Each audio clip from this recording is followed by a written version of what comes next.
You never know.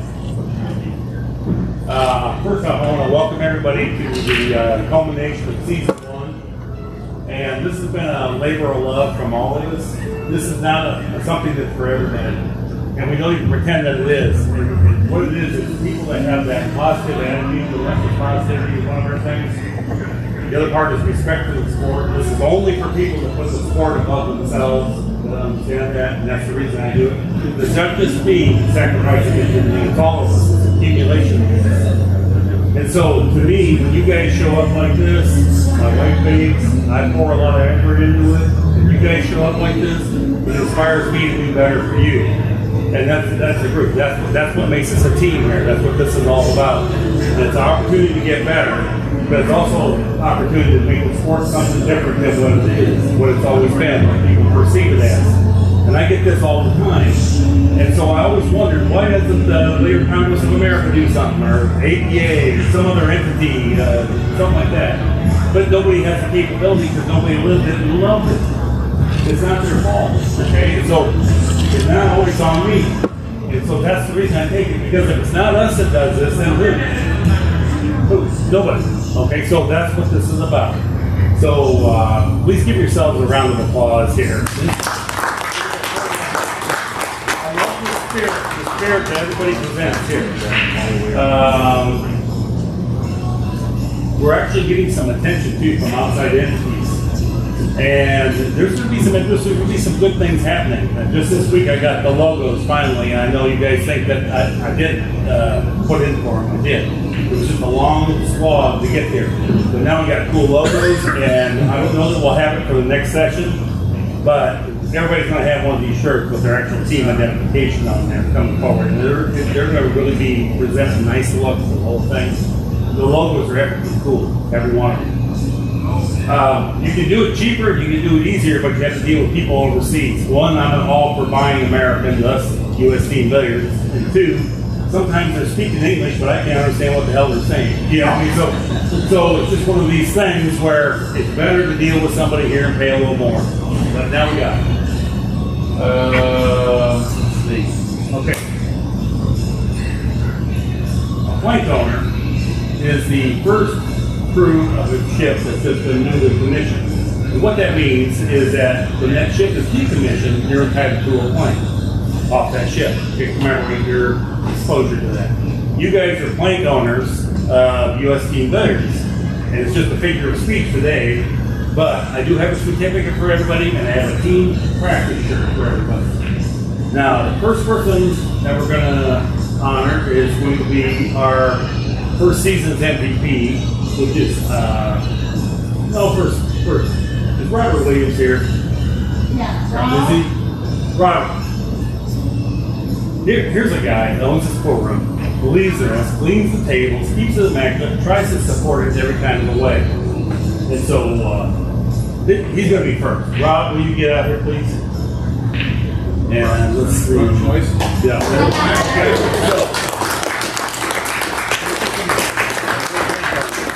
You get a team practice shirt and your own certificate here. Okay. I'm picking a shirt for Heather. Okay. So, yeah. So you support the large excellence. Yeah. I believe medium down in there too. We have it. So medium, extra large, large. Yeah. Thank you so much. Yeah. Thank you. All right.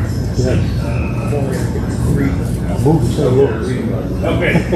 Now, regarding the MVP, okay, we have two MVPs. We have a Liberty Tier MVP and we have a Freedom Tier MVP. One person got a perfect score on their power rankings, okay? And their power rankings is derived from their cumulative 15-ball scores and your 9-ball sets. Each set of 9 balls worth 20 points. Your power ranking is derived from the 15-ball score, which is the number that you produce. This person got a perfect score in this, and his name is Eric Doretto. He's the only one who got 120. He's the Liberty Tier MVP.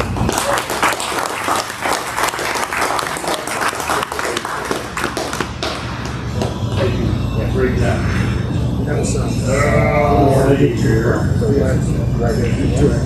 If I could meet Kathy O'Dowd here. She was the Freedom Tier.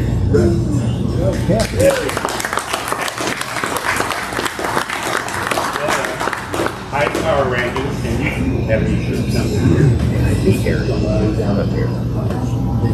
we have small, we have medium, they're down there.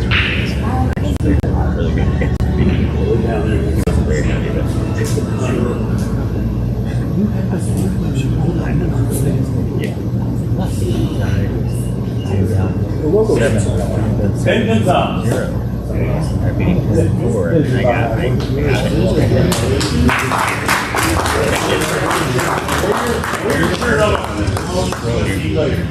Like when you start.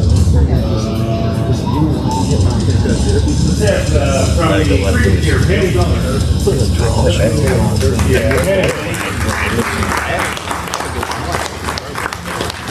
here, she's like my daughter. She's the most important person ever. And you think you'll have this.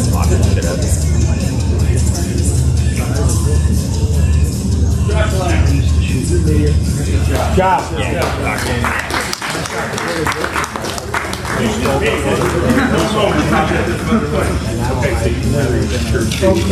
Trying to get back to that. Wayne Lowry.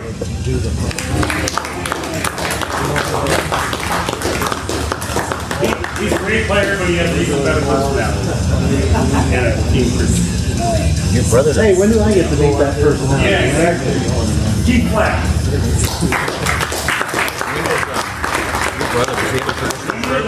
Full players pairing. I don't know the fifth pairing. Full players respect. He hasn't practiced much, does he? And you guys will be commemorated on the sign too. It goes on forever. Randy Coleman. But he's in.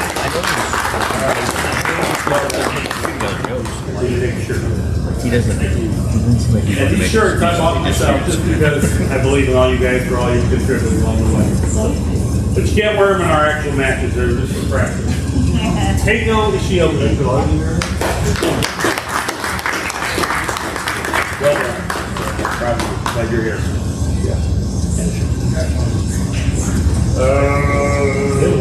Oh, the Phillips. I know, I told him.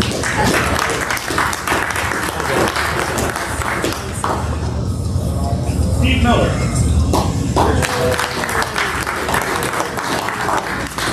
Steve, well done. Thank you for participating.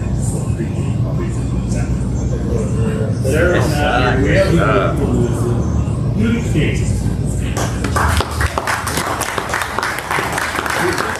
I try not to be biased, but I'm, you know, us old guys got to stick together. In the very first tournament I ever played in, he ran 100 balls against Nick Varner. I didn't even know who he was. I knew a lot of the other pros there. I'm like, holy cow, he's going to be kidding. Well done. Thank you so much. Great. Jeremy Chocolate. Okay. There's nobody here that's got more enthusiasm for pool than this guy right here. And it's not for everybody, and I get that. To me, I always suffer from this. Why did you not dedicate your whole life to pool? That's always where I made my mistakes in life. I just never understand that. How are you? Oh, I can't. Sissy Brent.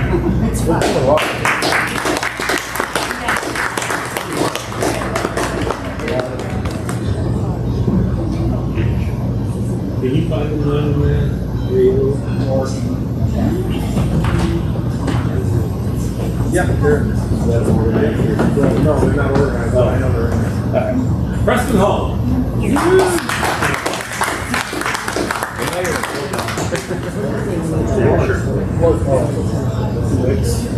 Right here. Lance Christmas.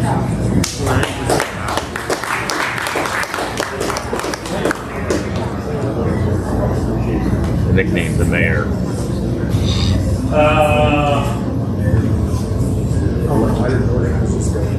Our free tier rookie of the year will be Harry Kerner. Harry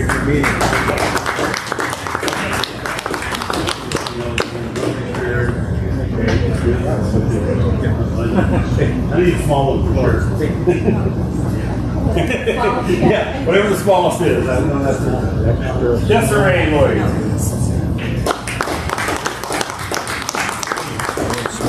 make this great. You just wear these t-shirts out there. What's that? Yeah. I met her up here. We were short one player. She's sitting here watching open. Play good for you. And but I know she the did. new ones are She got in there. She's been to every match since. Maybe Hey, well done. And this really she realizes exactly what this is for people that do want to get better, an opportunity to compete in a legitimate form. You said they're going to get up. Dan Kerner.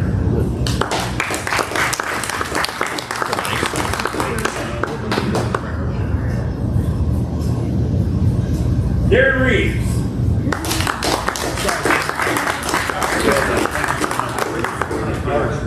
And this will be on the here shirt here. This will be commemorated on a sign that we carry everywhere. And so blank owners always get immense respect from all the other future teams. Ryan Cross.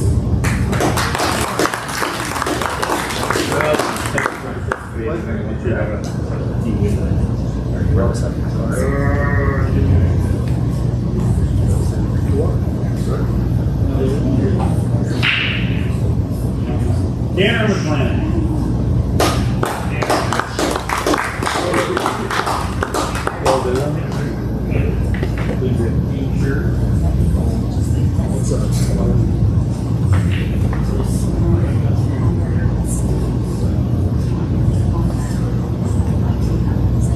Okay, and last but not least, my Makes the other ones easier. and former Lindenwood graduate, Al Lance, baby.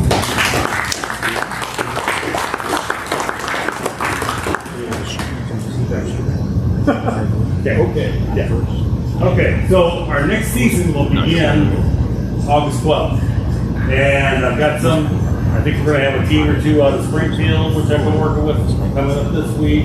Talk to them on the phone, and we're going to have a couple of meetings. So we're going to broaden this spectrum. People will come and people will go along the way. That's just the way it's going to be. But nevertheless, and that's part of why I like to start right at 11, but always at the end I have to scramble to get the organizing of the matches. But we're ready to go now. Okay, so everybody today is going to play 5 sets of 9 balls. And every set's worth a various amount of money, depending upon where you stood in your power rating. So the top 6 players will be playing for a minimum of $60 per win in the matches that they play. So every match has value. The next tier of players will be playing $50 a match. The third tier will be playing $40 a match. These may be adjusted a little bit based on some of the entities I have. And then in the freedom tier, they'll be playing for $20 a match or $15 a match. So everybody gets a lot of pool time in. We'll just have to jockey it. We have some live streaming here. It'll be on these first 3 tables or middle 3 tables. And then some of you will be doing a little bit of broadcast commentary between your matches. My wife has baked cookies over here, cupcakes, and she told me what they were, but I don't listen. So I know what I do wrong. I don't do anything about it, but anyway, I don't listen. But nevertheless, let's have a great time today, you guys. One last thing, our game plan. Okay, always our game plan for a match is concentrate on the stroke. I'm going to put on 100% effort on each and every stroke delivery, no matter what it is, throughout the entirety of the day. And if you do that, I promise you progress and winning will take care of itself. Okay, let's have a great day. And the match leaders up on these first 5 tables are and I didn't write them down and bring them up here, but right here, Randy and Eric, right here. And there should be racks, but I think we have to share a rack on those back tables over there.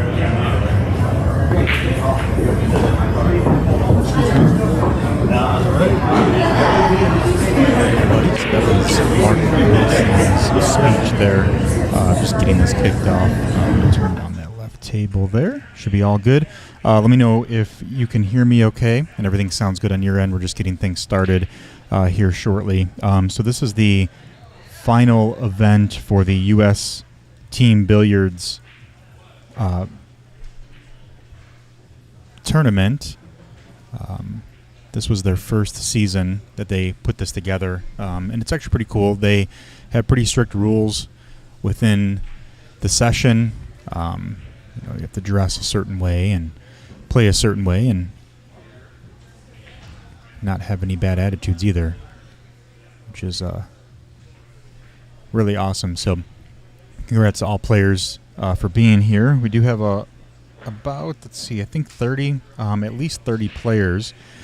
And this will be played as a round robin.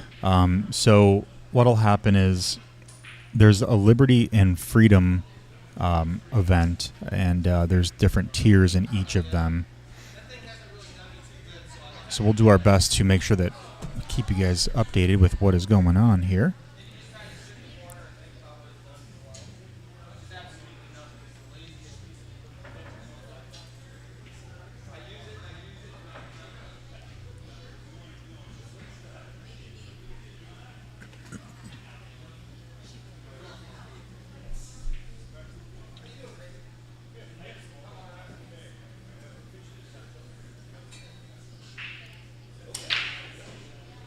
All right, so it looks like Eric Naretto is playing first, and his bracket, he's playing, I believe, about 5 different players.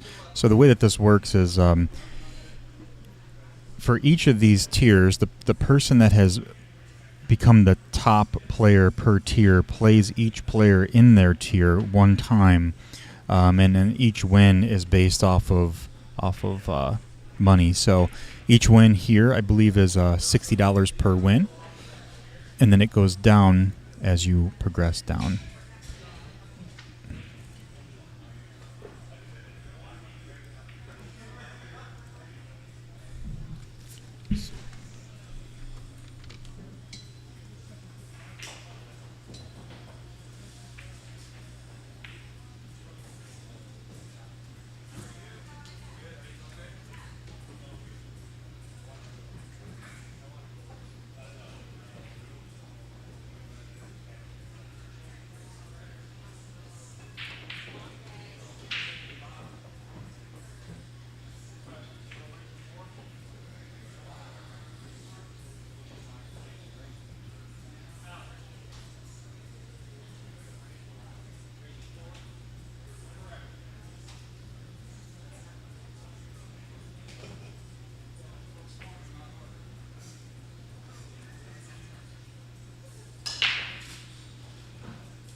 All right, so we got the names updated there. So Eric Noretto against Randy Pullman. And the way that this works is it's a round robin, right? So whoever wins this match will just win and move on to play the next player. So since Eric won his tier overall for the session, he then has to play each of these players that are in his tier. So we have a list of players here that are in his tier.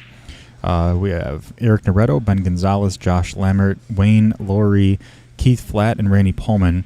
And this is 9-ball. Again, this is it's not an actual like tournament. This is a final series, final event for their session. So there were some MVPs that were called out for each of their tiers. And again, there are 2 tiers, and then there's groups under each tier. So we have the Liberty tier, which is the higher end players, and then you have the Freedom tier, which are your lower end players, and there are tiers under that as well. So the very first tier, which is is Eric Noretto's tier. He's the one that ended up winning and finishing as the MVP, so he gets to play everybody that is in his tier. And let me know if you guys are out there listening and you can hear us okay. Let us know if you have any questions of this format. We'll get Mark Wilson and other players on the commentary here as well.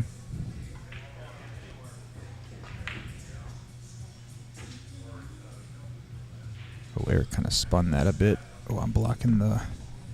Let me move this down just a bit here. There we go. Dennis Williams, thank you so much. Appreciate it. So this is a brand new type of league that Mark Wilson put together. This is the end of the first session.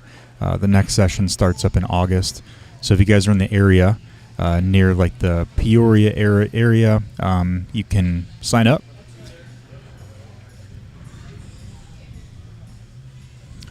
The thing that Mark Wilson teaches is all about fundamentals, keeping your cool, you're calm, having a great attitude when you're playing the game.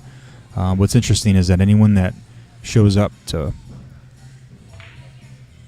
a game that has a bad attitude or gets mad at something, they actually get tossed off of the league. They're pretty critical when it comes to that. Which I think is a good thing. It keeps your composure, helps you understand the game more. You're not getting your emotions involved. And overall, it makes you an all-around better player, I feel. So Eric's got this 4-ball here.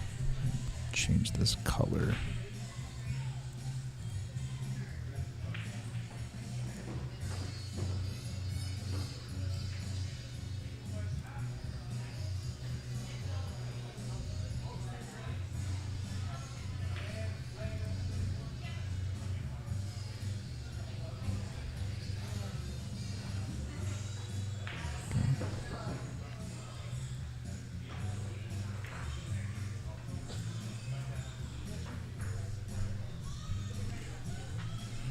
So Randy's got a long 4-ball shot here. They are playing on 9-foot tables, which also is a great thing, learning mechanism for all players. If you haven't played on a 9-foot table yet, I would say that's the best place to start learning, because you are able to actually let your stroke out.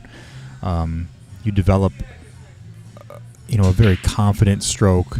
You're able to hit the ball more clean, more aggressively, and you're actually able to develop that stance, staying down on the table, following through. Whereas if you learn on a 7-foot, you're not really letting out that follow through like you would on a 9-foot table. So always great to start and learn on a 9-foot table. So you can go to our Facebook and then you can just share it out. Wayne said he's got a message that said they're not in the group. Interesting. I just shared it to the group. Let's see. And it's the Facebook group, right? Yep. Because I shared it here to the U.S. Team Billiards group. Mm-hmm. I have it here.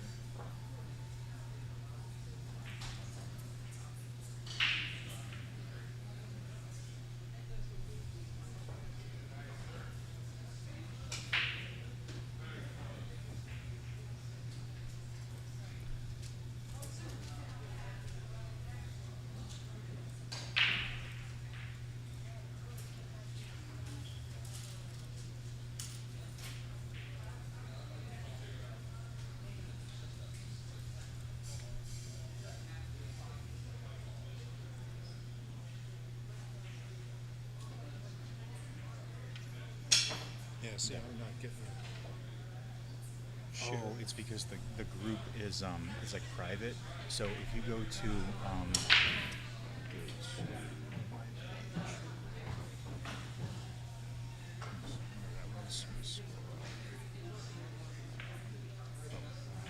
want to go to the page. Sorry. That's all right. And if I can be of any assistance to you today, just let me know. Yeah. Okay. Yeah. No problem. So here, this is the page here where it's streamed to, so you can share it from our page. You can share it there. This is the video here. Okay, and You can share it from here.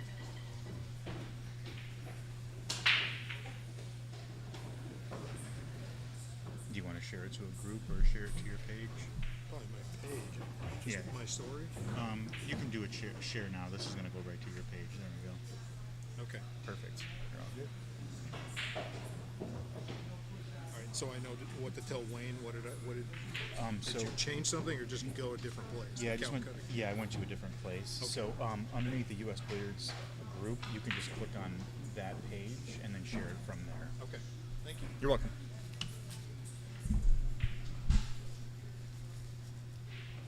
And if you guys haven't yet, follow U.S. Team Billiards on Facebook and get all the updates. They have a group where you can access the group, and Mark posts up a lot of fundamentals, a lot of great, some great information to just really learn from. It looks like Eric is going to take down this first win. Very nice win there by Eric. So since Eric and Randy are both in the Liberty tier, the win, whoever wins will. Oh, that's right. Okay, so they do have the names in the back. Perfect. That'll help us out with identifying who is playing. So it is 1-0 currently, and I believe that both players, I think they need to play a race to 4 or 5. I could be wrong, but we'll get this updated as we go along here. 0.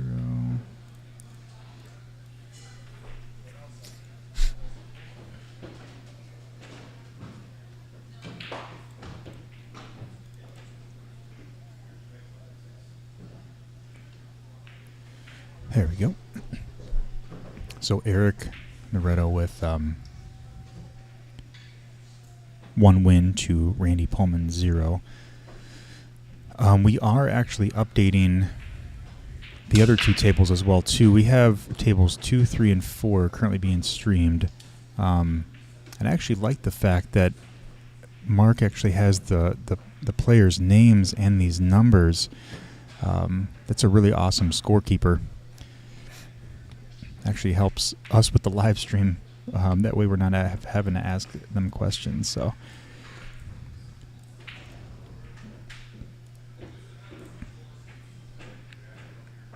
Christopher Brockmeyer, very cool. Thanks for joining the stream. Really appreciate it. Again, this is the U.S. Team Billiards event out here at Racks and the Rocks.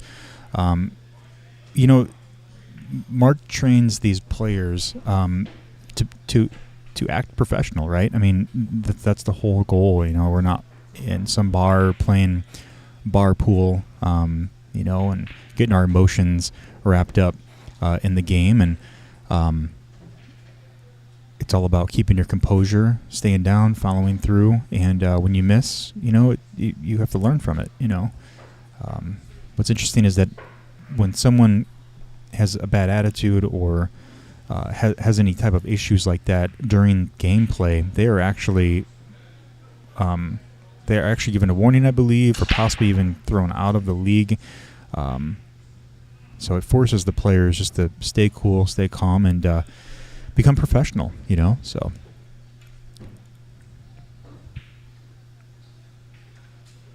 And Eric Naretto is currently up 1-0 against Randy. Very nice shot there by Randy. Combo 1-4. And actually what we'll do is we'll get these other ones copied.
Perfect. So we have, like I said, tables 2, 3, and 4 that we are streaming here. We're on table 3 right now, and we'll kind of bounce back and forth between all the tables as we progress here. Table 4, table 3.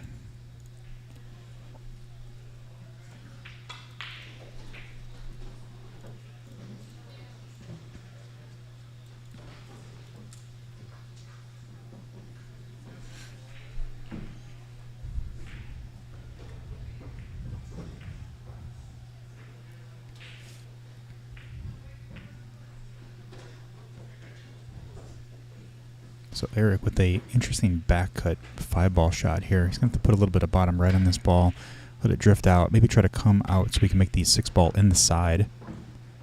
And beautiful shot. This will make for a natural shot here. Make the 6-ball, probably come around the 8-ball on the backside. I know it's a tight window, but I would imagine he can do that or come around the front. He did. Oh, did not hit it hard enough. See, I probably would have just hit that. Even if he hit that with a little bit of speed, even if you over hit it, you come around 2 rails and still have a shot on the 8-ball. I don't know if he tried coming on the right side of that 8-ball. I just say, even if you overhit it, it's fine. But this is one of those interesting, Mark Wilson safeties here. He could just tap the 8-ball, come around, use the cue ball to come around 2 rails and just play a nice safety here. But it looks like he might be trying to kick at this 8. Oh, nice try at it. This will bring Randy back to the table with a shot at the 8-ball.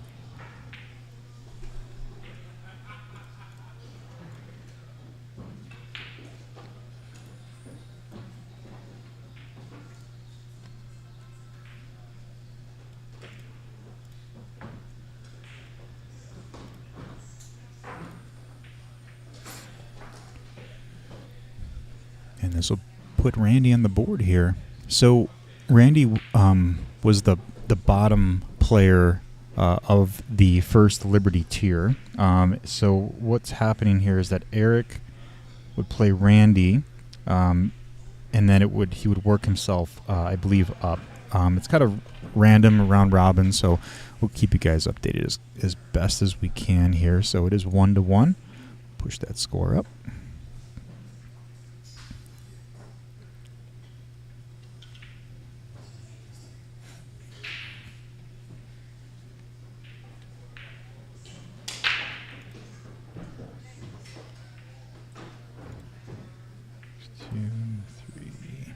Cool.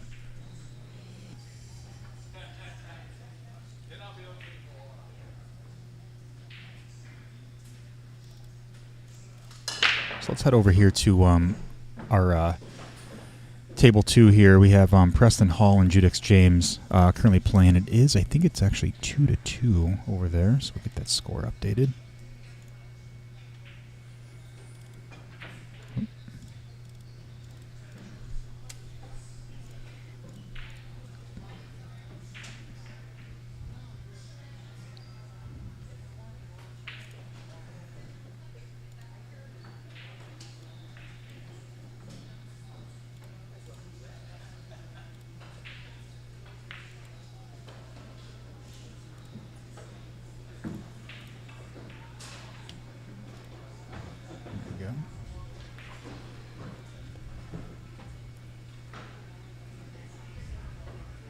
So we have Preston Hall shooting at this 2-ball here. And he's going to come back up. Oh, misses the 2-ball. Had a really great shot on the 3 to come back around for that 6-ball. This will leave Judex a shot on the 2-ball. Probably will need to come off the rail first, come around 2 rails. We'll probably need to put some speed on that to come around 2 rails, or even put top on that, come back up. He'll need to play the 3-ball in the same pocket. That's a nice shot.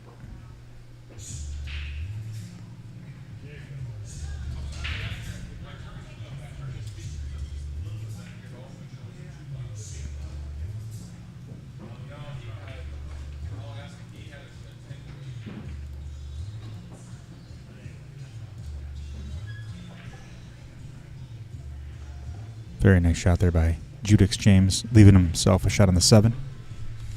Sorry, yes. no, you're good. That's not going to bother you, is it? The jukebox? No, I mean it might kick me off Facebook, but I just If you determine it's too loud, let me know. Okay. I can adjust it down. So. I think it's good if it's like this level. It should be all right. Okay. Yeah. I just wanted a little bit. Mark's a big Eagles fan, so. Yeah, no, I didn't know that. Sometimes it's. If it's too loud, it is. Yeah. Can I sit in with you? Sure, yeah, Is yeah. that good? Anytime. Well, I don't want you to have to do it all by yourself. Yeah. So, and Alan's good, and we'll get a couple other Yeah, we people can in just here. round robin. Yeah, Yeah, so no problem. That kind of freshens up the. Yeah, definitely. We can get Rob in here. I didn't have another VIP chair here, so you have to have the. Oh no, that's fine. Just can't sit on it for no longer than an hour. All right, can you hear me? I can hear you. Can I hear you? Can you hear yourself? No. Oh, Yeah, you need yeah, the. I can. The boom's got to come down. Oh. Well, that's why. There we go. That works. Maybe Awesome. you're a troubleshooter. We have the man that created this entire event here, Mark Wilson. Thanks so much for putting all this together. This is great. This is a great event. So tell us a little bit about what this event is. And This is the culmination of season 1 of U.S. Team Billiards, and it's kind of a spin-off from when we had the U.S. Collegiate Billiards format. And what we do is we compete all season long, and at the end, their power rankings determine what bracket they're in, and it's 9-ball right now. We normally play 15-ball. We're not today. Everybody's going to be playing 5 sets of 9-ball. okay. And every set has value to it. So how you earn your position is the larger amount of money that you will compete in. So I see that there's Liberty and Freedom. Are those brackets or tiers? They're tiers, and, Okay. and the way that works is there's the more experienced players and there's the less experienced players. Okay. So we do not use a handicap of any kind. However, we kind of pair you into your group. So your top 6 power rankings, which we're watching right here in front of us, Eric Noretto was our Liberty tier MVP this season. He's playing a player from the top 6 there, Randy Pullman, up and comer.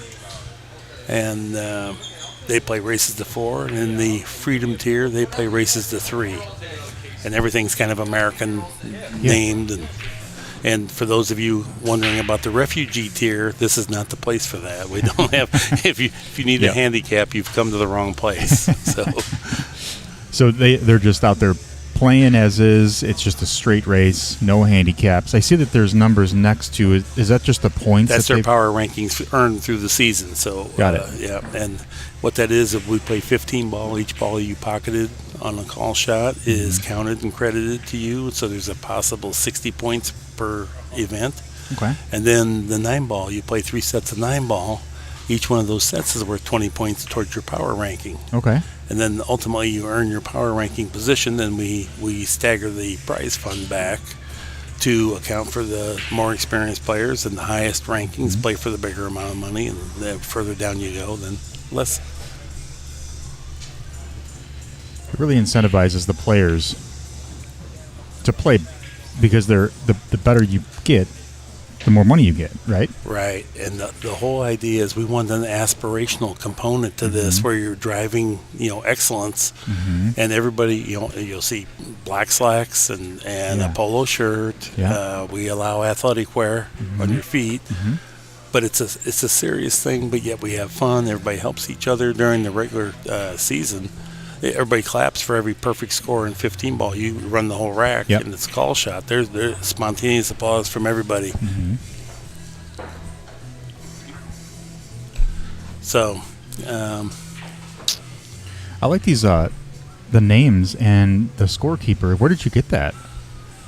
well, there's a lot of personal sacrifice that goes into this, so I bought that. Okay.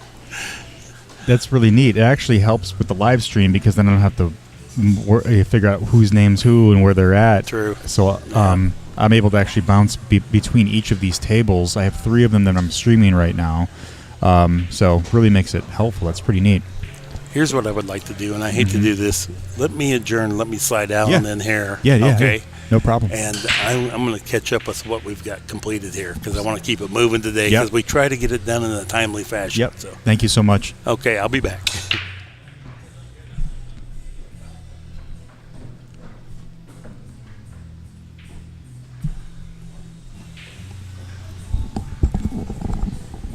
All right. Can you hear me okay? Yes. Awesome. So how are you doing today? Well, really well. Thank you. I rode up with Mark from his home and looking forward to a good day of watching some fun pool here. Yeah, so how did you get involved with U.S. Team Billiards? Well, I went to Lindenwood University as a master's student and played on the billiard team there. And Mark and I were already familiar with each other, but played for him there, and he got U.S. Team Billiards off the ground and asked me to play, and had some physical difficulties since then, but am enjoying it quite a bit and came up to support today. Yeah, it sounds like a really awesome event. And probably should introduce yourself to everyone that's watching. My name is Alan Oliver. And how long have you been playing pool? Oh, Jiminy Crickets. I don't want to give my age away. It's been a while. Long time. Yeah. Long time coming. Have you won any major events or played any big tournaments recently? No, I was fortunate enough to play at Nationals when I was at Lindenwood, and have been busy with life since then. So I'm nobody you ever heard of. It's okay. Keep a low profile, right? Right. So the format, I know Judex and them played 3-2. Did they just have to race to 3 over here? 4. 4. Okay.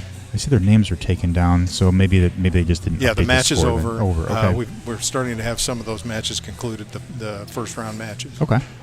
Cool. Sounds good. Looks like Eric's taking out his jump cue here. Jump over the 7 ball. Trying to make this 2. Now, are there any specific rules with this format? It's a race that won, so it's this today is a round robin. So all the people in the Liberty Tour will play all of the other people in the Liberty Tour or Liberty tier, and then One of the things that's different between our matches and a number of matches, no push out after the break.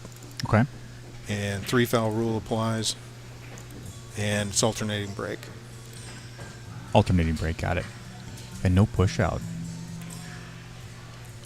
Yeah, Mark has some very specific feelings about the push out rule and thinks it's just an antiquated rule. And oh, that was a nice shot. Looks like he might still have an edge on the 4 ball. Is that the 4 ball up by the upper left corner? That is the 4 ball up there, yep. He may be able to back bank that, but yeah, I don't know. Maybe it's super just play skinny, safety, so yeah. cue ball will be moving after that. John, what is up? Thanks for hopping in. John is one of my streaming buddies. He helps the Calcutta Kid out, just to helping us out with the streaming. He's been doing a lot of great work. We were actually up here to stream at events about a month ago. Oh shoot, I didn't see the 3 ball there. I thought he was going for the 4. So it looks like Randy should be able to bank this 3 ball straight back. It looks pretty straight.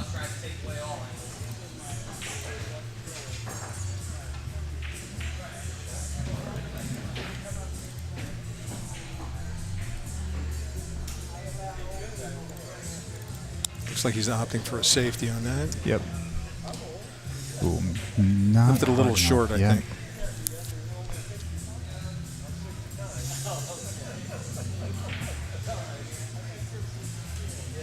So Wayne over here is playing against Keith, okay.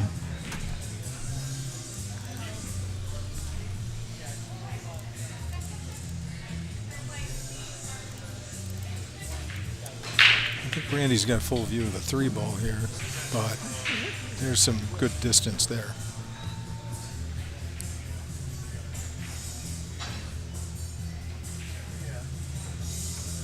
I might not be able to see it.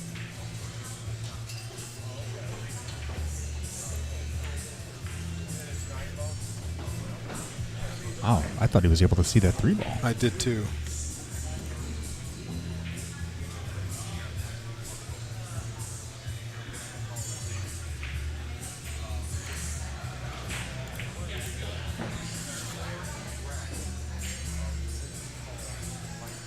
I think the only issue Eric might run into here is position on the 7 to get to the 8, but looks like he's going forward.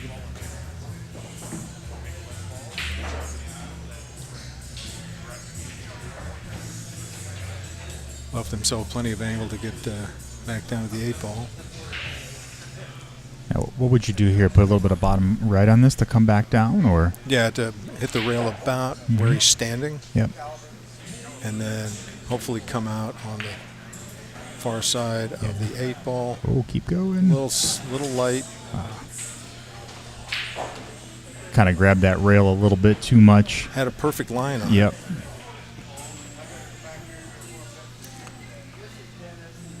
Understandably, probably concerned about a scratch there. Now, would you play safe here, or would you try to go for the bank shot? Like, what's the smarter shot here? I think it depends on how he feels today.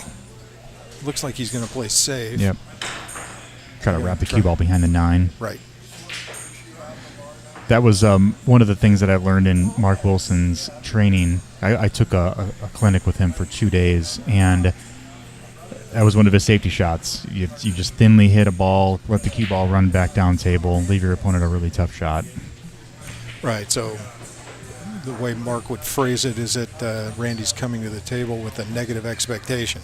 True. Is that, as you said, super tough shot. Yeah. Lots of distance. But he handled it pretty well, I think, about as well as he's going to handle it. Yeah, that's the best he could do there. Eric may be able to bank this 8 ball. It looks like a good angle for that.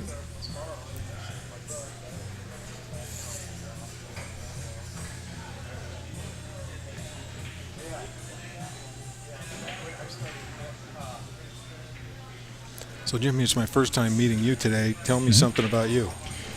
Clearly, you're interested in pool if you took one of Mark's clinics. Actually, I took it with my wife down in St. Louis.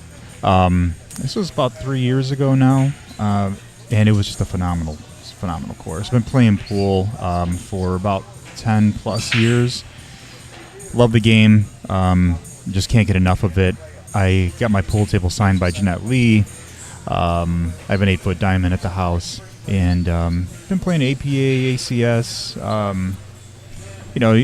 There's some months that I play terrible, and there's other months that I play great. So it's just an up and down battle most of the time. I think what you just said is true for most everybody. Yeah, right.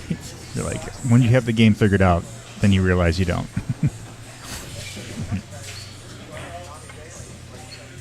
Oh, nice try.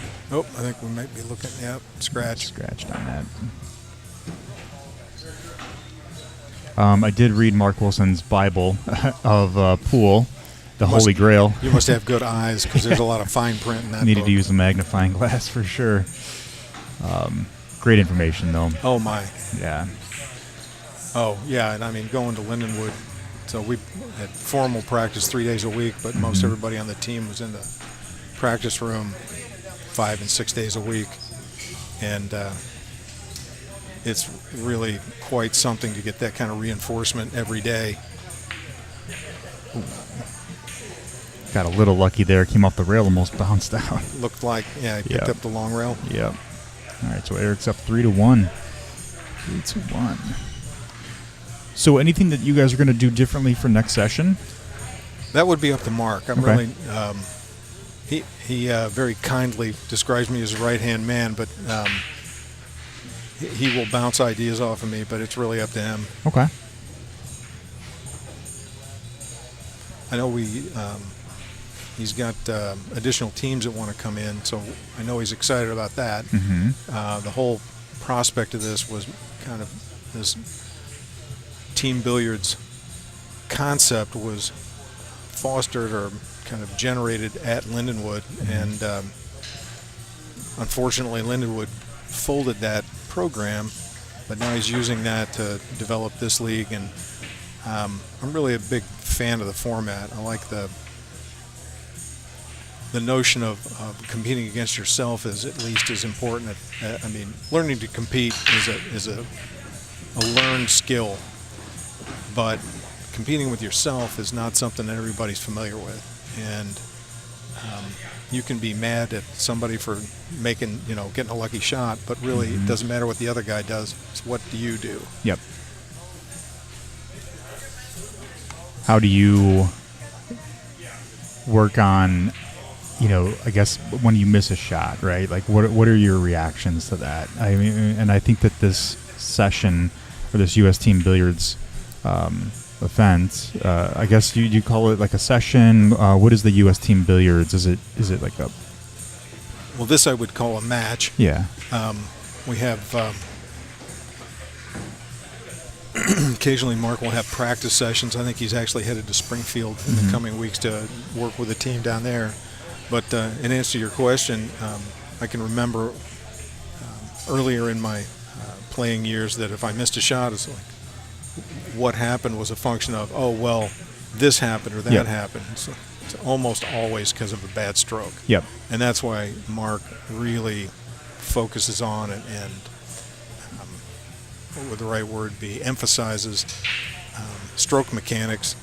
And even before the match started, I don't know if it was on the live stream at that point, but said, every stroke, 100% effort on the stroke, and what happens after that will take care of itself. Yep. So you have to be consistent and have those stroke mechanics down. If you're not consistent, it doesn't matter what you're looking at, you're never going to aim the same place.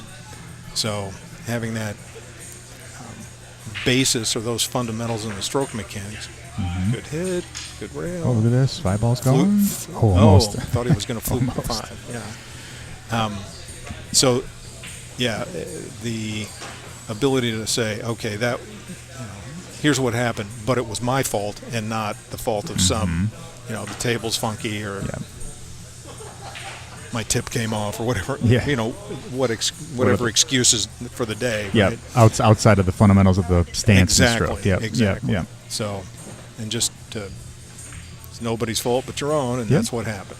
So Mark's idea is I guess he works on the orthodox stroke with everybody, right?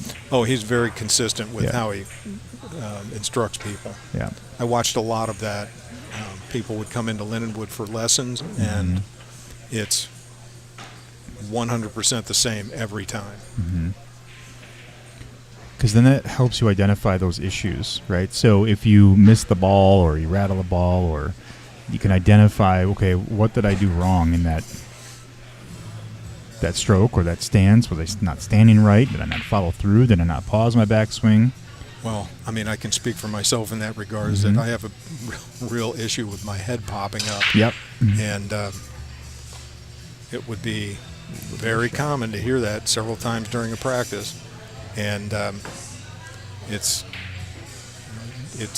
unnecessary movement during the execution of the stroke. So it's an opportunity to improve. So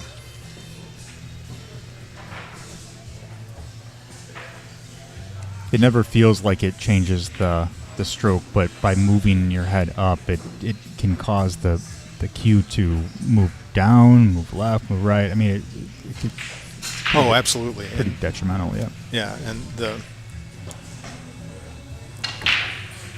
you don't recognize how integrated your core is until you start to understand those relationships between what you felt and what really happened. And so I can't feel my head move or I would make it stop. Yep. But it absolutely has an impact on, it's physics, it's action and reaction stuff. There was something in the book where I forget how Mark explained it, but you can clip something to your ear or a string or something, and then that way it'll force you to stay down. I think it's a feedback mechanism. It alerts you to when it's happening.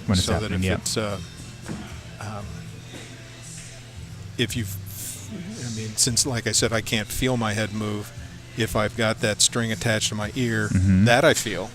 And so it's it did it again until you don't feel the extra thing that you've been fish hooked with. Then you build that muscle memory. Right.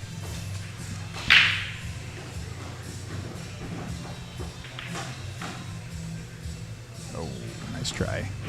Boy, and he lined up perfect on the 7. Yep.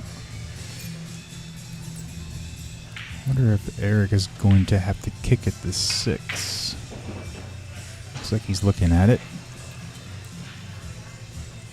I can't tell if the 7 ball passes the 9 on up to the upper right corner. Yeah, it is really close. I could zoom into that. Let's see.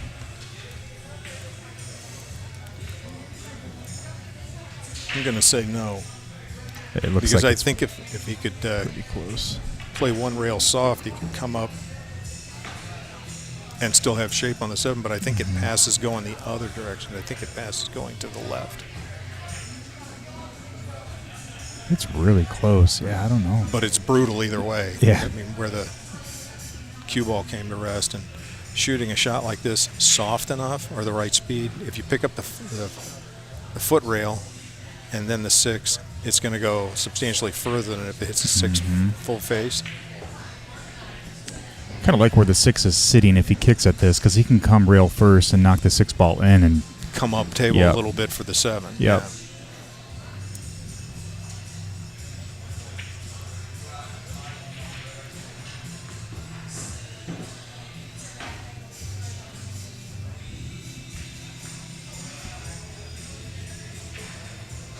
Ooh, did he get it? Yep. Yeah, nicely done. Yep, right off the rail. Yep, exactly what I was thinking. He's probably forced to now bank the 7 ball. Yeah, I'd have to agree. Yeah. Fortunately, the 8 ball, if he makes that, 8 ball's in a good spot.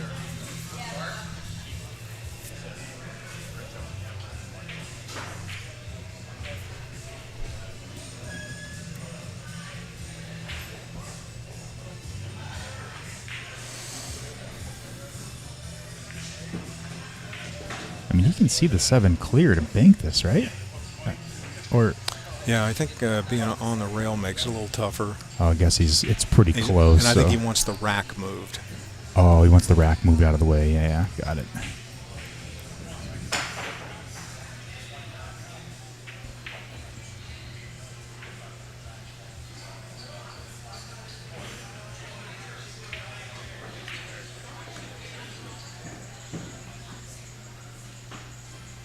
Yeah, better him than me. Yeah, right.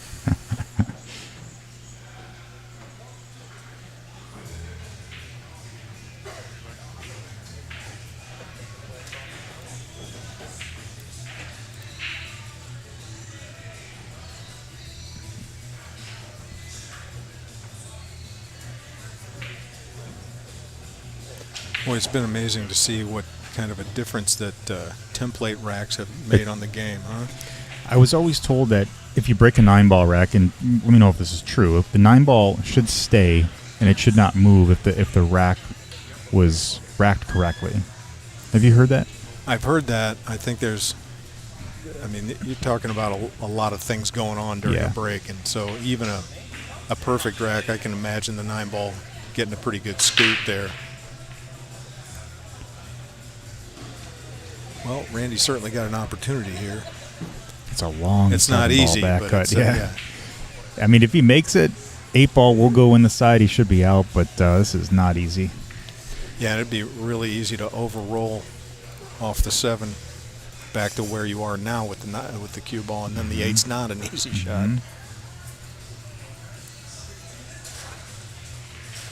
Overcut that, yeah. But but you know, two-way I mean, shot. Yeah. And that may have been deliberate. True. Yep. Just a nice two-way shot there. I don't know. Even if he made that 7-ball, that 8-ball would have been really tough to make. Oh, from there? Yeah.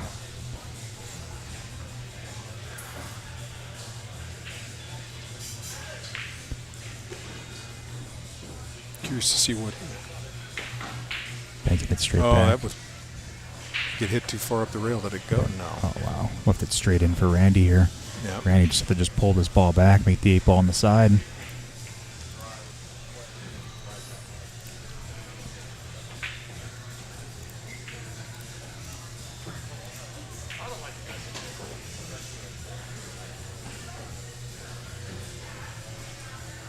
So after this rack, we'll move over to table 4 for a quick view over there to see what's going on. Oh, wow. Hit that too hard. See, he jumped off. He jumped back. Got a little nervous, I think, on that shot. But again, it left Eric in the same spot he was at before. Helped forcefully bank this one back, I think. Yeah. Actually, it's pretty natural. That one's gone. Oh, almost. Commentator's curse, right? Yep, always. Sorry, Eric. All right, Randy. I should get this one. Slightly come off the rail here, come back down table. Oh, hit it a bit too hard. But I think it's okay. Yeah, he's okay. Just slow roll this 8-ball in. Or he can hit it with speed and come back down table. Yeah. Come to the head rail and back out.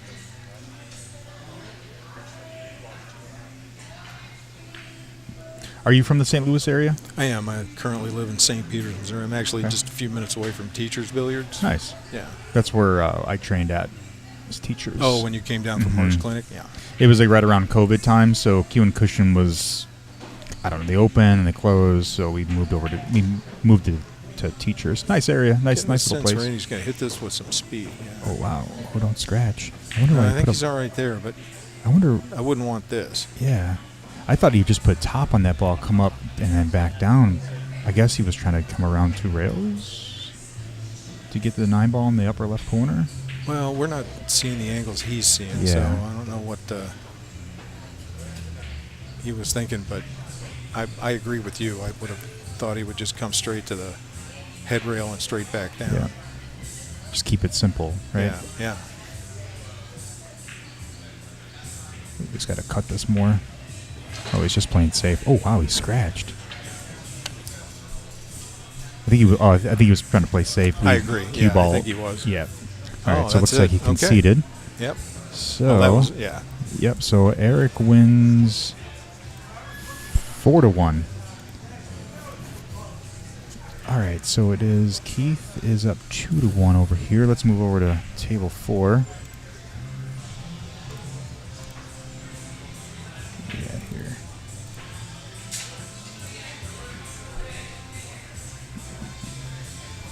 So we have Wayne Lowry and Keith Flatt. If I said his last name right. How do these two players shoot? Well, I know Wayne's a pretty good player. I'm not familiar with Keith, although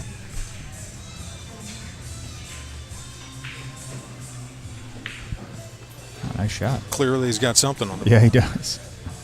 And is this Keith here racking, or is Yes, this Wayne? yes. This is Keith. Okay. So that would put Keith up 3-1, and it looks like he's on the hill.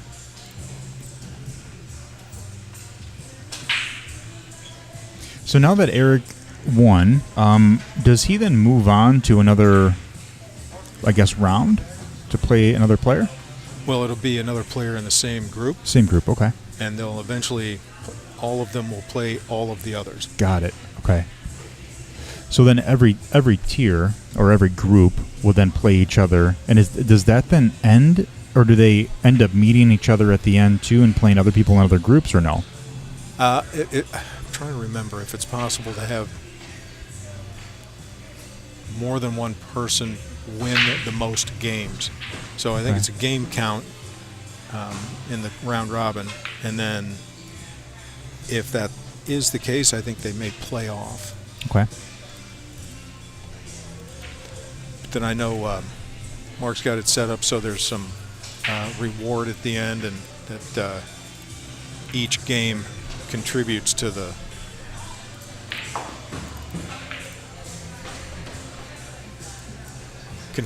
overall value of winning. I mean, so each game is worth, I think in the Liberty tier, each game is worth $60. Mm-hmm. So if you win 5 games, you're up $300. Wow. So pretty sporty. Oh wow! So it's $60 for every game that you win. So Yes. since Eric won 4, he then gets No, it's matches. Matches. So Okay, got it. Each person in the Liberty Tour is going to play, or Liberty tier is going to play a total of 5 matches. Mhm. So they have a chance for 5 wins. Got it. Got it. That's pretty cool. Now, can any of the players that are in the lower tiers work themselves up into the higher tiers? Not today. Not today. But okay. yes. They can during the Yeah, session. During right? the session, right. Yep. So during the regular session, the play goes to the first games are what we refer to as 15 ball. Okay. And 15 ball is for us at Lindenwood, it was an extraordinary training game. Mm-hmm. You basically just rack 15 balls, break, take ball in hand, and the object is to then pocket all 15 balls. Okay. And you ask a player, do you think you could do that? And they say, oh, no, ball in hand, any pocket? Yeah, and no problem. Yeah, try it. It is deceptively difficult. But it turns you into a better player at the end of the day, right? Yeah. Yeah. Yeah, and which is the whole principle of Yep. this league, is that, Yep. I mean, it's all about personal development and improving at pool, Mhm. and thereby improving the understanding and the distribution of Mhm. knowledge and love for the game. I mean, the people here have already demonstrated love for the game, but now they're, and they understand this. It's not, you're not doing this for the monetary gain. You're doing it for the experience and the training of the training opportunity that's within the game. Yep. Like anybody can go and play APA, and then they can move up to play ACS, and those formats will teach you how to play pool, right? You pocket balls, you learn from other players, but this format is unique in its own way because it not only teaches you how to play pool, but also provides you the mental game too. Yeah. It teaches you the mental, the fundamentals. I mean, it's an all-around great. Looks like event. Keith just broke and ran, which finished that match. Yep. So Keith wins 4-1. He'll move on. We'll move over to our main table here. Let's see. Main table. A long time ago, one of my friends I used to play league with, pool's one of the few games that you can be in Mhm. and not get to play. And Keith breaking and running, that's an example of that. Mhm. Fortunately, in this league, it's alternating breaks, so you at least get to come to the table some. But there are leagues that are winter breaks, and Yep. it's possible to not get to the table. Yep. Someone puts on 3-4 break and runs, you're sitting for a while. Brian Davis said, "What's ACS?" That is American Cue Sports, just another format. They play 8-ball and 9-ball. Call your pocket. And 8-ball. They have state tournaments all over the place. Have you played an ACS at all? I have not. No. Played an APA. Played some local leagues there in St. Louis. Okay.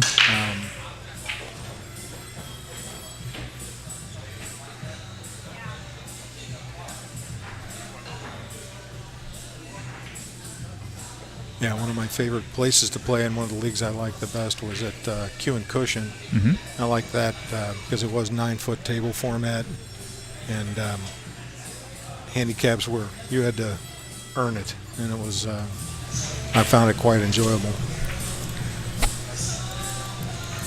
And what format was that? 9-ball. Oh, it was a 9-ball, okay. Yeah, and more standard rules. I mean, there were push out after the break, rack your own. Mm-hmm. You had to agree with your opponent for that. Even it was a race, not a one game in a race where several people are playing. It was set up to so that you would play a race against your opponent rather than playing one game and then your teammate plays a game and then so on and so forth. I think that APA's 9-ball format is pretty good because it's all based on how many balls you make instead of like just making the 9-ball. Like, can you make the 9-ball early in this format? Yes, you can. Okay, so if you snap the 9 on the break, that's a win. Okay. Yeah. Do they consider that? I guess if you make the 9-ball on the break, is it considered skill, or is it just luck? 9-ball on the break is that's a unicorn. Is it? Yeah. Now, making the wing ball or the 1-ball, mm-hmm. I think there's people that have developed pretty strong skills at that. Mm-hmm. So being able to continue to play after the break is pretty powerful in 9-ball. I remember reading and watching Corey Deuel's break, and he's got that nailed down 9-ball and 10-ball to where he puts bottom right, moves the cue ball over to the I think he puts it closest to the rail on the right, and just doesn't even hit it with a whole lot of speed, and the 1-ball then drifts into the side somehow, and he's able to get out. Nice spread. I've seen a lot of players get that nailed down pretty well. Yeah, it's fascinating. There's a number of tournaments that have changed their rules based on, I think, a lot to do with what you're just talking mm-hmm. about. Is it one player gets it wired so that he's able to do that, and that I kind of think it's practice, and you need to be rewarded for that. And mm-hmm. there are those that feel like that's a unfair advantage, and yep. Well, opinions vary, but mm-hmm. it's. I think clearly Corey put a lot of work into that. It's like Shane Van Boning's break. Just this monstrous break, mm-hmm. but it's not always just all force. There's a lot of finesse, and as you said, the English and where you aim and the speed you hit all has an impact on that. Yeah, with all of that, you have to make sure that you're staying down, following through, keeping your head down. There's so many things. As far as breaking goes, it's such a dynamic event mm-hmm. that it's all those things you just talked about are not necessarily easy to do. Yep. Because 1 minute you're focused on, well, do I need to put left English on this? And then you forget about keeping your head down. And then you're like, I'm going to keep my head down. And then you forget to put the right English on the ball. Someone I'm hoping will join us later today is Sarah Rousey. Okay. Sarah's, do you know Sarah? No. Okay, well, Sarah's a professional player, mm-hmm. and I think it's fair to call her petite. Mm-hmm. She has one of the hardest breaks you'll see, including male players. Okay. And it's largely a function of technique, and it may all be technique. I mean, certainly she's got some physical attributes that make it possible for that to happen, coordination and that kind of thing. But it's not muscular so much as technique and timing. And I mean, she can hit a break shot 26, 27 miles an hour. And I can't do that, or have not learned how to do it yet anyway. And it's impressive to watch because the action that comes out of a break like that is just tremendous.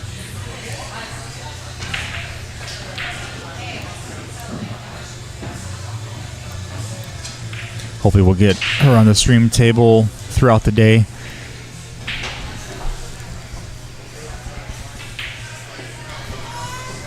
Did you put like a speed counter on her break? Actually, Mark has a great story about that I will let him tell. Okay. But his son, Derek, had a break contest with Sarah. Derek's a pretty athletic guy and reasonably good player. Yep. And can hit the balls pretty hard, but not as hard as Sarah. And yes, he did put, Mark put, apparently he bought a radar gun instead of putting a new roof on his house. Oh boy. So that's dedication to pool. Wow. And, so I'm sure his wife was keen on that I'm one. sure. But yes, he's clocked it. And it was 26 miles an hour, huh? oh yeah. Wow. And Landon Shuffett's another one. I don't know if you're familiar with Landon, but Landon hardly looks like he's moving and can easily hit him 26, 27 miles an hour.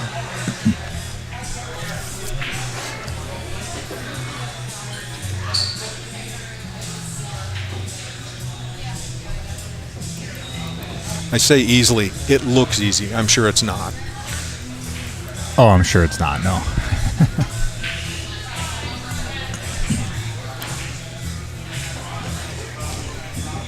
So do you know if Mark's plans is to expand this league to other areas, or is he just wanting to keep it local? I think that's the long-term goal. Actually, during the ride up here, we were talking about that and the notion that and Mark drives everywhere. I mean, 2 days ago he was in Huntsville. Yeah, so it's crazy. I mean, yeah, he's just all over the place. Yeah. But he was talking about the room owner down there and how he would like for him to be able to do this. Well, then it's a function of getting the format in such a condition that it could be distributed and duplicated by people that aren't Mark. And to be able to then run the format and have it all be consistent. And then if you get that opportunity or that chance to say they put or got the league started in Huntsville, is it a worthwhile trip for for a group here to go there? And if it is, that's terrific. If it's not, everybody still benefits because that's the whole principle of the league is to improve. Did he? Oh, I thought he marked the side pocket, but that's just the template. Yeah. I was like, why is he going to the side? Well, take it all the way up. So in this league, if he were to miss the pocket, he'd still and make the ball someplace else, still win. He still win, yeah. Very nice shot. He made the shot, yeah. Mark him up. And that is Josh, right? Yeah. Cool. Yeah, I guess if Mark expanded this out to other people that would pretty much run other leagues in other areas, like he would have to really do some serious training with them and qualify them because Right. Mark has a certain way of training his players.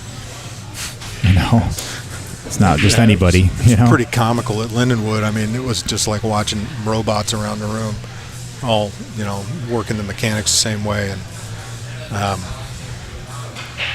And one of the most lovely things about that team was that you didn't have to be a great player to play on the team. You had to demonstrate some character and drive to improve. But we had a number of people that I don't know that had necessarily ever played before, and he gives them the same attention, or maybe more than the people that did have some background. It's interesting. Josh is breaking with an open bridge here.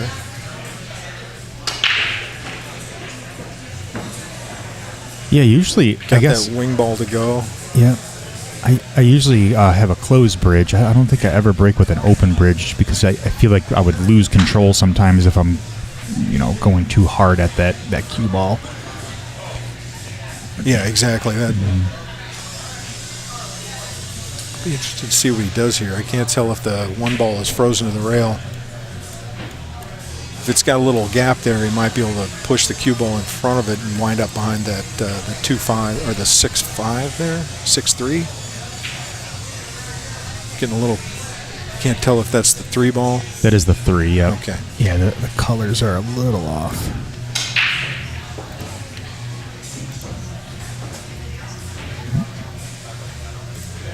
Clearly thinking about it.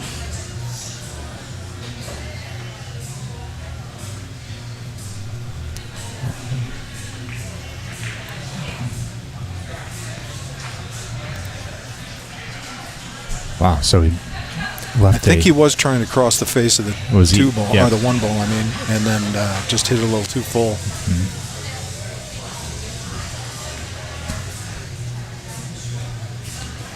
So here's an interesting shot. He's got a tight window in between that 3 and that rail. He puts a little bit of bottom. Oh, he's got to make the 1 ball. 1 ball first, come back out for the 2. Yeah. Right. And then if he leaves himself angle for the 2, he can put bottom right on that and slide it out to come back out for the 3 in the same pocket. Yeah, and he had enough angle on the 1 ball to have to shoot that fairly delicately. And he ran the cue ball up just a bit. I don't know if he's straight in on this. He may need to pull this back or come off the rail. Tiny bit of angle there. Looks like he may be going forward, though. I think he is, yeah. He's going to kill it off the rail, maybe come back up.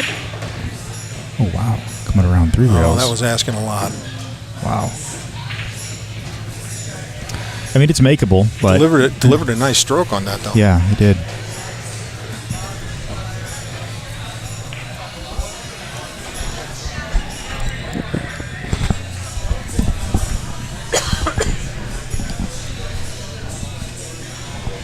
This is makeable. He's got to really thinly cut that 3.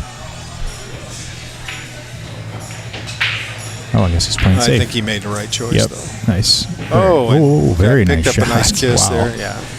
Very nice shot. Forces Josh to jump this. I don't think he can hit that between the 8-7. Oh, it's so hard to tell. He might have a gap, but I'm not sure it's pointed the right way.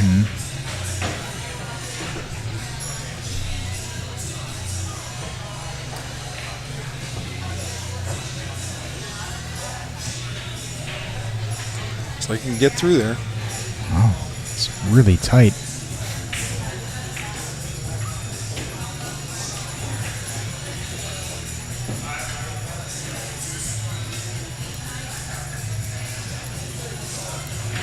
It's really close. Yeah, I'm not sure he can. So I'm pretty sure he can get the cue ball through there, but I don't know if it leads to contact with the 3 ball.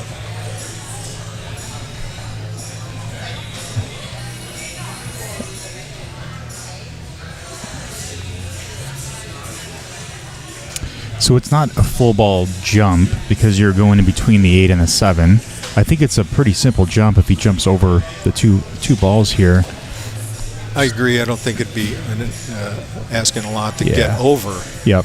But it's so hard to hit a jump shot with accuracy at that kind of distance because any sort of off-center hit induces some masse.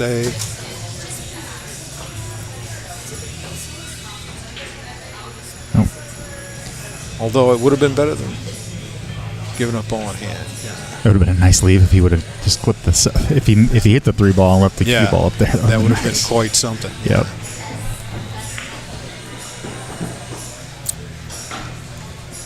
So Ben comes back to the table with an open layout.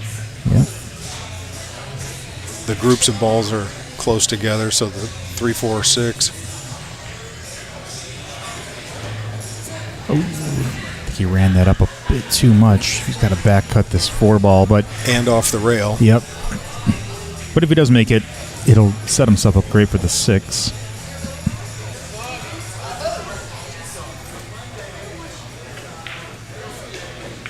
Nails it. Very nice shot. Oh. Well done. A little tough cueing here, maybe. Yep.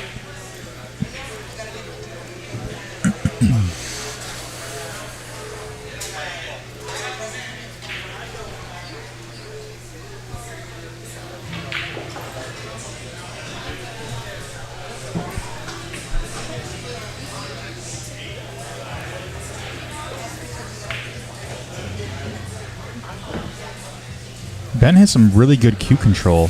Could tell that he's worked on the Mark Wilson fundamentals a lot. He stays down, follows through, pauses on his backswing.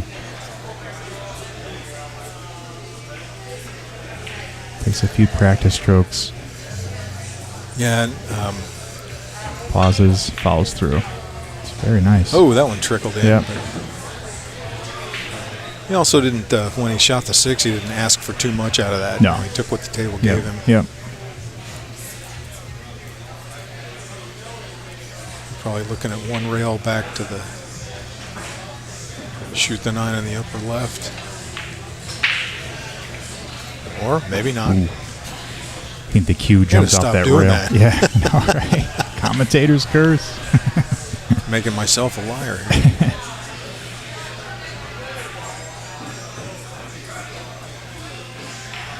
He trusts the spot that he picks on the ball. I mean, he's got a lot of confidence on the table. It's a really Yeah, great he doesn't out. look like he hesitates at all No. when he delivers a stroke. No.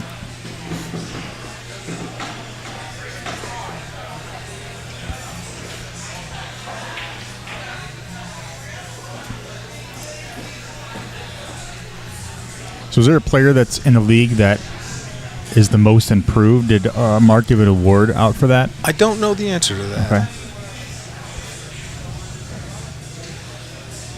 I would imagine that some of these players that come into this league, they have great passion for the game, and they probably take their learning ability pretty seriously.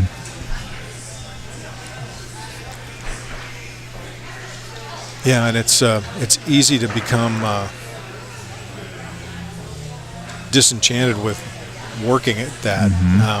Actually, we were having a conversation on the way up here about training and how the amount of effort you put into the pool doesn't yield the output you would expect or that you want. You think, I've worked this much on pool, I should see this kind of result.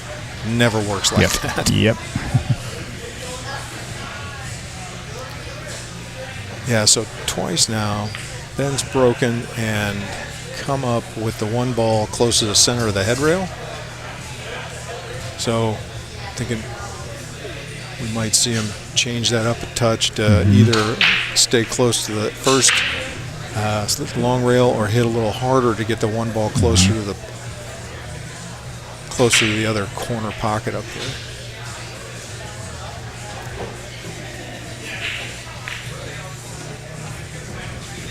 Oh, wow.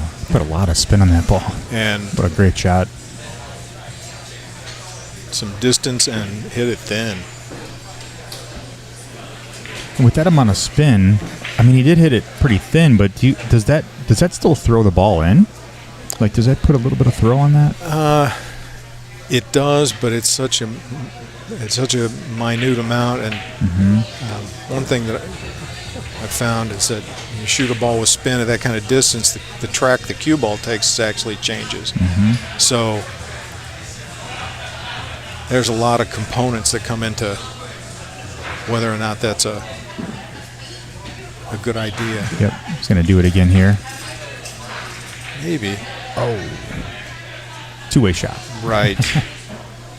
Yeah, staying on the 3 ball would have been a real neat trick there.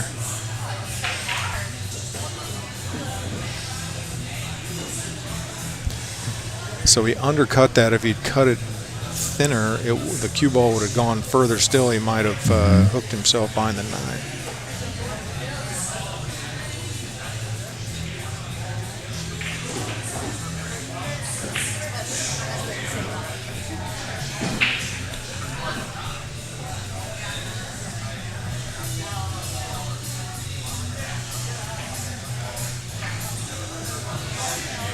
so what do you do here? 2 rails, try to just get a good hit? I for sure don't move the 7. Yep. Yeah, leave that ball there. I'm going to say 2 or 3 rails so that you come in behind the 2 ball off the long rail. Mm-hmm. And with the 6 and the 8 there, you have an opportunity at least to, if you can get the 2 ball to a rail after that. Oh, wow. Went right. See, yeah, wow.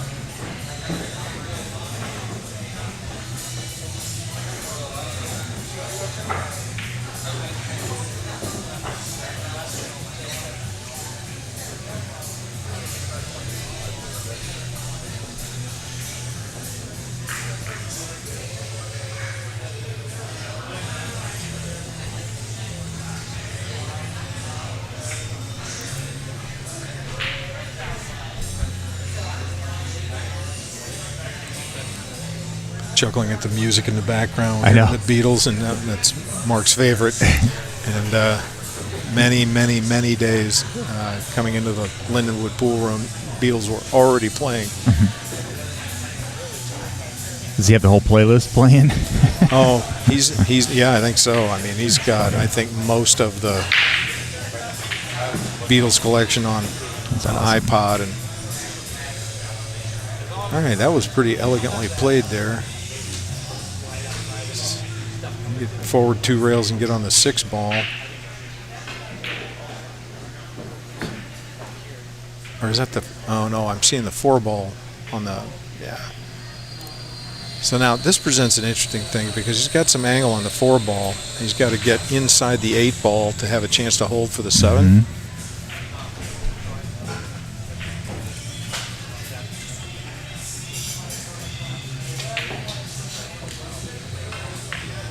Nice shot. Wow. Holds it for the 6. Yep.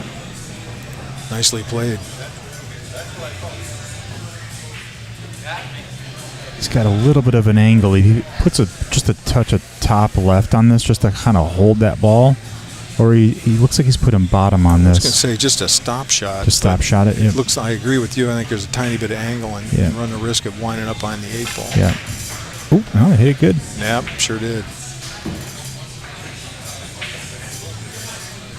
And your question from earlier about most improved, I can tell you that even if there's not a formal award, I can tell you Mark has an idea who it was. Who was, yeah. Yeah. Yeah. Wow, nice shot. And he's really playing well. Yeah. Hit that perfect speed. Got a great shape on the 8 ball. Now, would you come around 2 rails? It's not much angle there. I think I might try drawing back so that he's between the left long rail and the 9 ball. Yeah. But I can't really tell what the angle is. It's pretty straight. No commentator's like curse there. Yeah, like just that. like that. Just like that.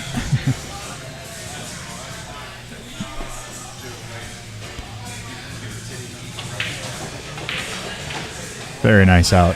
That'll put Ben on the board with 2 games to 1. And they're racing the 4 here as well, correct? I believe that's correct. Yeah. Liberty tier, yeah.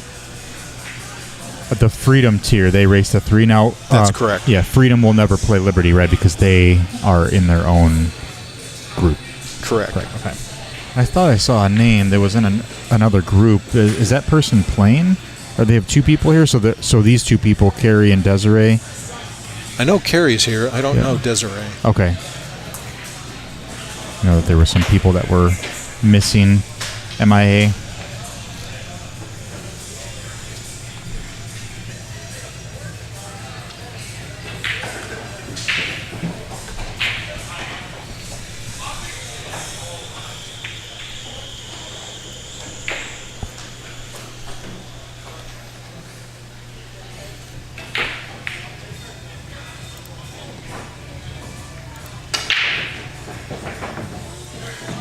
Oh, golden break.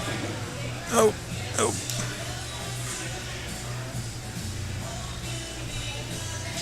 Is that the 1 ball? That was the 1 ball, yeah. Oh, okay. I noticed with the Magic Racks, the 9 ball stays put. It doesn't really move a whole lot.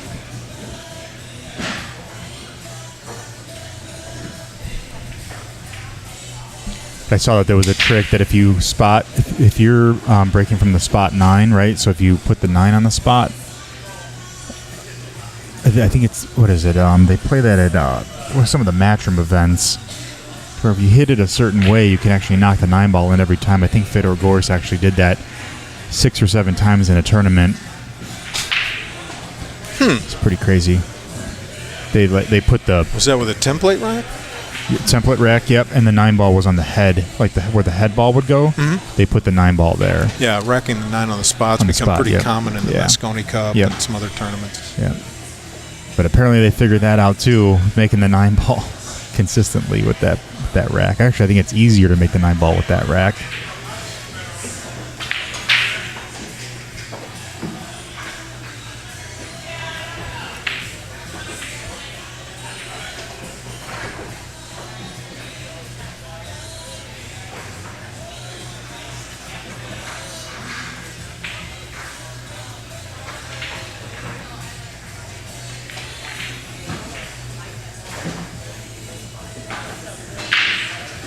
I think you can see the 5 ball past the 8.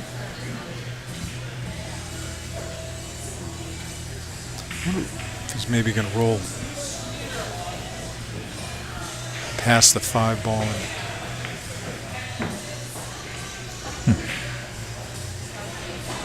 Oh, I think he was going to try to push that 5 ball. I don't think it plays to the corner, but it might play to the side. Yeah.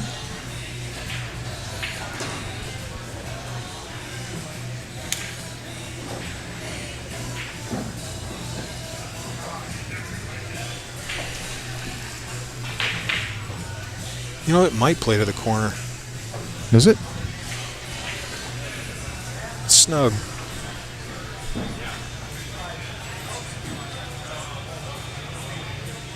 Well, I think he's going to play it to the side and play position for the 6 to the bottom left.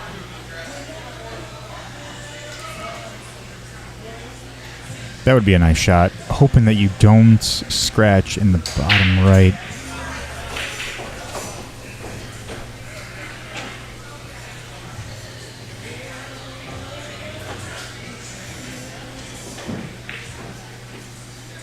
Oh, nice try. Yeah, see, there's the scratch. Tough shot. Yeah.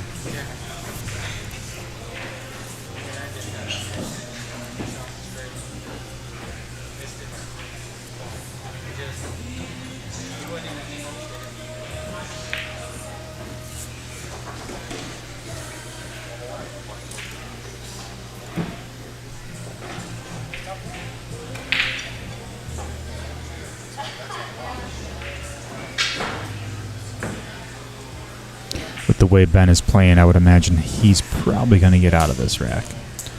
I was thinking the same thing, but given my performance so far, I didn't want to say anything.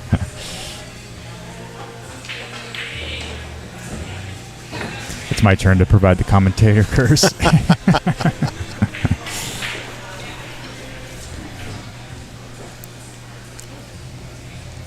He's not out of the woods yet. He's got to make a good hit on the 7 ball. Yeah. Just put a little bit of inside on it. Try to kill it, it looks like. Oh, no, it looks like he put a little bit of outside. Must have switched mid-stroke. Oh, yeah, he's on the 50-yard line. Yeah.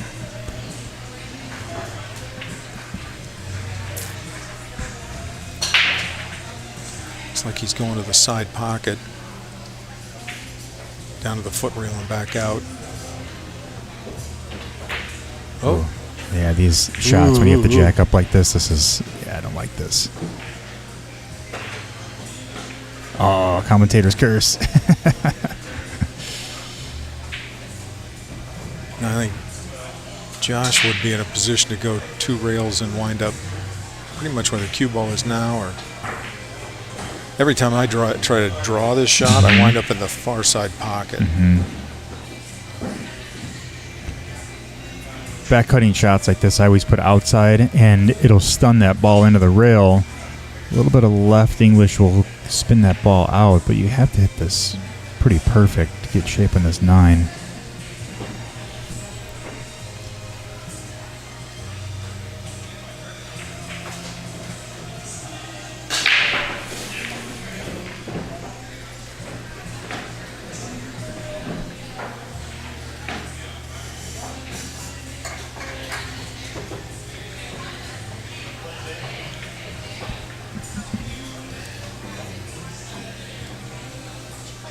there's something I admire, is the ability to say, nope, that's not it. Stand up and regroup. Yep. It's tough to do that. You're down on the shot. You're like, oh, I don't want to redo all this again. He's going to draw stroke this time. Yeah.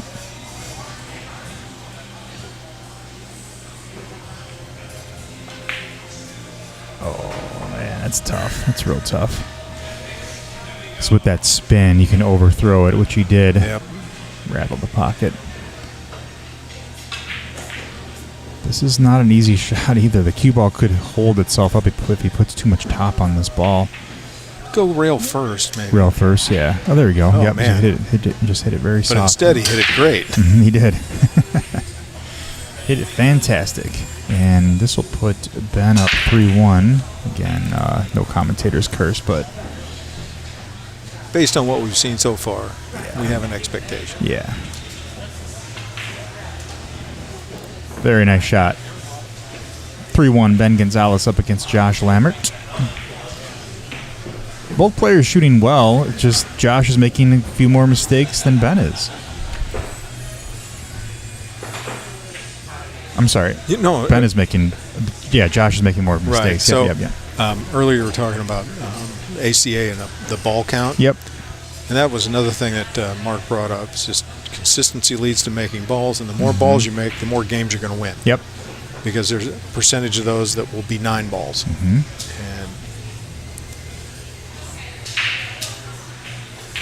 Mark has essentially devoted his life to pool, so he's examined so much of the statistics and the likelihood and and so on that it's just hard to argue with him on anything.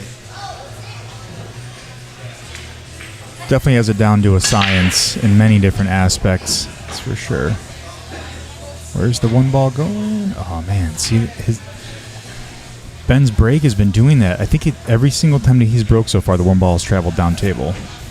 Yeah, and that's not uncommon. But you see their guys using a soft break so that it hangs up near the rail. The first rail it touches, it'll hang up near, or not hang up, but it'll be in line to shoot in that corner. Guys shooting it a little harder will wind up across the table, going. We'll call it 2 rails. Yep. To wind up near the other corner pocket, near the head rail.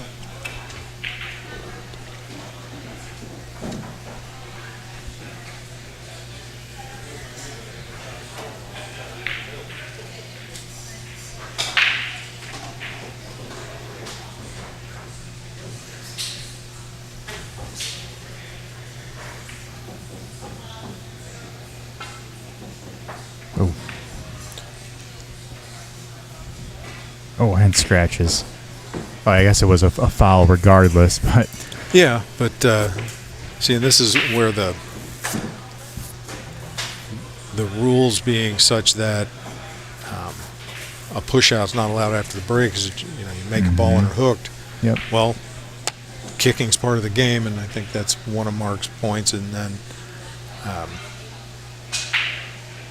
he has a whole line of logic about this, but apparently one of the pro leagues that he played in, they changed rules to make it more exciting for the viewer to watch, and that it wasn't necessarily good for pool. So I think what Mark does is just almost exclusively what's good for pool.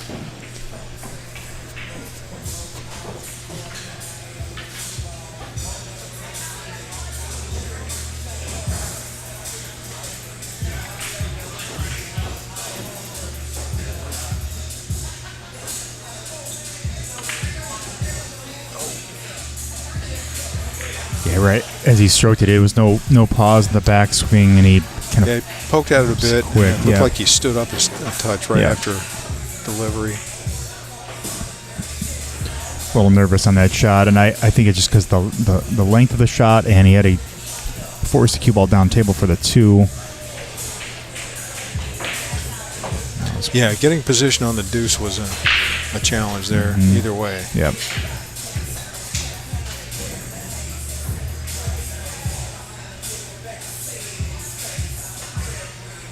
Wow, nice shot.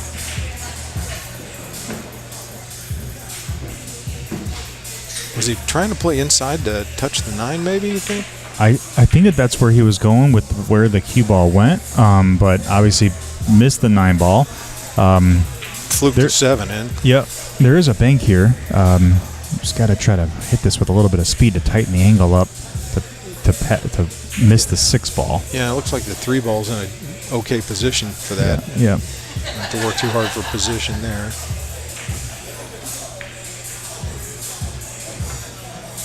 We're just going to cut it. Or you could cut that ball. Jiminy crickets. Wow, look at this safety, Just too. no fear. No, it isn't. Oh, I thought he's going to lock the cue ball in the 8. Yeah, he made likes it those. tough enough. Yeah, he likes those cut shots.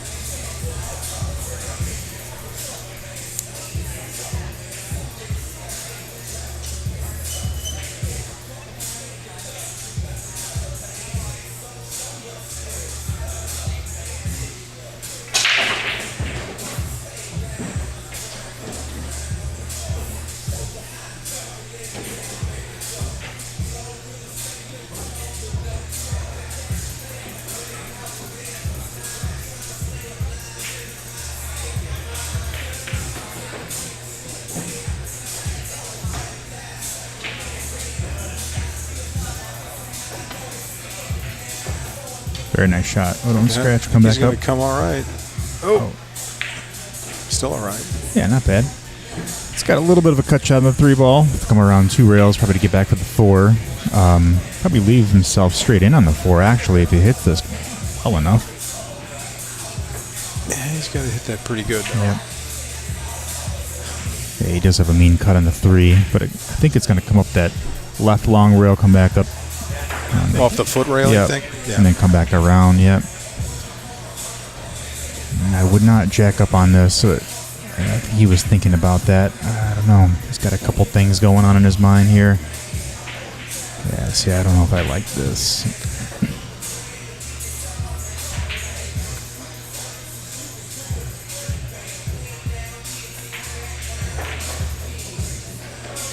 By golly, he played that really well. Did play it good. I think he was trying to hold that cue ball there Yep. and not let it drift so much.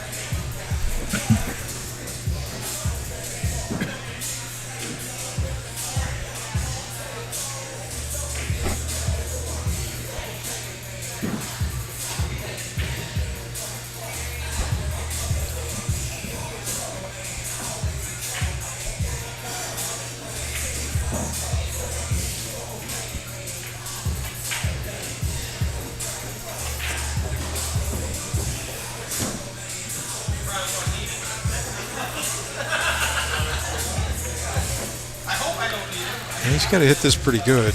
It'd be really easy to wind up with an awkward angle on the 6.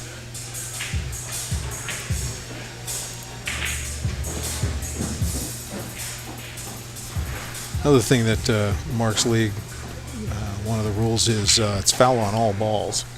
So it's not cue ball fouls only. You have to, Josh's arm there, you can see, was having to wrench it around to stay off of the 6 ball. Yeah, so there's foul on all balls, which is less common. Interesting. So if you move another object ball, it's a foul? Or touch it. I mean, Even if a touch it. hair, Yeah. a hair on your arm touches Wow. it, you doesn't have to move the ball. Yeah.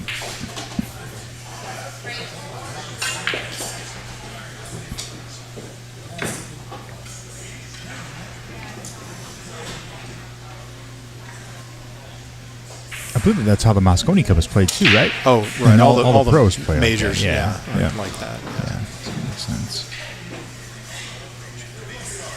Oh, nice. Left Hit himself. that nice. Yeah.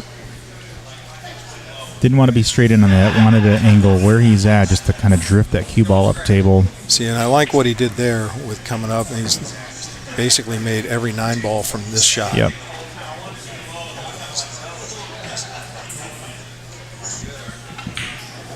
Very nice out. Then finished it out. Nicely done. So on table 2, we have Jeremy and Judix. I would imagine that another match is going to come up here on table 3. Yeah, it'll keep moving today. There's Yeah. going to be people available to play and tables. So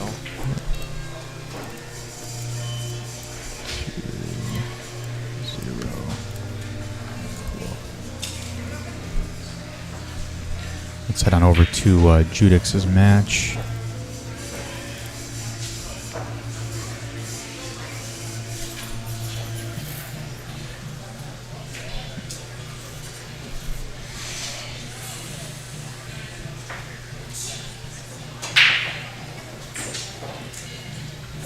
Nice shot.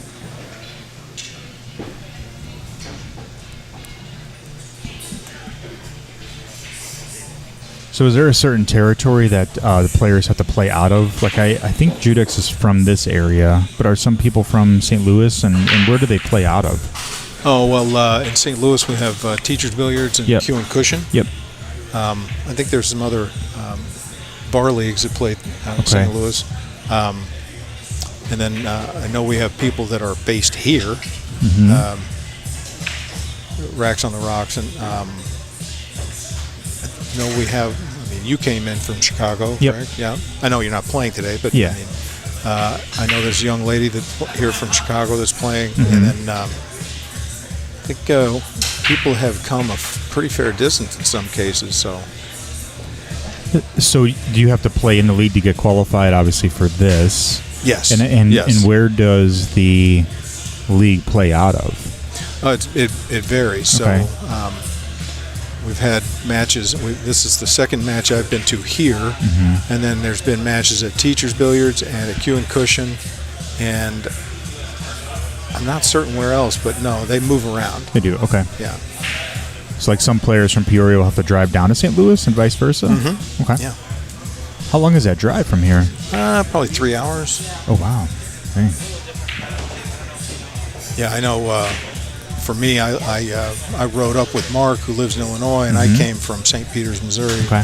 which is about an hour between my house and his house. So, oh, that was shot. fortunate. Wow, nice shot. That's one way to do it. Plans change. Yeah. Oh, wow. And then he missed the 8 ball. No. Oh, that's unfortunate. Yeah. Jeremy's got to put a pretty powerful draw stroke on this to pull this ball back for the 9. Yeah, that's true, but I'll tell you, with the way the equipment is kept here, balls are clean, the tables are clean, it makes it so much easier. I mean,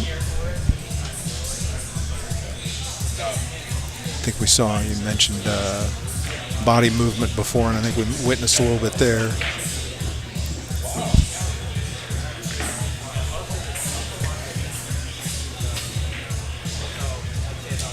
Should be okay here. This is just a stun shot up table or let a cue ball run back down. Hit it pretty hard, I think, because it's got to go some distance. Yeah. Hit it well. That was nicely struck. Yeah, that's a really nice shot.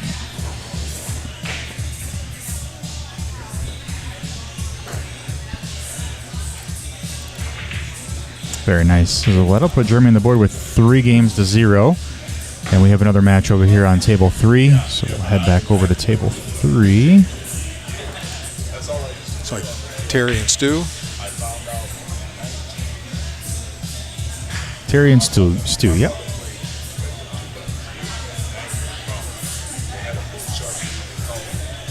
So will players lag for the break? Yes. Cool.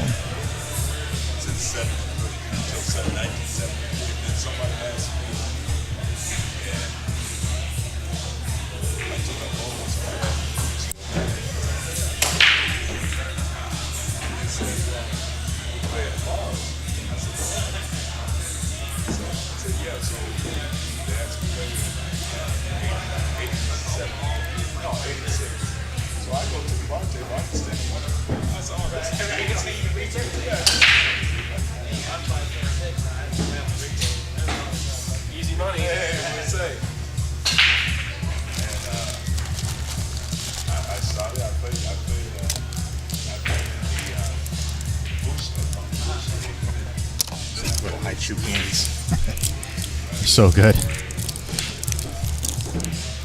Thank you.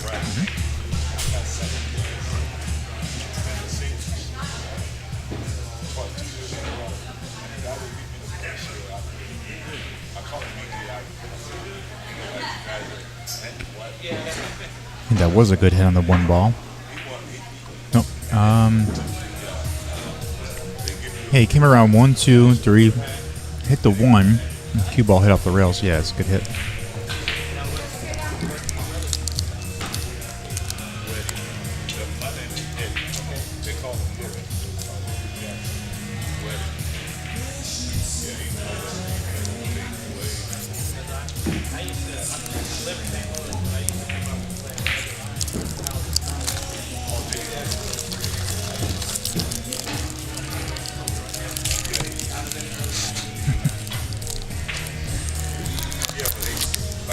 I had some of these when I was here last time, and they're just like good to, I don't know, they're like good to chew on while you're commentating because they're, I don't know, they're just like really addicting. So good.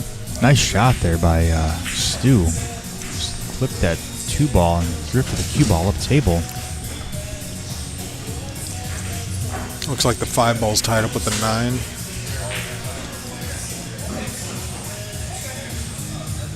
Yeah, like how do you get to the 2 ball? I mean, you have the 8 and the 5 ball, or the 8 and the 3 ball blocking the 2.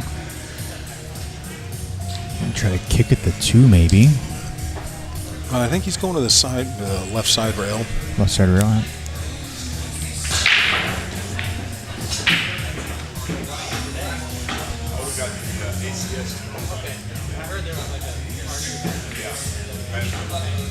Nice hit.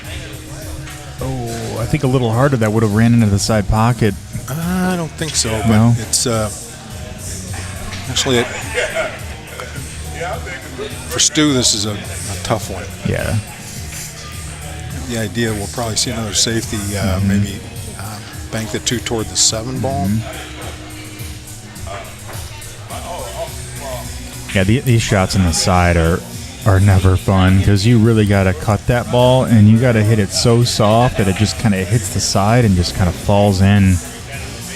Yeah, I'm not even sure it would go on the side on the left. You might be able to bank that ball, but You're back here with the cool people.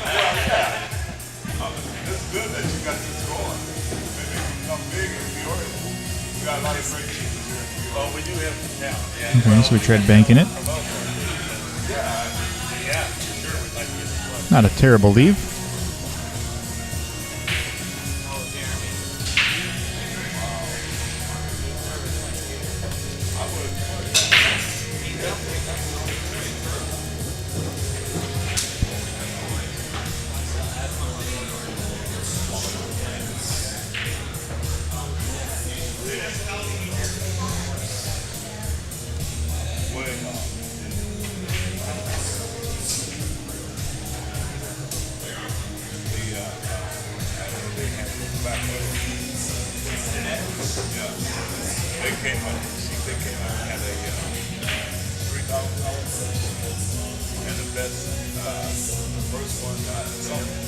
He's got to get back down table.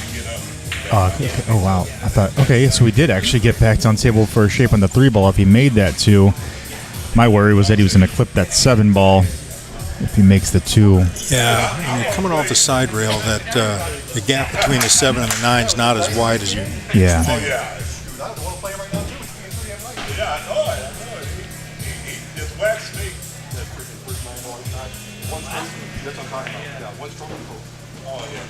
Nice controlled shot there.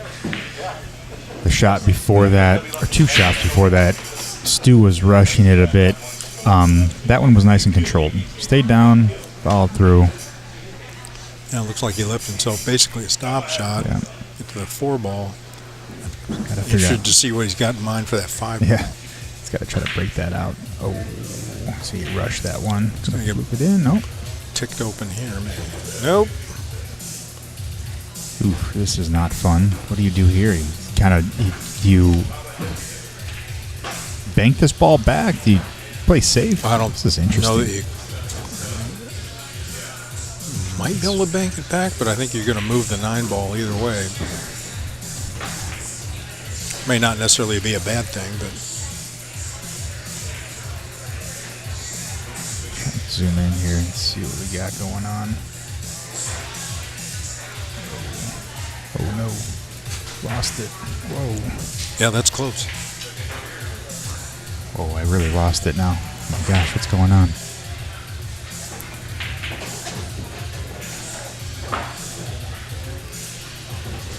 Sorry about that. Camera was kind of freaking out there for a bit.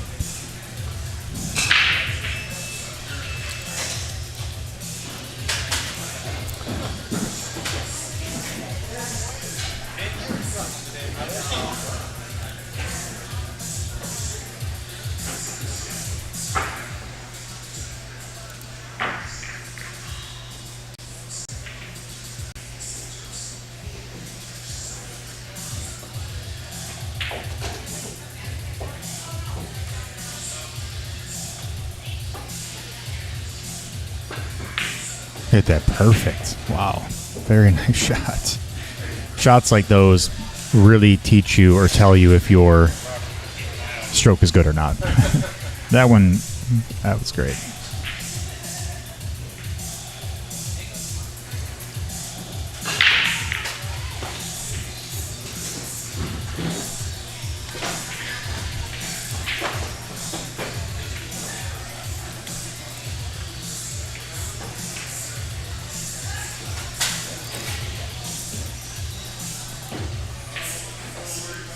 If the cue ball traveled maybe another foot down table, it might have a shot in the side on the 4. Right now, that's pretty slim.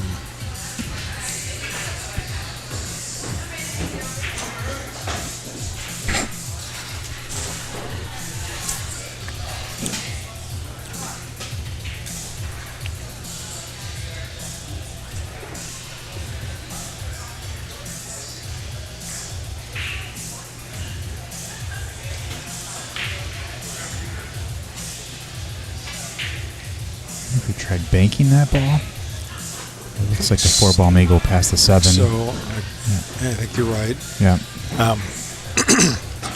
Got a real nice connection with the ball. Follow through, finishes through the ball, and yeah.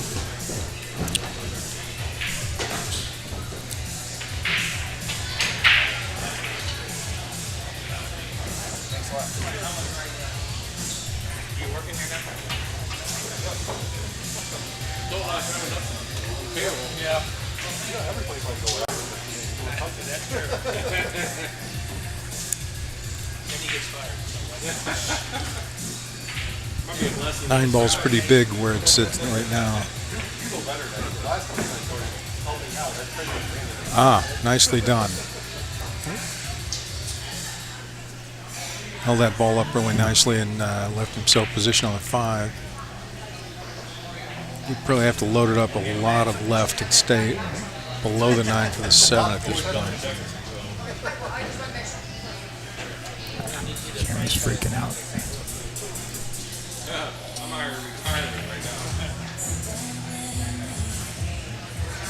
After this match, I may have to adjust the resolution a bit. This camera is just lagging just a bit.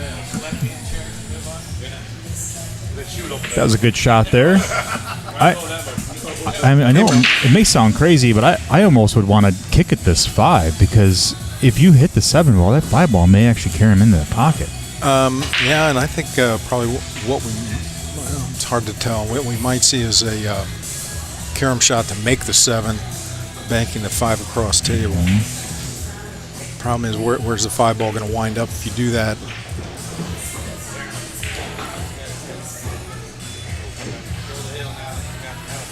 So he's just going to play safe, but this is going to be tough to wrap the 5 behind the 7 with where it's at. Yeah, see, it's tough. Oh, left it by the 8.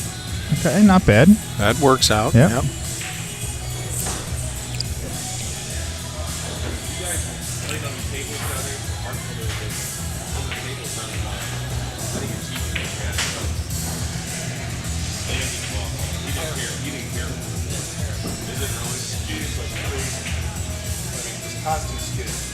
And it wore really fast. And it wore really. 4 months it was gone. Wow. That clock's been on there September last year.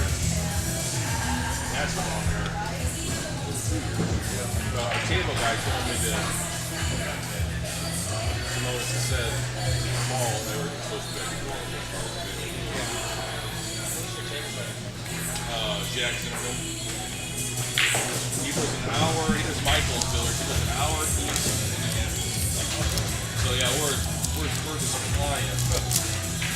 Yeah, guys, the teacher, I think he's from That was unfortunate.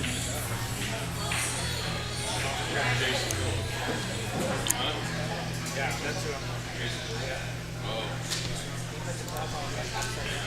He used to come here when we played the teams together. Jason would get some money. But then he just disappeared. He was Jason watching home calls. Nothing. But one time we had a tail guy hit the ball on, and as luck goes, something only gets on our name, and they put it rip it. I mean, it's horrible. We had an event coming on. So I'm able to find some ball, and I had Jason. I don't get locked up in the 8. Oh, looks like He's it's all right. okay. Yep. That was my biggest fear with that shot. Yeah, I wondered if he might play at 2 rails and come up off the foot rail. You know, so you get to play it with a little more speed. Yep. You play this with a little bit of top right to come around past the 9, come back up for the 8 and up top left. Yeah, I think so. It's not got a lot of angle, so looks like he's coming back for it, though. Or maybe not. If you look at it, you can see the difference. Yeah, this can go a couple ways. I mean, maybe even top left to kill it off the rail, come up in the middle of the table past the 9 ball. 8 ball in the top left. Looks like he's putting a bit of draw on this ball, though. No, like I said, I would appreciate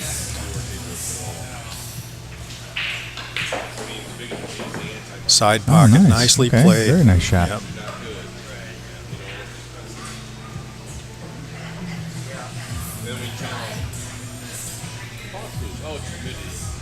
Ryan Kohler says, why not stop shot an 8 in the side pocket? That's exactly what he just did. No, he drew back. Drew back, yep.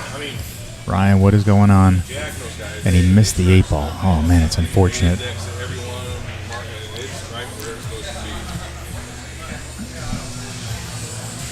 I think he was thinking stop shot, 8 ball in the left side pocket. Yeah, he was talking about stopping the cue ball where close to where the 9 ball is now and shooting Making up side, the left yep. side pocket. Yep.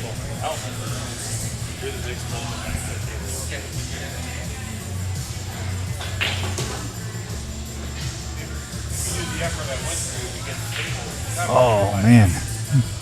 Kind of poked at that ball. I think he was worried about the leave on the 9. I don't know. Yeah, I couldn't tell if there was enough angle. I'm not sure. I might have tried going forward off that. Yeah. Come to the side rail and come out a little bit. Yeah. It's easy for me here, though. I never miss from here. Never.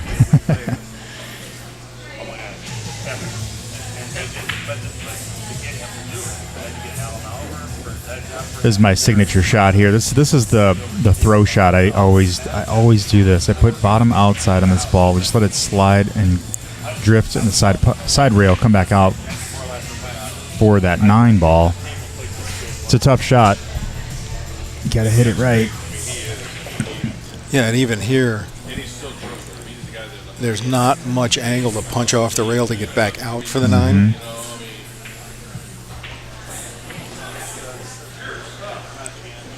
You know, and Mark will tell you there are no easy shots. I mean, there are shots that look easy, but you got to play position, and it's the last ball before, and all those things come into play. Yep.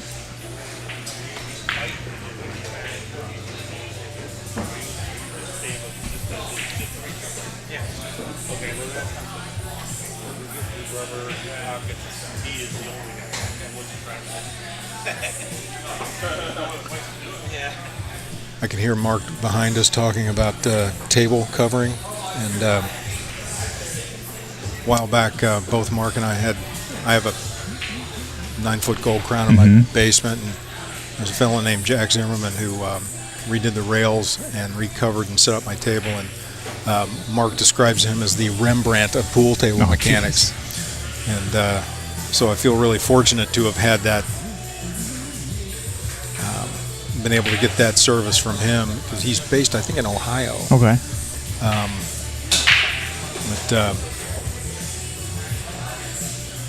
anyway, Jack's just supreme. Just a huge, terrific gentleman, along with being just the holy smoke, nice shot. Just being a virtuoso and setting up a table. And who is this again? Jack Zimmerman. Jack Zimmerman. Yeah. Does he own a company? I think he does have maybe an LLC and uses that for his business. Yeah. But I don't know if he does that full time or not. Okay. He shows up and takes 15, 20 minutes just to carry all the tools in. Of course. And then goes to town. And I mean, he don't waste any time or effort, but it's just an exquisite job setting up a table. It is a crafted skill for sure. I mean, yes, sir. You have some people that'll work on valley tables and they do a great job, but they just won't touch diamonds because they're different, right? They just, or people won't touch gold crowns because they just don't know that table. I mean, it takes a skill.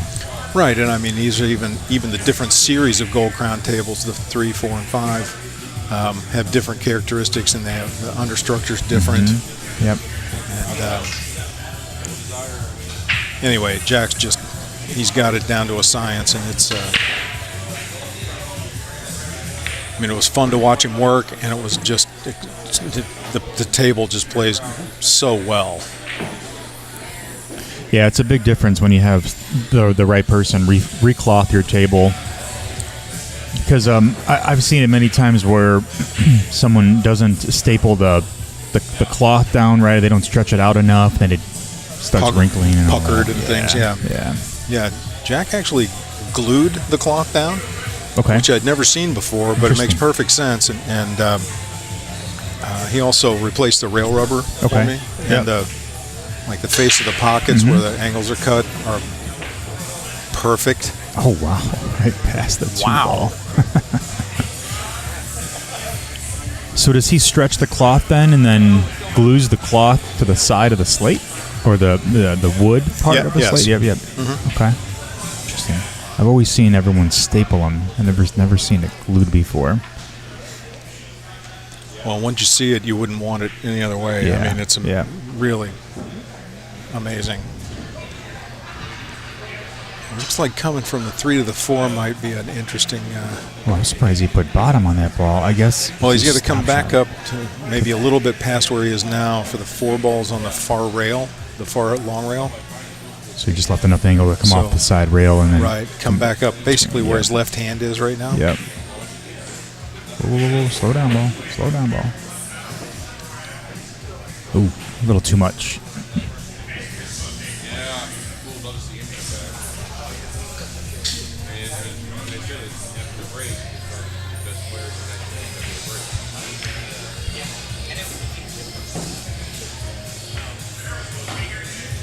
Yeah, that's a touchy shot. I was thinking maybe you masse it past the 8, try to make the 4. He tried doing that. He definitely put some spin on that. Yeah.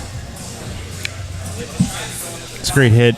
Good leave. I mean, doesn't really leave much for Stu to shoot at. You can see the 4 ball. Can't see if the 4 ball passes the 5. I don't think know. so. It's close. I don't think it does.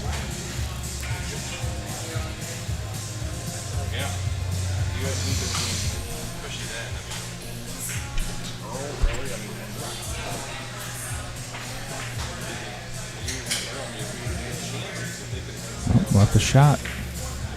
Left the shot for Terry to shoot at.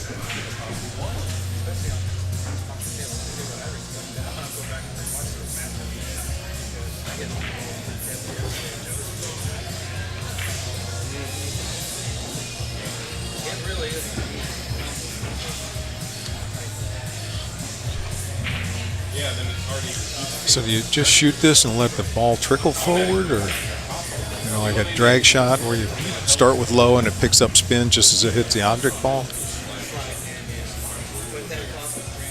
It looks like it's got enough angle to where if you just put a little bit of center, a little bit of top, just kind of run that ball closer to the 5, I think you'll naturally get the angle that you want. Oh, wow. Really fired at that ball. Yeah. What tier is Terry and Stu in? I did not see them in the list.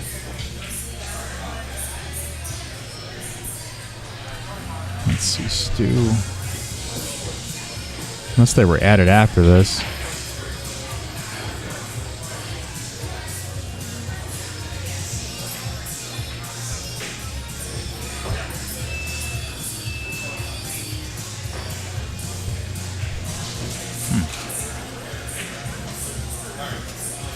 They are in the Liberty tier, though, right? I believe so. Think Yeah. Yeah.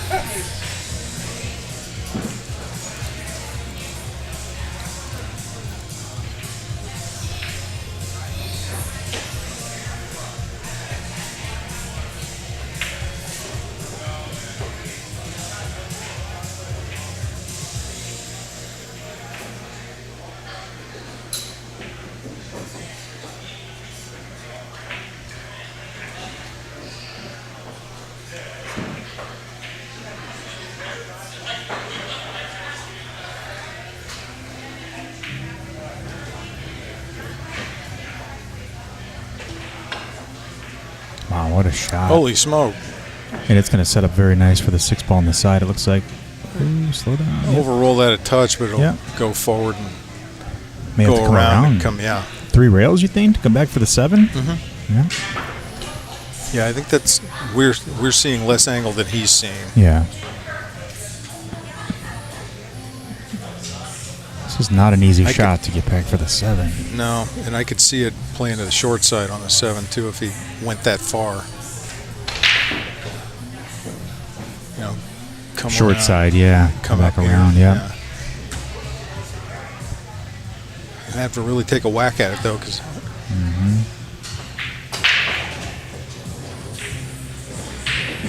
Okay, so we just ran it straight and almost got great shape on the 7, just a little slow. Yeah, it's going to have a lot of speed coming off toward the 8 ball, but Yeah.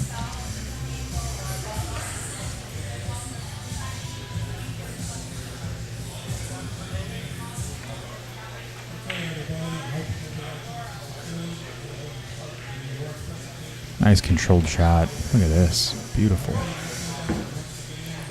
wow. Nicely played. I did not think he was able to get that angle. Obviously, it looks different on this side, but that was Yeah, but a hold great that shot. ball like that was a Yeah. really skillful shot. Yeah.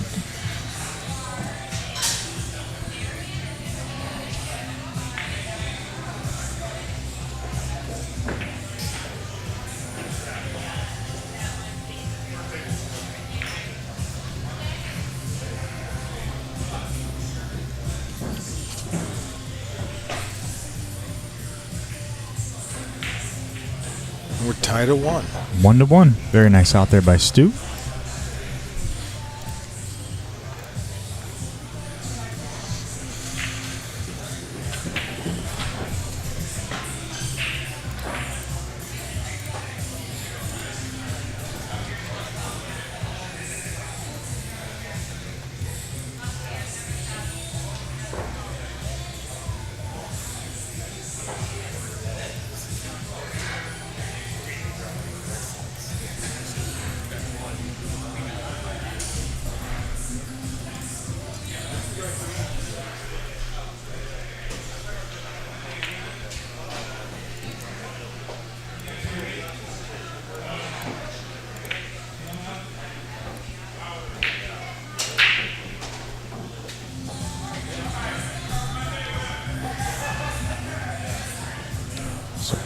While Terry is racking, we'll head over to table 2.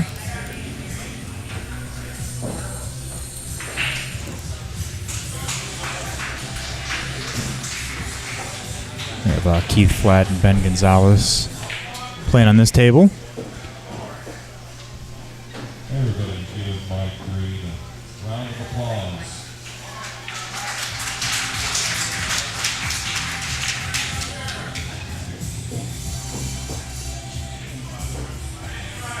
Looks like Keith is working on tying this match up here. He's got the 5 ball, come back for the 6, come around for the 7. It's pretty open. Yeah, now getting into that space between the 7 and the 8, have a pretty flat angle, which he's not going to get. Yeah. So I've been noticing that a lot. The cue ball just kind of dies off the rail. well, and he had a pretty straight, Yeah. small angle to work with to move that ball around.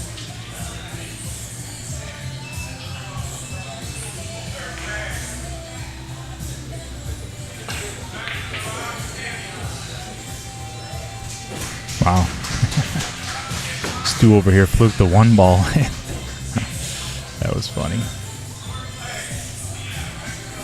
All right, so it looks like Keith's just going to play a nice safety here. Doesn't really leave much for Ben to shoot at.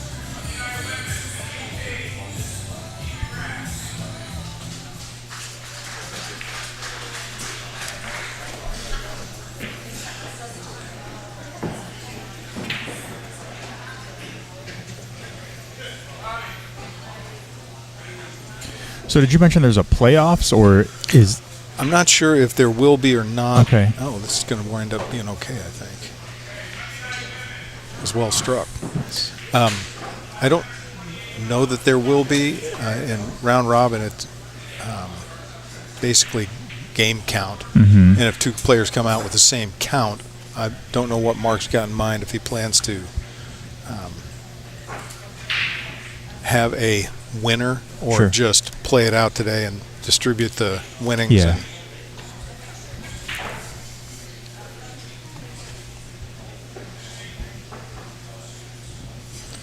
be interested to see if we're feeling froggy here, if we're going to see another safety.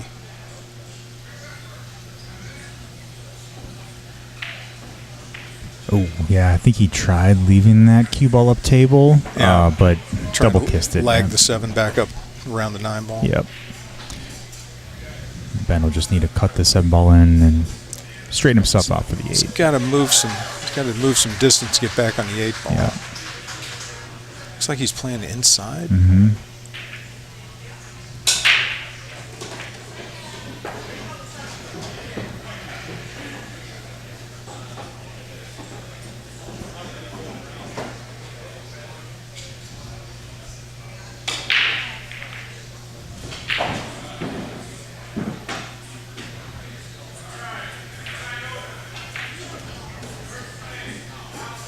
Hit that well. Wow, very Holy nice. smoke. Very nice Really shot. nice.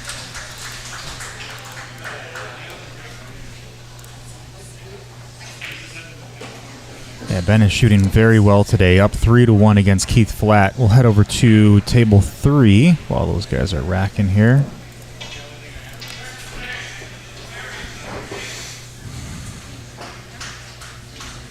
Still tied up 1-1. Stu actually made a good hit and actually snuck that cue ball behind the 9, which then led for ball in hand because Terry could not shoot at the 3 ball, couldn't see it. Stu's got ball in hand now from that safety shot. Boy, the 3 to the 4 is no bargain, though. No, it is not. Yeah, he's got a lot of traffic down there. Although, if he makes the 3 ball and pulls this ball back, he has a window to shoot at that 4 from this side. He's putting himself for a fair amount of angle for that. I wonder if he's trying to go between the 5 and the 9 or the 7 and the 5 to get below that.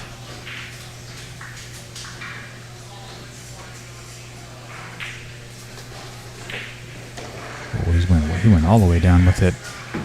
I don't know if he wants to be on that side. That's why that was tough. I probably would have left it on in this window on the right here, and played the 3 ball in the right bottom right corner and left yourself an angle over here, because then you would have naturally played come a out stop for the shot. 5. Yeah.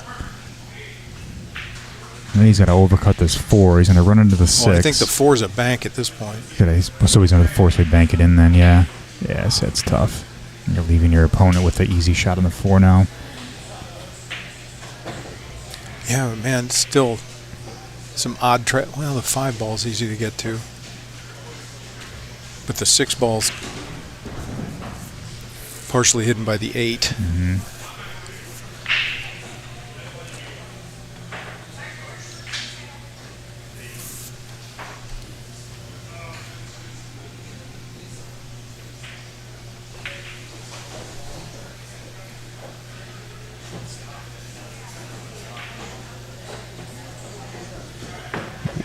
Rolled right up on the 5.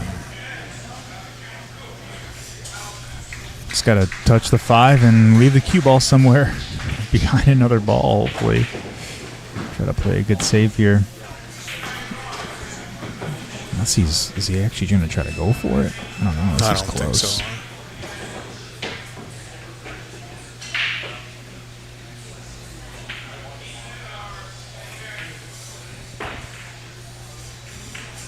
Is he going for the 5-8 combo? Huh. Interesting. Well, leaves a shot now for Stu. Roll this ball up, play top on the 5, roll it up for the 6 on the side. And give him a good opportunity to roll forward for the 7 as well. Yep. If he gets there, the odds of him getting out are pretty good. Pretty good, yeah. Yep.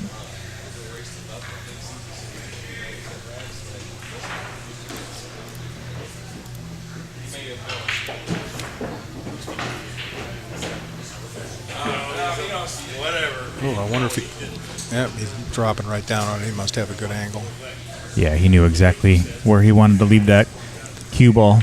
Put a lot of top on that, rolled it right up perfectly for the 7, left himself a little bit of an angle, but he hit that ball a tad too much. Oh, he's fine. But he should be okay. Yeah. Kill that off the rail, it'd be straight in on the 8. Yeah.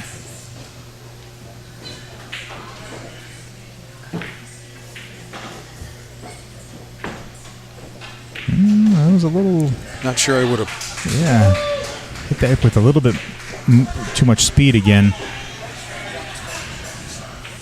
But if he hits this one with too much speed, I think he's okay because it'll just come back down table for the 9. Right. So I was going to go off the head rail and, yeah. Of course, yeah. Let's slowly drift down Nicely table for the 9. played. Very nice.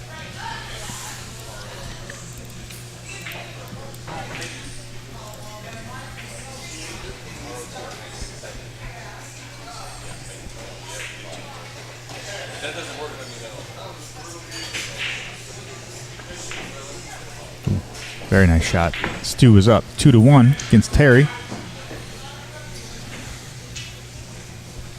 This is a race to 4. So every player that is in each of their own groups, pretty much everyone's going to play against each other in their own group. Correct. Right, yeah. And then are they just determining it by wins on who wins out of that group? Is that the whole goal? I think so. Yeah. Okay. And then you'd mentioned that the winners of those groups will not play each other. It just determines the whoever wins, right? Liberty and the Freedom tiers won't play one another. Yeah.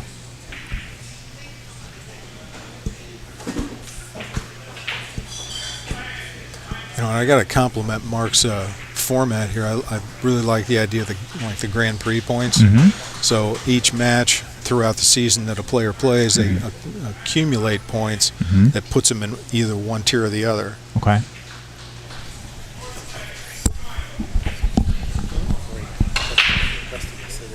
Yeah, that's fine.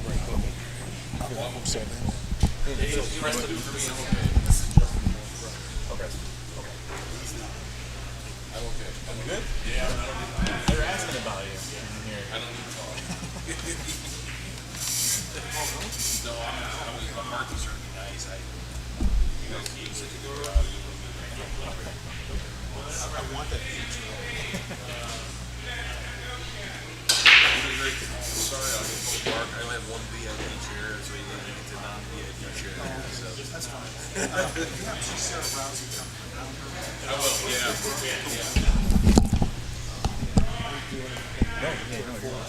Yeah, you're on this selfie.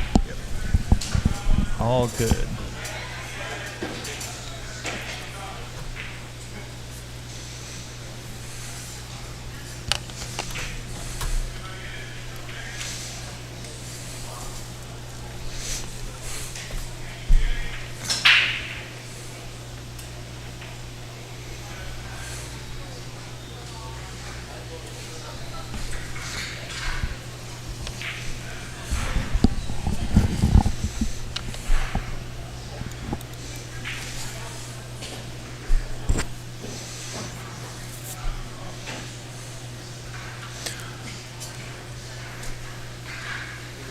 So I don't blame Stu for taking his time here because the 2 ball's in an awkward position. Yeah, what does he do to get back to that 2? I think he might be trying to come underneath. Ooh, miscue. Oh, I think. Did he miscue? Yeah, he miscued. Okay. Yeah, he was. It looked like he was putting top right, and the cue stick just slipped off the cue.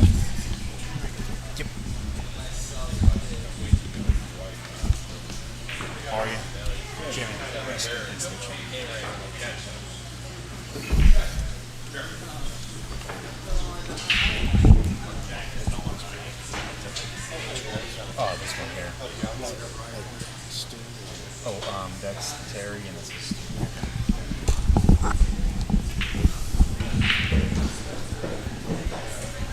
We have Preston Hall. Hi, how's everybody going? You are Justin Hall's brother? Yes. Awesome. Very cool. So, did he start playing pool first and then you tagged along, or were you the first one? Yeah, I'm much older Okay. than Justin, so Okay. I was playing quite a bit Yeah. before he was, but I didn't pick up the stick the proper way the first time. He was fortunate enough to learn right off the get-go proper technique, and as you can see, he's a phenomenal player, and I'm a 539 Fargo. So where did he learn his skill from? You know, at a young age, he moved with our dad down to Florida, and there was a lot of great players down there, and so that's pretty much where he got the best knowledge from. Okay. So he just learned from a lot of players out there, or was it like a specific clinic like Mark puts on, or? No, mainly players. Just Our players, dad worked yeah. at a pool hall. Okay. And, so Cool. Very cool. So what got you guys into the game? Was it because your dad was playing? It was. yeah, I think for me, it was not anything to do with our father. It was I had some friends that played, and we were on the wrestling team together, and we'd go over to a friend's house after wrestling practice and play, and that's pretty much how I learned. Just became an addiction after that, right? Yeah, absolutely. Love it. Yep. Do you play around here? St. Louis. St. Louis, okay. Yeah, So teachers and cue and cushion then? Yeah, teachers. I'll drive over to Hillsboro Billiards once in a while. I like that place too. Cool. Justin was just playing in a big tournament recently. Was he? Did I see him playing at a big tournament? I forget where it was at. Yeah, I think he went to New Orleans and played in that. Was it the Buffaloes event? Yeah. He placed fairly high. Was he in the top 5, I thought? Or got I wrong? That I Not sure. Okay. don't know. Okay. Yeah, that was a massive event out there. Do you know if he's playing at the Big Dogs? I don't. Event? I haven't talked to him in a couple weeks. Okay. So, but he, you know, a lot of people don't realize he won the One Pocket U.S. Open a couple years ago and got third, I believe, last year. Yep. So It's pretty impressive. yeah.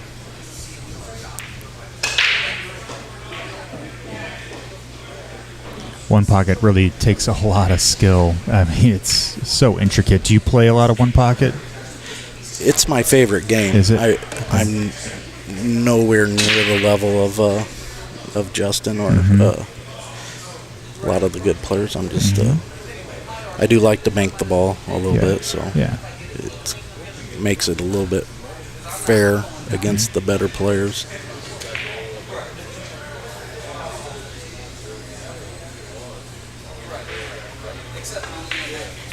And are you playing in this league as well? Yeah. Okay. So where are you at in the standings? You know, I don't know. I'm in the middle level. Middle level, okay. Yeah, I won my first match today and Okay. lost my second. I think I have the list here. Oh, there you are, yeah. So how are the points accumulated then? Is it throughout the session? Yeah, yeah, Okay. and so I missed a week. Yeah. So that hurt me. Okay. A little bit. So. And how many more matches do you have to play today? Do you play everyone in your group? Yeah, I got Okay. three more matches. 3 more matches. Okay. And who did you end up losing to? I lost to Darren Reeves. So Darren Reeves, what you're Darren looking at there got changed because a few players didn't show up. Oh, so, got it. And then I beat Judix James. Okay. So. Yeah, he shoots fairly well, right? I mean, Yeah, I yeah. see him at the ACS events. Shoots pretty good. Yeah, I mean, when I saw he was my first match, he's a name. Yeah. Whenever I started playing years ago, he'd come down to Cahokia to the break and play in the Midwest 9-ball and always be a contender. You know? So definitely. it was nice to pull one off against him. So outside of the U.S. Team Billiards League, are you playing in any other leagues? No. No. No, I have a full-time job, and pool is just kind of a hobby. Little hobby, yeah.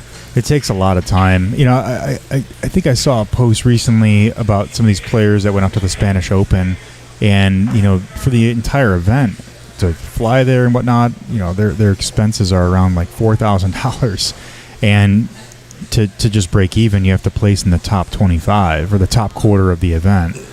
It's pretty crazy. Yeah, that's risky. Yeah. Yeah.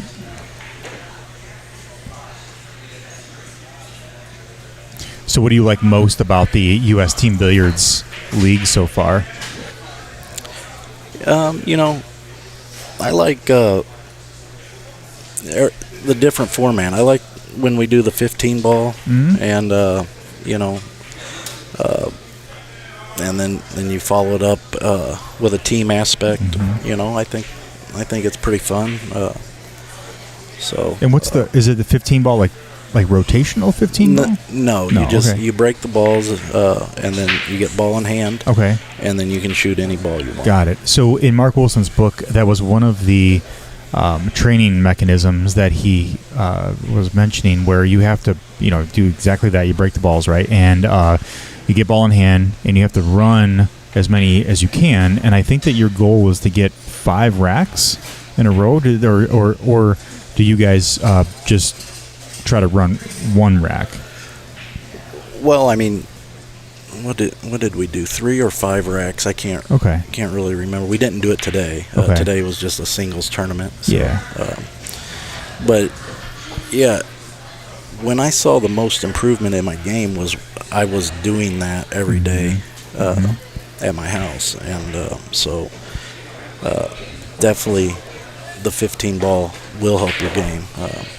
You gain a little bit of confidence because you get a lot of easy shots, but you got to come with a breakout here or there. So everybody thinks it's easy. Yeah, I was just going to say that. Like, some people will think, oh, just break a 15 ball rack and you just got to run everything, and there's, you don't have to go for solids or stripes, you just make anything. It's like playing straight pool, but with a wide open rack. And some people may think that that's really easy to do, but it is actually really tough. It is. Because, the first 10 balls may be easy, but then you'll get a ball that'll get locked up at the end, and you might get bad shape on the last, 2 or 3 balls, and then you have to really work hard to try to run those balls out, and it can be a challenge. Yeah, and it's pretty embarrassing when you get a 1, Yeah, it is. and it happens because a lot of times you think your best time to get a breakout is with your ball in hand shot, and you hook yourself and you can't make another ball. Downhill from there, yeah. I think with 5 racks of 15, what is that? Is that 55? Would be, 75? Or is it 75? I don't know. 15 times 5. 75, 2, you yeah, got 75. it, yeah. I think my highest, because I remember I was running through that, trying to make as many balls as I could in 5 racks. I think I made it to 4, which it was not easy because I was practicing for weeks. I mean, I couldn't even get out of like one rack. You know, I would always tie myself up with the last few balls, and then I got to two racks, and I got to 3 racks. It was really, really tough. Yeah. We did have somebody, I think Josh Lambert got a perfect on his 15 ball. All the racks. Nice. He didn't miss a ball. That's awesome. And I think Mark gave him $50 for doing that. That's great. You know?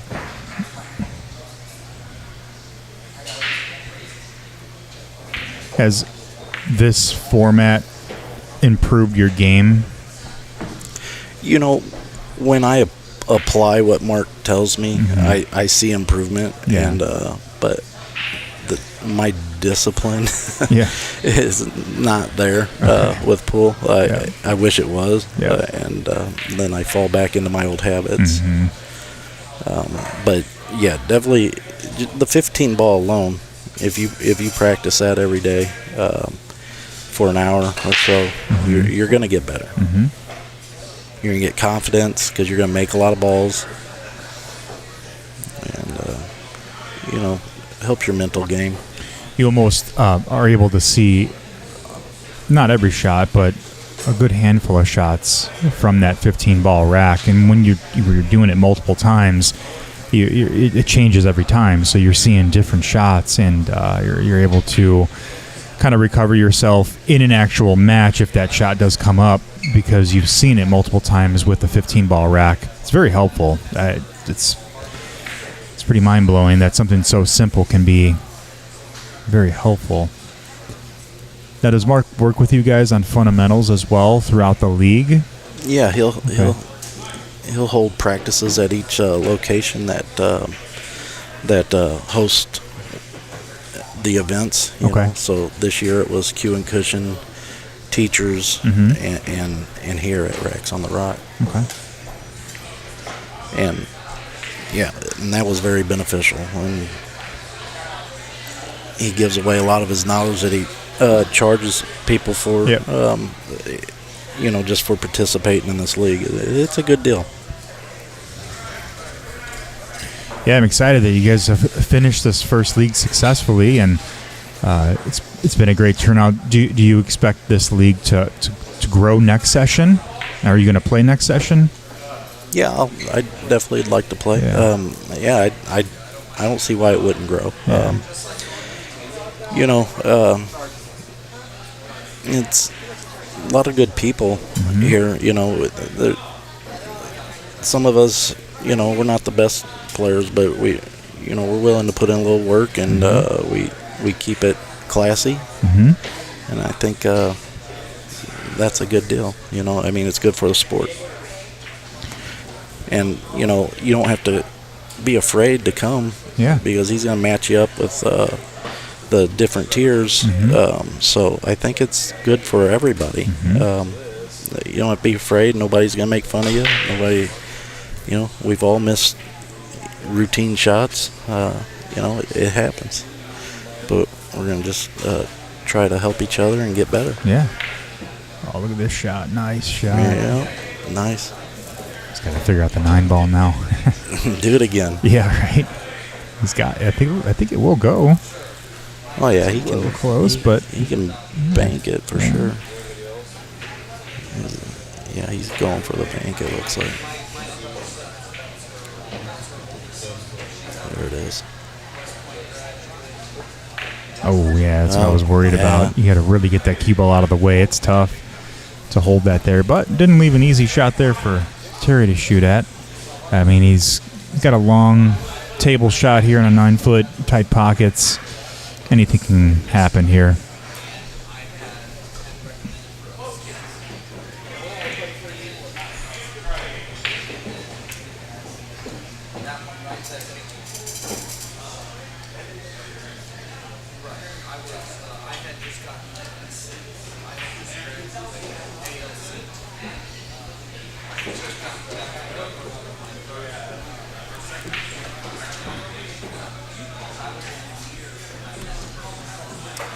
Nice and easy here. This is one of those shots where you have to stay focused.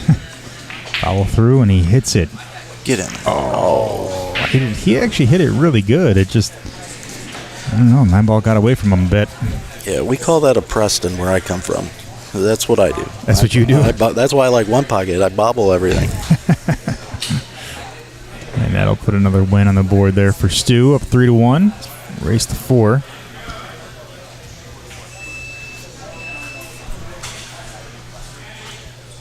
Some of those one pocket matches recently with, oh gosh, who was Tony Chohan? He's made crazy shots. That was actually the tournament that I think Justin Hall was playing in. That I think I might have been referring to earlier, because I think he ended up in second place in that tournament. And Tony Chohan was just coming out of the gates with some crazy shots. Yeah, speaking of Tony and Justin, they, I think, just a couple months ago, Tony was down in Florida at a one pocket tournament, and Justin drew him in the first round and beat him. And then Tony went through the losers bracket to meet him in the finals, and Justin beat him again. So, wow! And that's no easy feat. No, it is not. That's the same thing when Justin won the U.S. Open one pocket. I think he beat Dennis Orcola twice. Wow, that's impressive. When he's on, he's on. And same with Tony. Tony, when he's on, he's in my eyes, Tony's always a favorite if he's playing.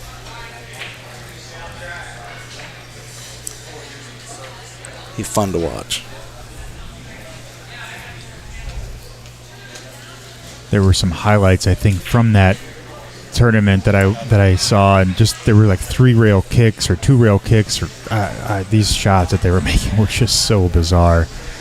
It's pretty crazy. I mean, one pocket brings that out of you. You have to be very creative on the table, and you don't want to make too many crazy movements either. So you got to keep like a happy medium composure.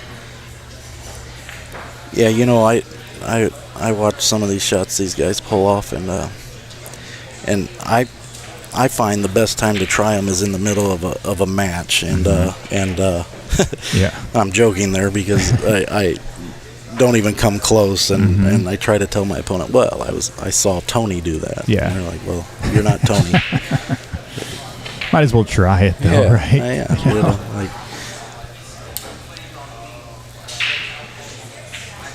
They make it look so easy. That's my point of that statement. They do. Oh, that's not good. Really tried forcing that cue ball out of there to get back to the 2. If he can get on this 2, he's looking pretty good. Balls are sitting. Just gotta slow down. Slow down or get going. Yeah, right. Either one. I think you could still see that 2 ball past the 8. It's gonna be tight, but I guess he can't see it. No, I don't know. It looks tough. I don't know if he can spin that in. And then you got to come up for the 3, so that's... I think he can make it. Yeah, it had to spin around that 8. Good shot. Yeah. But that's what I was afraid of with that spin shot there. A great outcome. He's got to get back for this 3 ball. Let's see.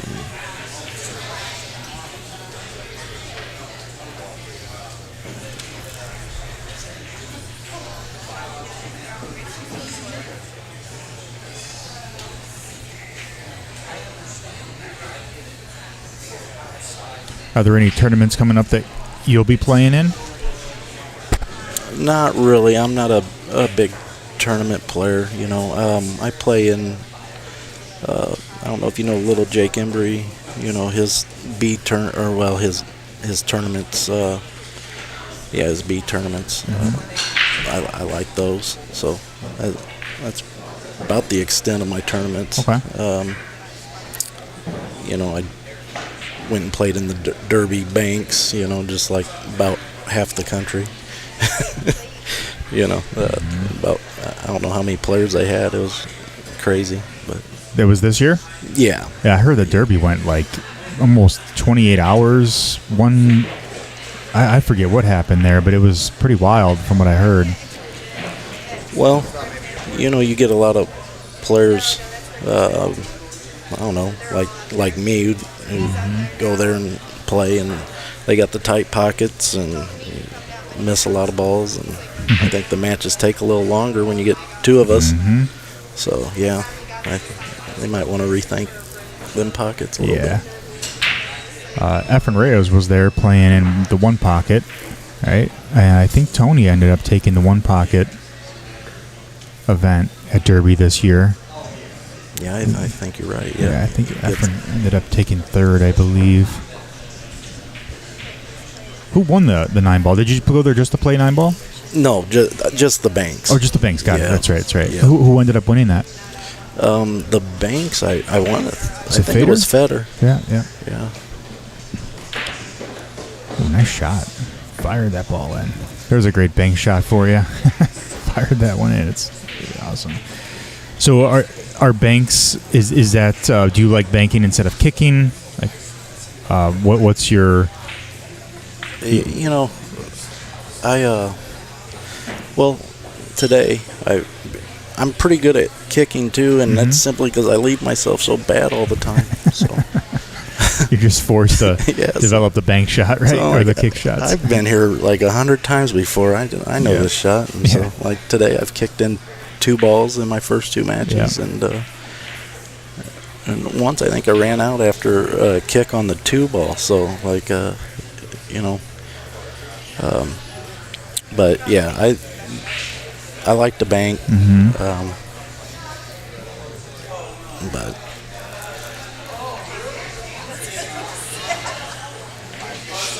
nice shot.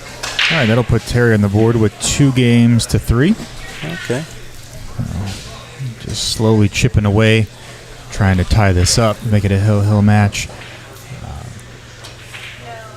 Been noticing, or recently, I've watched a lot of players do this like backward bank, where, and I've seen Feder do it, and a few other players, where they hit outside of the pocket, and then it actually ends up coming back towards the pocket and making it. I don't even know what you call that. Have you seen that before? On the side pocket shot? Yeah.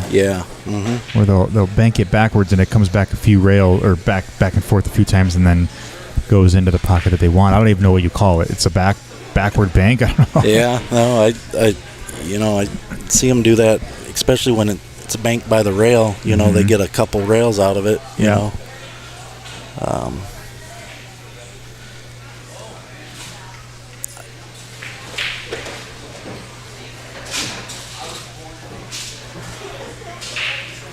Are you going to sign up for the Derby Banks next year? Yes. Yeah. I mean, it's fun. You get your pass, and then you can stay and watch the rest of the events. You have access to the whole event. You can pretty much go anywhere. Yeah, because you get a badge, and that's cool. Because I know they have that like action room that I don't think ever shuts down. No, that can be fun to watch too. It's if you.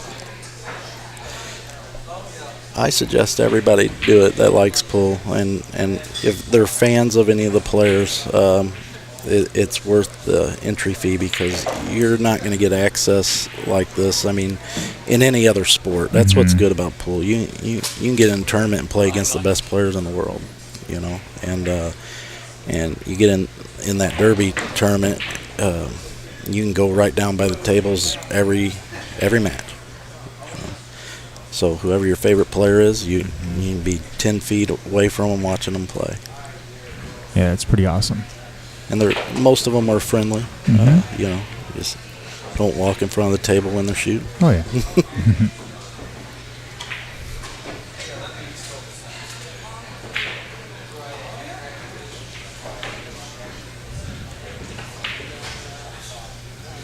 It's interesting. Terry's almost like, I don't even know. I'm not sure what he's doing there. I don't know if he's punching at the ball or if he's poking at it. But the 3 ball like drifted away. I don't know. I'm not even sure what happened there, but I think he was forcing himself trying to come around for the 4. There's a nice kick shot here. Yeah, that's going to come out good. Get a nice shape for the 4 ball. Yep. Very nice. Yeah, I think there's probably a little nerves too. Like I don't think a lot of these people are used to being streamed. Oh yeah, true. I think it puts a little extra pressure on it, and you're going to bobble balls when you're a little bit nervous. Yeah, it's crazy. The mental gets a little thrown off when you're on a stream table. Yeah, because I've watched both these guys play throughout the year, and you're not seeing their best game. Yeah. They're both pretty good players, so.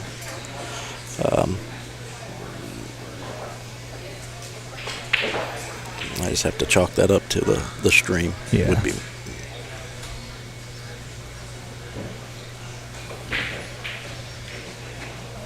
Maybe the prize money. I don't know.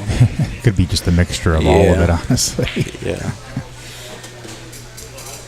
But being on the stream actually helps your mental too. So you have all of these other things working for you throughout the league, right? Where you're learning about your composure, you're learning about how to, keep your emotional state in the game, and then also now you're on a stream table, to where it also helps the mental as well too. So it all kind of works together, I feel. Yeah, I 100%. I think there's people that play better under that type of pressure. Yeah. I think I probably concentrate a little more knowing that there's a few people watching me. Yeah, that may not the results may not be there, but I think I put out a little better effort. Yeah. You try just a little harder. You're focusing more on the shots.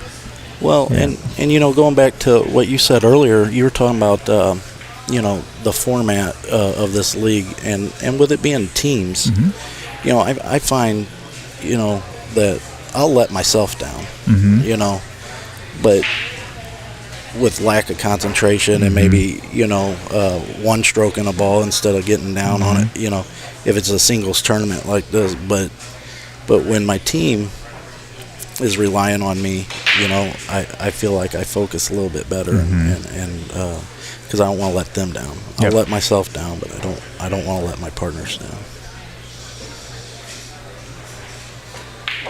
Wow, he crushed that ball.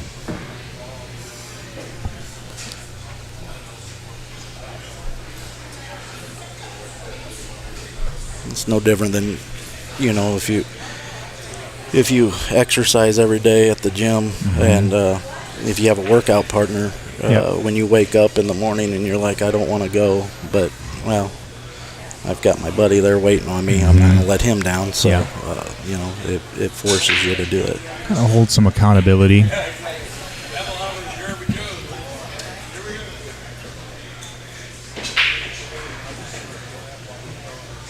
This is to tie it up, right? This would be to tie it up. Yep, I think he just banks this ball, honestly. I mean, he could put a little bit of bottom left on this and hit it full. Let that cue ball stop, and the 9 ball should throw himself in the pocket. But yeah, that's why I would have did what he did right there. Because I'm not I think about if I miss, because I miss a lot. So that's usually what happens if you miss that side pocket shot. Now he's got to earn it, right? Yeah, that's a really, really tough shot. Those side pockets are not friendly at all. I think that the odds were better to bank it, even though it was still a really tough shot. I think it was better than the 2. Look at that. This shot. The rail first. No, you're right. I think the bank was there. Yeah. I just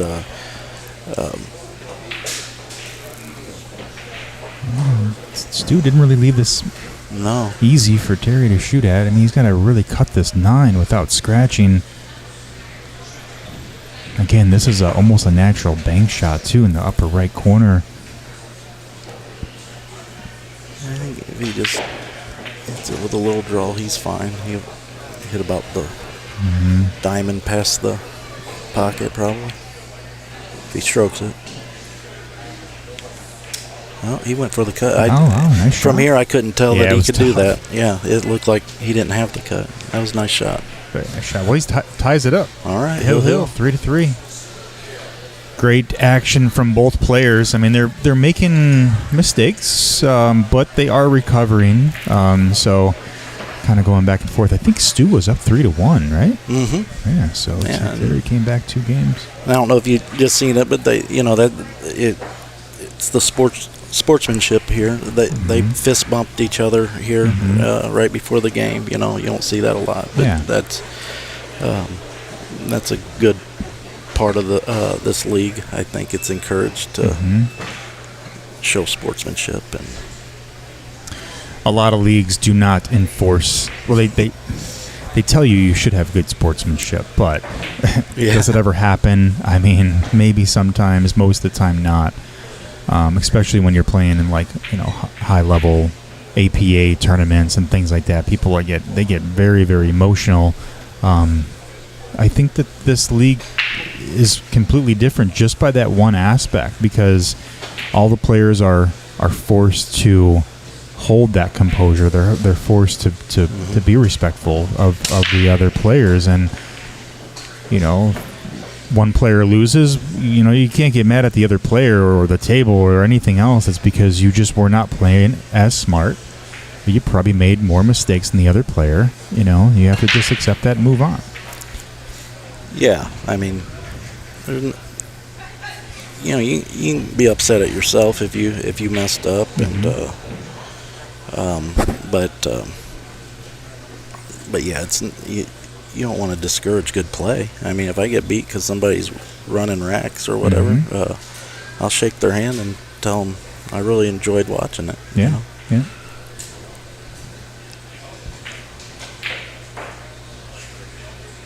Well, it was a good hit.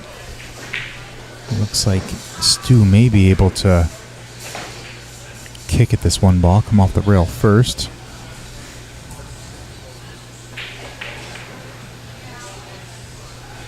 But the 3 ball has kind of got the 1 ball blocked by just a bit.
Mike Thrash asks, is there jumping in this league?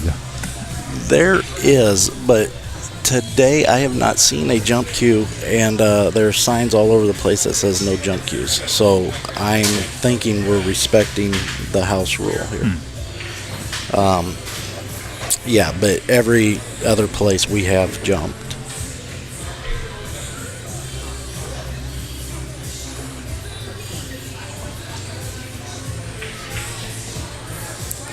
I know I've kicked at a couple balls that I normally would have jumped at, but so nobody officially said it, but I'm not going to be the first one to pull out my jump stick. I did actually get a jump shot recorded earlier, and I think it was the only one that I've seen all day. Okay. Eric Naretto actually had a really nice jump shot earlier, and I think I actually have that replay. Let's see, where is this?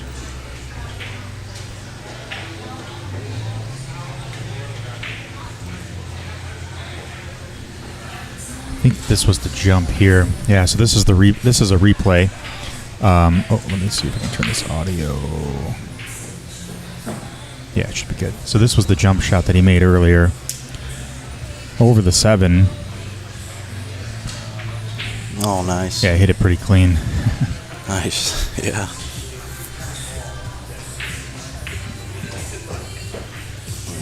riff going on here. Hill match, and got to come with a shot here. He made a good hit on the 5. Almost flukes it in the side, but leaves a bank shot for Stu.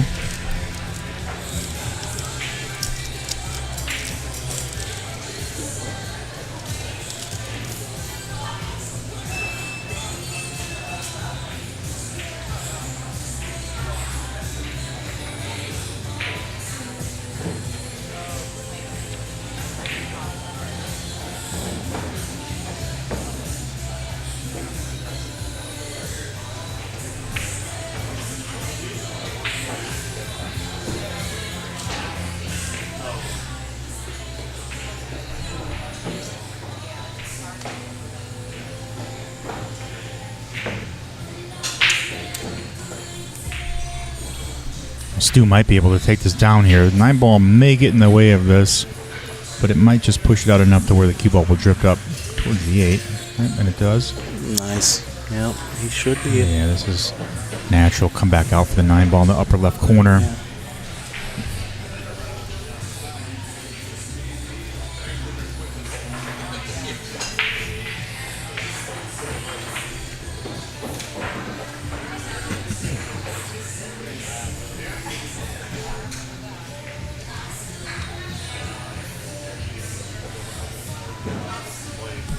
You know, and one thing that this league does not have are people that want to dump.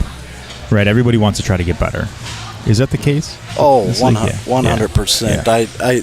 I had one of my teammates upset that he's in the same tier as I am in this middle tier. He's like, you know, he missed a week like I did, and we both kind of feel that we would have been in the upper tier if we didn't miss a week. Yeah. And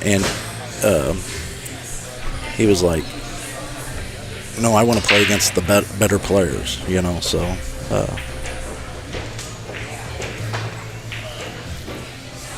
There's no reason to dump in this league. And that's what sets this league apart from, I mean, literally anything else, because, you know, you're trying to get better. Besides, I mean, the pro leagues and whatnot, you know, they're all trying to get better, obviously boost their Fargo scores and whatnot. But, like, you know, your amateur pool leagues, I mean, I would say that 90% of the players are trying to keep their handicaps low. Yeah, that I haven't played pool league in a long time, but when I did, I remember all that going on. You know, and I don't know how you get any better if you intentionally dump. No, because it actually gets ingrained in your muscle memory. You know, you could jump for, you know, years, let's say, and then all of a sudden try to get better, and you're like, man, like it's just not working because you're mentally like focused on dumping without even realizing it, because it's just a natural thing now. You know, kind of messes with you a bit. Yeah. This is Darren Reeves right here, getting ready to make the 9-ball. Take a 3-1 lead if he makes this. Nice shot. His first match, he really struggled, and then I had him down 2-0, and he came back, bared down, and started making his shots. So looks like he's continuing. If he's up 3-1 on Ryan,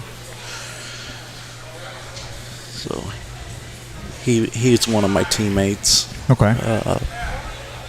So, how does the team format work in this league? Is it a round robin where everybody plays each other one time, like ACS?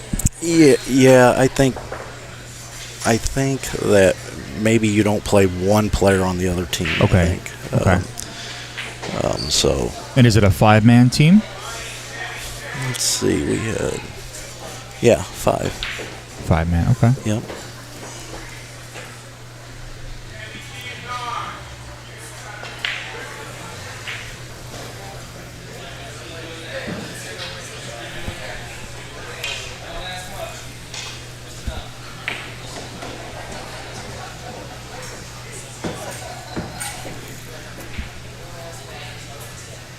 So 4 of my teammates are in this tier with me in this tournament, so I got to play against 4 of my. Oh wow! Or well, there's 4 of us. Yeah. I got to play against 3 of them. So one day you're teammates, and the next day you're enemies. Yeah. So this is actually going to be a real good match here on table 3 coming up. Eric and Ben. I've been watching Ben play, and he's pretty confident with his shot. I think that Ben's got every chance to beat Eric, honestly, with how he's been playing today. Yeah, I don't ever count Ben out. I think Ben's one of the better players in this league. Yeah. Okay, well, I got to play. Well, good luck. So, all right. We'll try to get you on the stream table here in a little bit. Okay, well, we're streaming this table here, so we'll bounce back and forth. So okay, yeah. well, all right. Thanks for chatting. Thanks for having me. Yep, thank you so much.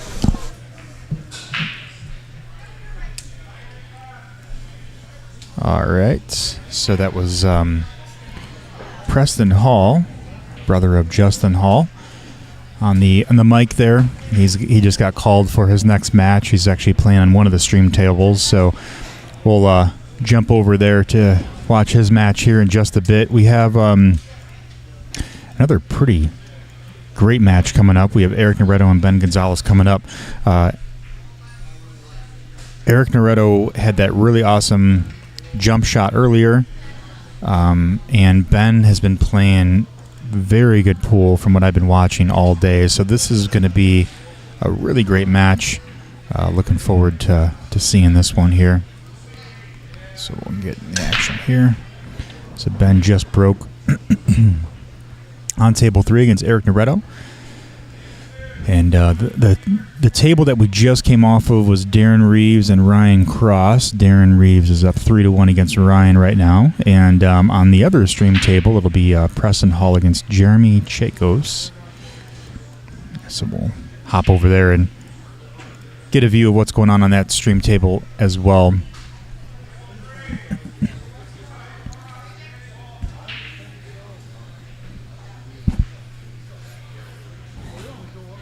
So Eric looks like he's got a pretty open table here. Make the 1 ball, make the 2, come back out here for the 4.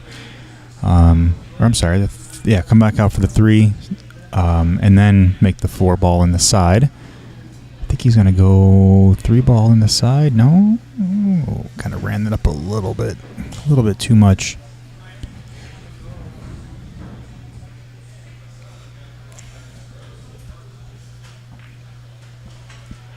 Wow, hit that really, really great. Awesome confidence there. This will be an easy touch shot in the side. He's going to have to try to hold this cue ball for the 5, or he runs it down table and comes back up. Ooh, he may have to hit that a little harder. I think he's okay. This is okay because he's got a thin cut on the 5, and this will naturally come back down for the 6. Just can't crush it unless he hits it really hard and he comes back down 2 times, but hit it with a medium stroke.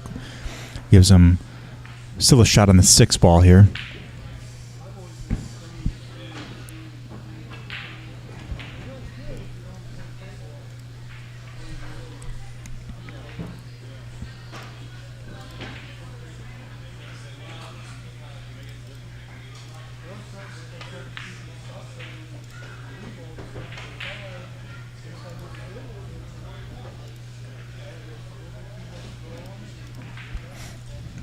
Yeah, it was a tough shot there. I think that he hit the 5 ball just a bit too hard, but I think he was forced to hit the 5 ball that way because of how thin he had to cut it. In that regard, I probably would have hit that just a tad harder so that you came back twice side to side to leave yourself better angle for the 6. Ben's looking at the bank. It looks like it's pretty natural. And the cue ball will naturally sit up table for the 7.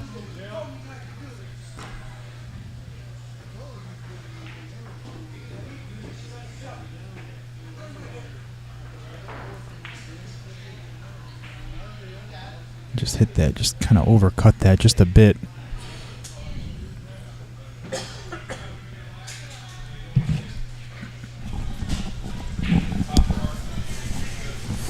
Welcome back. Thank you. So this will be a great match. This just started here. Eric and Ben. We had a hill match against Stu and Terry. Stu was up 3-1. Terry came back, tied it up, but then Stu ended up winning 4-3. Really great match.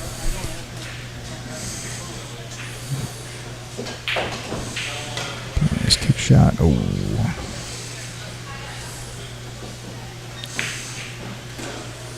Did not really leave much for Ben to shoot at. Although he might be able to make that 7-ball past the 9. It's hard to tell.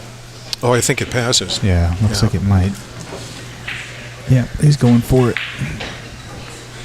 I think that Ben has every chance to beat Eric here, honestly, with the way he's been playing.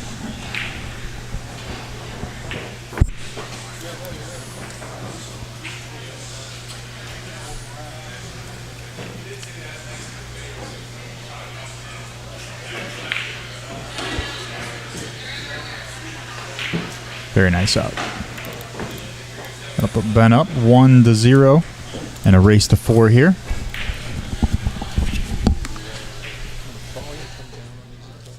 Oh, is it too loud? Yeah. How's that? Is that any better? Awesome. Thank you.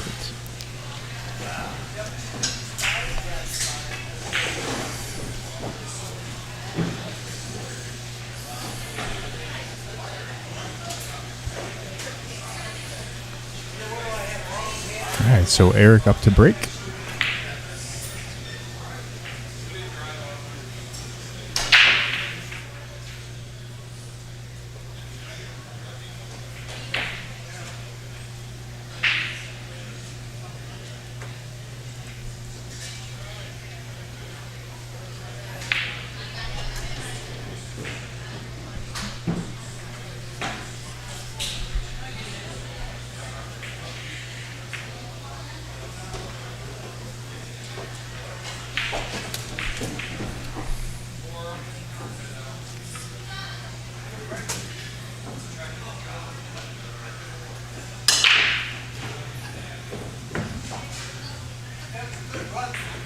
There's that wing ball we were talking about earlier. Right, and the one ball crossed twice. Yeah.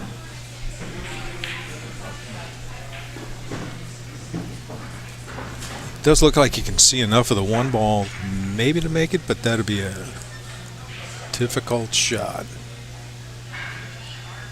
Yeah, he might be able to. Yeah, I think he's got enough there where he can cut the one ball in. He's got to work for that one. Clearly, he has enough for it to be able to cut the one ball in. Very nice shot. Yeah, no fooling. I think he's forced with a bang shot here. 2-ball cross side. He's tough on the 3, though. Yep. Because he's just going to Maybe play across safe. the face of it. No, might be able to bank it and come across. Nope, you're right. Safety. Didn't do too much. I think that Ben still is able to see the 2. Actually, he might be able to make the 2-ball past the 7. It's real tight. Maybe not. I think the 7-ball has it blocked.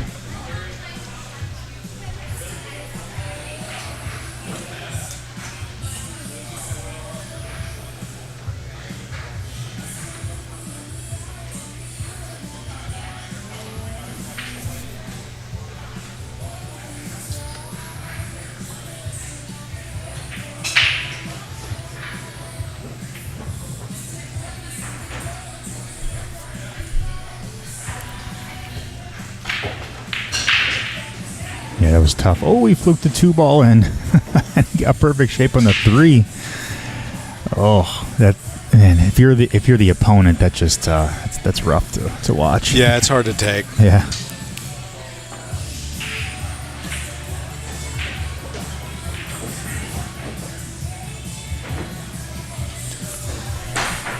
You know, when you're playing, it always seems like the rolls go to the other guy, even though, you know, statistically it's always going to, you know, in the long run it evens out. Mm-hmm. Never feels like it when you're playing. No, not at all. And something as simple as that kind of gets in the opponent's head. Oh, he almost missed that 4-ball. To where, you know, you're just constantly thinking about that. Yeah. Where he just fluked that ball in, got perfect shape. Right. You think the pool gods are out for you. Yeah.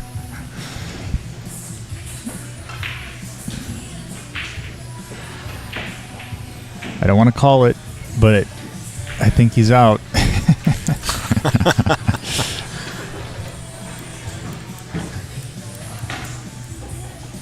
I'm interested to see where he's planning to go with the 8-ball. I think he might go on the side, although he could naturally have position to then make it all the way up. Oh, see, I spoke too soon. Yeah, so I think we're looking at the upper right there, and then just stun it off the rail for the 9-ball. Yeah.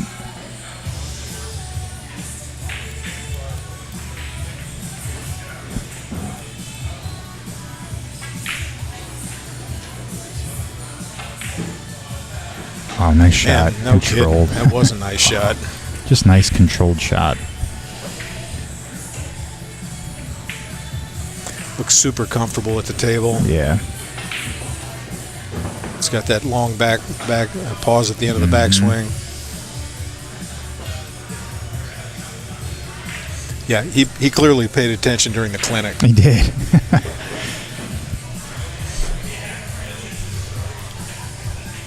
Definitely has been working on all the aspects of the shooting system. Everything. Yeah. The orthodox stroke.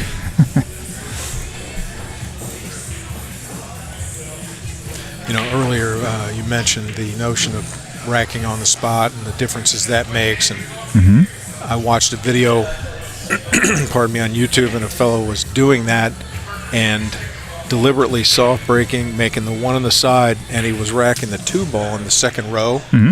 Would leave him a combination on the 2-9. And there's a fellow I used to play with whose name escapes me right now that tried to do that all the time, and finally the league said no. In fact, it's one of the rules of this league is to put the 2-ball in the tail of the rack, so that you don't have that opportunity. You know, the template racks are so consistent that you can predict where the balls are, you know, at least partially going to go. Well, we've had a scratch here. Ben scratched on the break. Ooh. Never a good thing, but there's kind of a cluster of balls there on the left rail. Looks like the 2, 7, and 4. Yeah. And I don't know if can he make this 2-ball clean and break out the 4-7? He may have to run into the cue ball. May have to run into all that. Yeah, maybe. I think the 2-ball is on the rail just enough to where he can't easily make it, or even break that out without. Yeah, I don't know. He may have to. It looks like he's setting up to break it out. Yeah.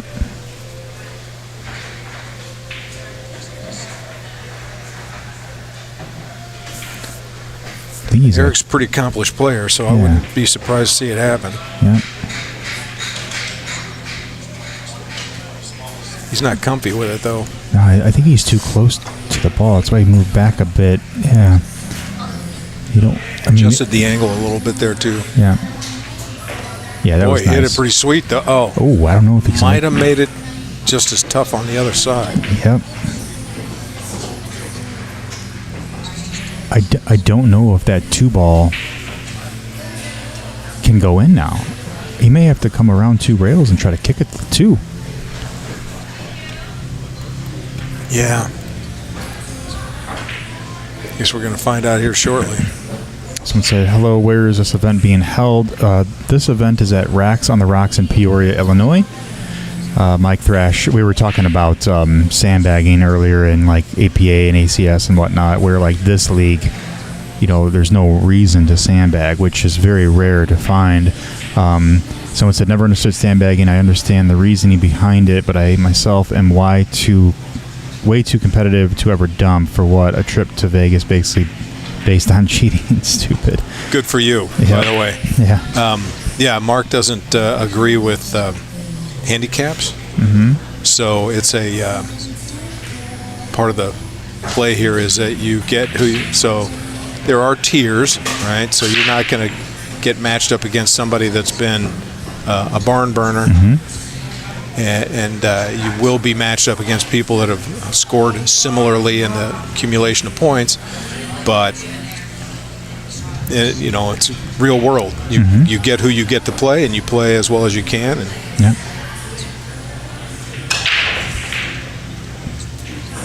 And the better that you get, the incentive is that you make more money, right? Because I mean, in reality, the incentive is to get better. Better, yeah. Right? Yeah. And so that's directly contrary to sandbagging, which is to learn to manage your handicap rather than improve.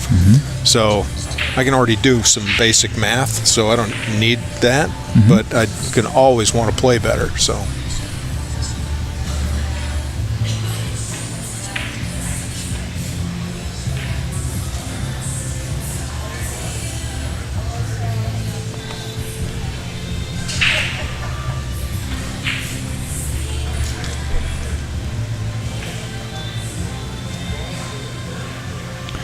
Earlier, Preston was telling me that one of the other players wanted to either play him or play somebody else in the upper tier, and it's a rare statement to hear because you hear about players always wanting to go down and play easier players, where with this league, players are incentivized and are wanting to play Move better up. players. Yes.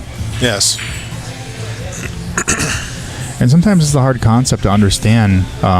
After you've been in the APA and ACS leagues for so long, because there's realistically no handicap in this league, right? Correct. Yeah. So you're doing away with the handicap system altogether, and I think with a handicap, there's no way around sandbagging. Like it has to go away. Well, I think handicaps, particularly, and there are different leagues handle it differently, but essentially, it disincentivizes improvement. And what's the fun of that? Yeah.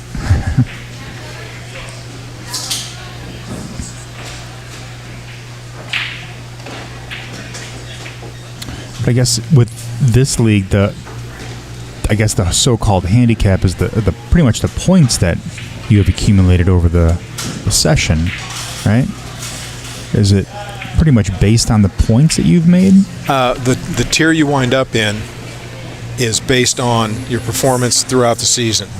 So if playing the 15 ball that we talked about earlier, and then the 9 ball matches, so in the seasonal matches, this being the season ender, but in the regular matches during the season, a player can accumulate 90 points during a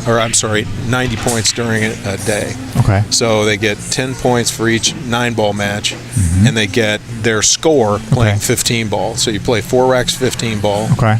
You can get as many as 60 points for that, and then you get 10 points for each 9 ball match you win, which are worth 10 points apiece. So you could have 90 points in a day. Got it. So over the course of a season, the points you accumulate during any given match day accumulate toward the end. And I think the highest, I'm not sure what the highest score is, but it was pretty sporty. And then the top 6 scoring players were in one of those, are in today in the Liberty tier, and the Freedom tier were the players that finished below that. And you had mentioned it's a 15 ball rack where you break, you get ball in hand, you run the rack out, and then you play 9 ball after that? Or yes. Okay. Yeah, you first do 4 racks of the 15 ball, and then once that section of the day is complete, then the 9 ball begins, and it's with the intent. Oh, good try. With the intention of course, winning those as well. And Mark even splits it up during those days. So if that day you didn't have a particularly great 15-ball score, you'd be playing against others that finished in a similar score range. Okay. Yeah, Dennis Williams asks, when you say 15 ball, is that straight pool? It's similar. It's 1 rack at a time, though. You don't have to play the 14 and then leave a ball out to break from. You start with a fresh rack and play from a full rack, and after the break, it's ball in hand. Yep. And then when you run that rack out, then you rack it again, and you keep going, and then you accumulate the points that way. Correct. Correct. Got it. Yeah, but each rack starts fresh, whereas straight pool is continuous, or is intended to be continuous. Yeah. And is it is called pocket 15 ball, by the way, so that has that similarity with straight pool. So there is a name for a pocket 15. That is at the 15 name? ball is what 15 ball, we 15 call ball. it. Got it. Yeah. Okay.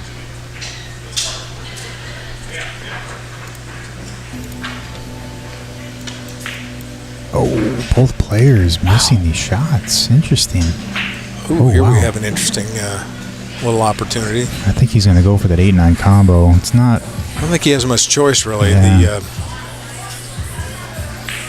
Pretty sure the.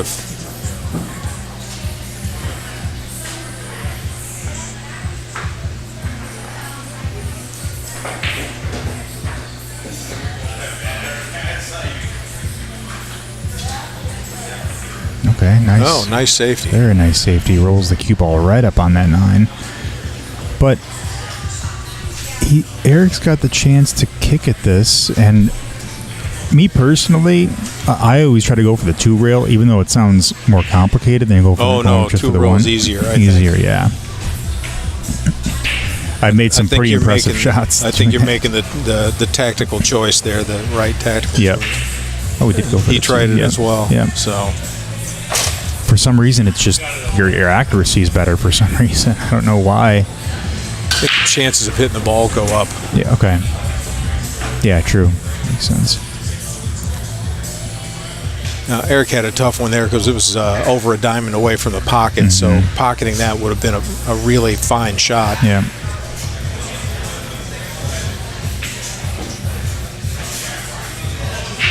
I had a shot like that, but going the long way, and it was in a tournament to go to.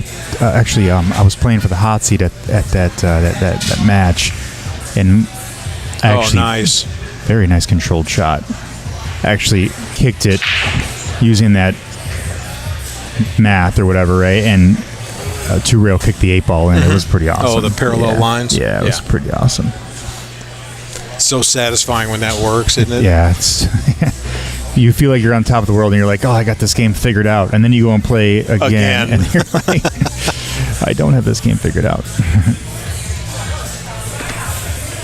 All right, so 3-0, man. Ben is taking him down here. Yeah, but as you mentioned a few minutes ago, we had another match that was 3-0 down, and the opponent brought it back to 3-3. So that's it's a possibility.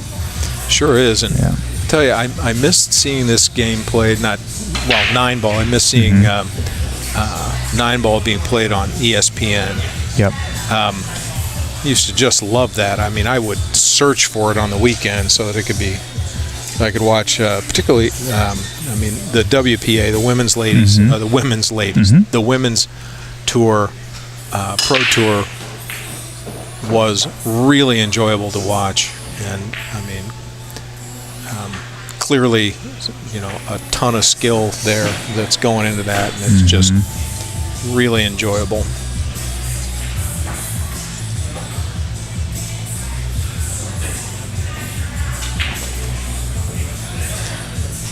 Yeah, one of the nice things at Lindenwood was, Mark knows everyone, and one of the nice things was that professional players would be seen in our pool room fairly frequently, actually, and got to meet Allison Fisher, John Schmidt, Justin Bergman came in from time to time, Skylar Woodward, and it's just inspiring. I mean, some of those guys are just really inspiring to work with, and Allison Fisher, I mean, she's a killer on the table, but she is just wonderful in person, just solicitous and nice and charming, and English accent, so all the nice things. Oh yeah.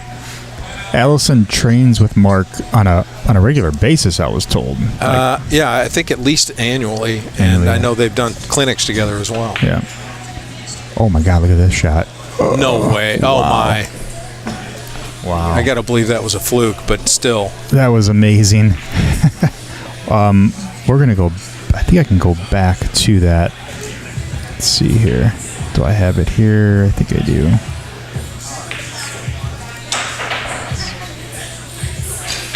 We're going to go back to this. just take a look at this replay. I think it's further. Let's see. I think it's after this this double shot. kisses off the rail. Excuse me.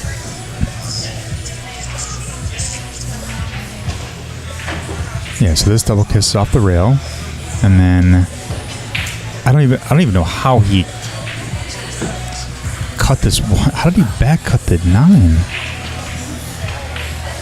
Well, that's why I think it was a fluke. It has to. Nobody's playing that combination deliberately. No, not at all. I think he was trying to carry him the 1 off the 9, honestly, and make the 1 ball, but he somehow made. Oh, that's possible. Yeah. Even that, though, that's a pretty sporty attempt.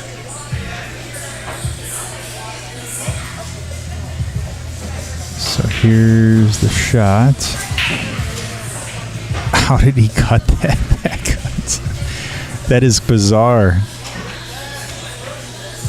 That is crazy. Yeah, really, truly. I'm wondering, did the magic rack have any play in that? Did it roll off the magic rack right there? Possibly. I mean, if it were rolling slowly, it absolutely would have. Could have, yeah. Wow. But I think it's a much more likely that what you said is the case. Plus, look where the cue ball's winding up. It's back up. That's all right. Back up table, and potentially balls would have been between the target ball and the cue ball. So, anyhow, that was quite the finish to that match. 4-0, man, that was amazing. A stinger. Yep. So we'll head over to Preston Hall and Jeremy here in just a second. I'll get the score updated. Their names.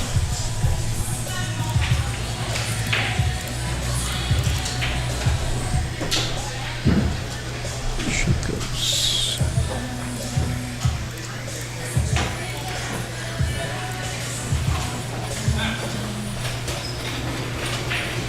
All right, so Preston Hall's racking. Did not know that Preston was Justin Hall's brother. It's pretty cool. Yeah, I met him in St. Louis at the Players Club when that was still open.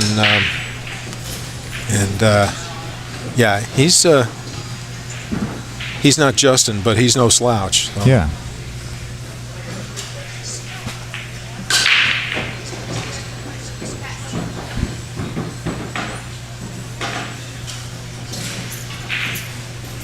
He makes 3 balls on the break. Yeah, right. No problem. That's a shot on the 1. He's got to figure out. It's a tester, but it's right there. It's available.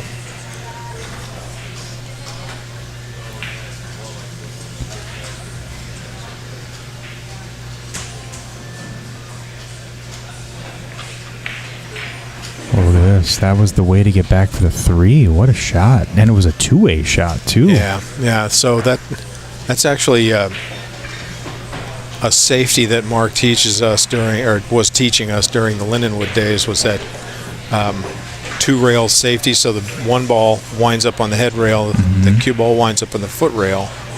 So you really put your opponent in a tough spot when you can reliably do that. Oh, does he make it? Oh, it did fall. Wow. Wiped its feet for sure. Yep. Wow.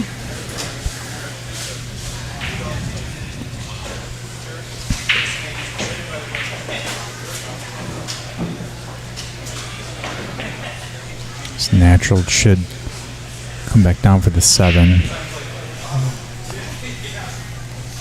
Off that side rail. Dennis Williams asks, so how do you score 15 ball? It's just the number of balls you make. So 15 balls on the table. You start out, break, take ball in hand, and then the score is the number of balls that you pocket legally. And if you scratch on the break, you get ball in hand, but any ball that you might make during the break gets spotted up. So it's just the raw count of the balls, and it is a really remarkable training tool. It teaches you a whole lot. So any balls that you make on the break get brought back up? If you scratch. Oh, if you scratch, got it. Yeah. Okay. And if you make, let's say, 3 balls off the break and you don't scratch, those 3 balls get added to your overall points? Right. Okay. Yeah. Cool.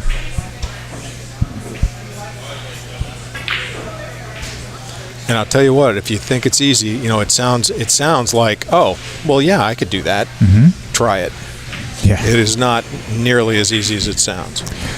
That was one of the things in Mark Wilson's book. One of his training mechanisms was just that. I think it was 5 racks, and you had to get a perfect score of 75. And when I first tried it, I thought to myself, I'm like, oh, this is going to be easy, you know, just break, just run them out, you know, whatever. Yeah. And then I'm like, wait, I can't even get past the first rack. Oh, that was a nice shot. Yeah, it was really, Boy, he really put a nice stroke on that. Probably going to have to move some here. Yeah.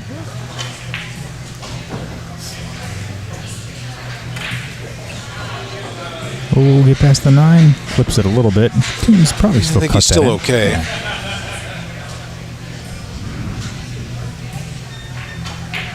Oh, wow. I thought he was going to rattle that ball. Very nice out there by Preston Hall, up 3-0. Looks like Jeremy's going to take a break. Yeah, when I first did it, I was like, oh my gosh, this is so complicated. And I think I ended up making it to like 4 racks. I think I ended up with 50 or just like 55 or something. I forget what it was. That's actually really good for a first try at that. No, actually, it took me a while. The first try, I was like, no, I wasn't getting past the first rack. But then it took me a few weeks, and then I was getting up to like the 3rd or 4th rack. But you see a lot of different shots. Well, and patterns and all kinds of things, and just controlling the table, because it's really easy to when you practice, it's really easy to tell yourself, oh, well, I'll just take a chance on this, right? If you miss, you miss, right? Yep. Well, if you're keeping score, then all of a sudden the motivation to be a little more thoughtful about those things goes up, and the reward is you learn better concentration skills, and you stay focused on staying in line and in position, and it's not nearly as easy as it sounds.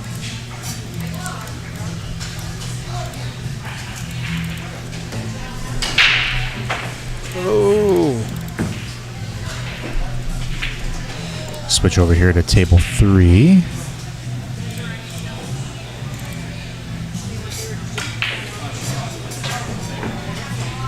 While we're waiting for Jeremy to come back, it's like Judex James is trying to take this down. That 8 ball is tough. Oh, wow.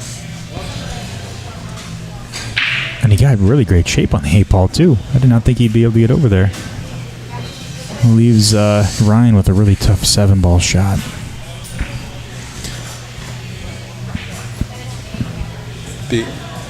So we think he's shooting this? I think he's going to go for it, yeah. How is he getting back for the 8? Yeah, overcut it.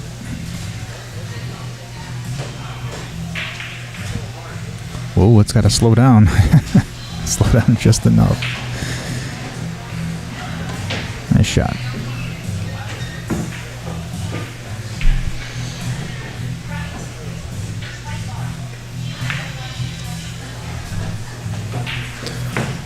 Clearly, Judex has played before.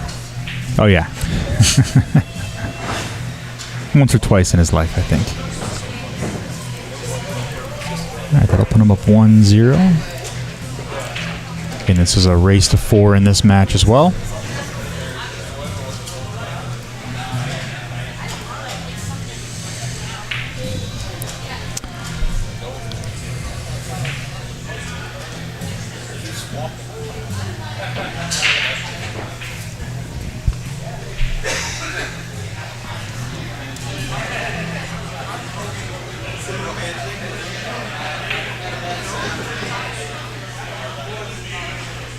It looks like Jeremy's back, getting ready to break. We'll hop over there in just a few minutes. Catch the tail end of that match.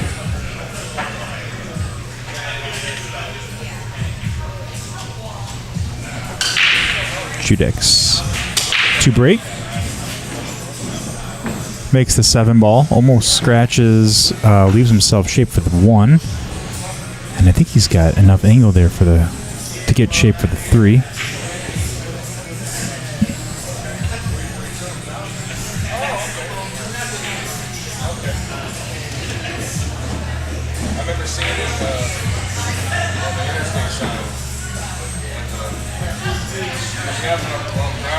Guessing he'll probably run into the 9 ball in order to stop for the 4 ball.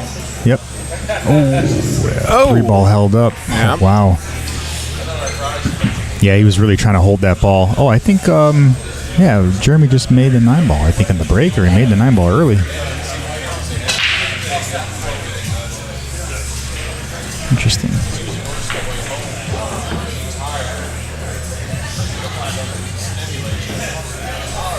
Guessing we'll see Ryan probably go forward on this, you think? 2 rails out to get to the 6? Yep, looks like.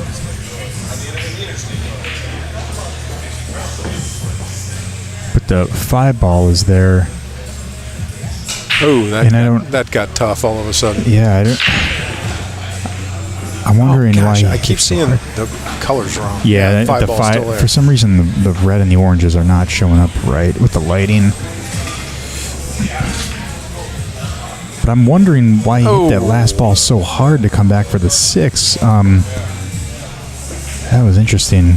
Well, this is going to leave a... Yeah.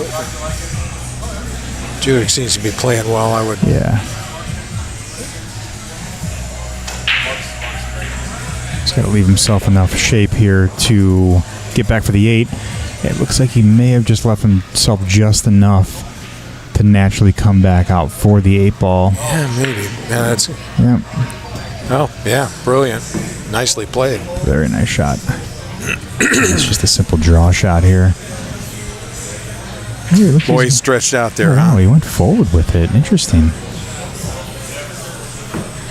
Maybe he's better with the long shots. More comfortable, I guess. I don't know. Hit it. Oh. No, he seems to be... Seen him take much longer on his pre-shot routine than that time, so... I noticed that sometimes with the... Stretched out, or what the scoop was there. Yeah. Some players, when they get down to like their 8 ball or 9 ball, their last ball, they are over too confident and they just rush into the shot. Yeah, Mark is a great fan of the Navy SEALs. Yep. And one of the things he's picked up from them is that when you're under pressure, you fall to the level of your training. So train like you want to perform.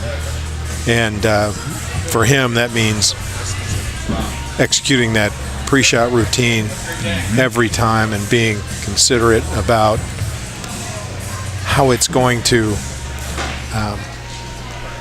all the way down to that slow backstroke and the smooth delivery.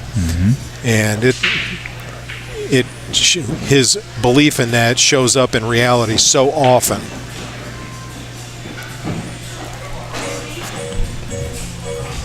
I thought we were going to see an out here by Preston to win this match, but he understroked that just by a bit. We're going to see maybe just a safety. Yeah. Okay, nice shot. Jeremy, I think, is able to cut the 7 ball in. It's not easy, but I don't know, jacked up over the 9, and yeah, it's just not easy at all. We'd be more inclined to see a safety. Yeah. Leaves a long shot for Preston.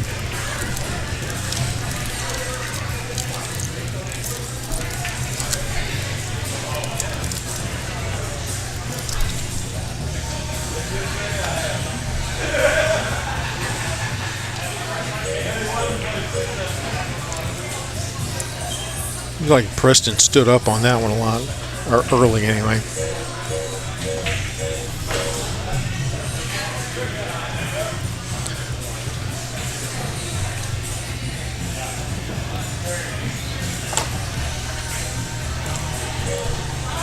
You know, I have to say, in some cases, we're being fairly critical with some of these assessments of things. I just want to say that pool is really hard. And although there may be some things that we see that are things that if we were playing we would not want to do. Yep. But man, it's hard to be perfect, and I don't want anybody to think that we don't appreciate the skill level and the effort that's gone in, and the devotion to the game that a lot of these folks have put in. So we may be critical, but it isn't for the sake of being critical.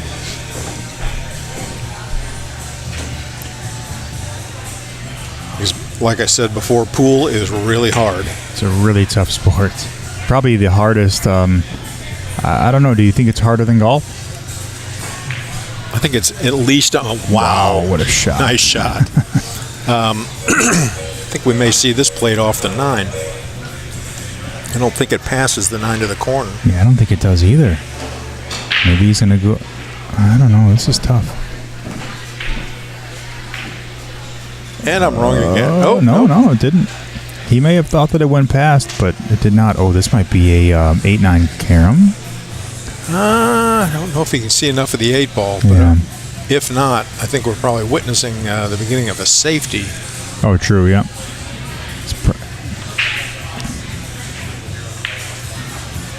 Oh, he did it good. It's got to slow down. Oh, he tried locking up the cube up behind the 9. Not a terrible lead, but it leaves a shot for Jeremy to shoot at. And that 9 ball's in a prime position. Just got to make the 8. Cue ball will naturally come back around for the 9.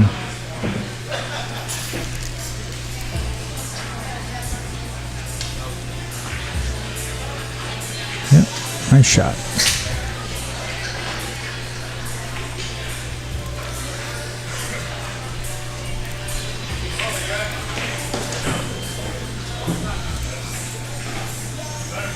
All right, so that'll put Jeremy up on the board with 2 games to 3. Head back over here to this main table. Looks like it's tied up 1-1 over here.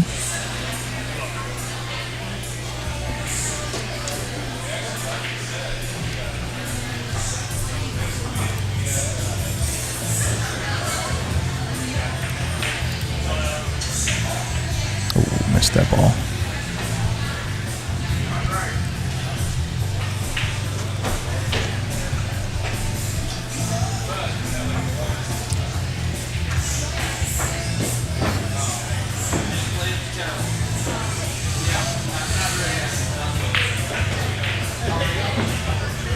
Whoop.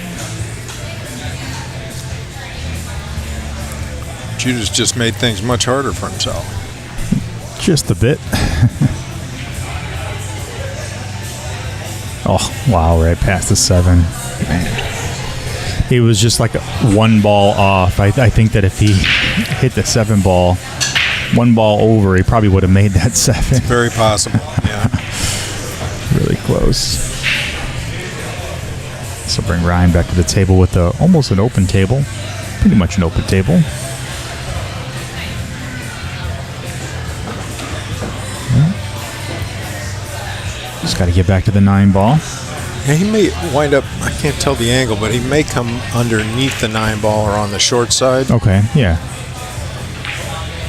Or he may rifle it. Oh, wow, he hit it really hard. This will leave a cut shot for Judex to shoot at. Naturally, if he puts top on this might come around 2 rails back to the 9. Or he put bottom on that ball. Oh, don't scratch. And may scratch. Oh, he did. It's going right in. I don't know if that would have scratched, but maybe the line. Obviously, it's a little different He over there. thought it would. Yeah. All right, so that'll put Ryan on the board with 2 games to 1. Yeah, and one thing I can tell you Mark does not care for is conceding the 9. Oh, really? So, yeah, if you don't, tip a ball in or scrape it away with the end of your stick or whatever, you shoot or allow your opponent to shoot.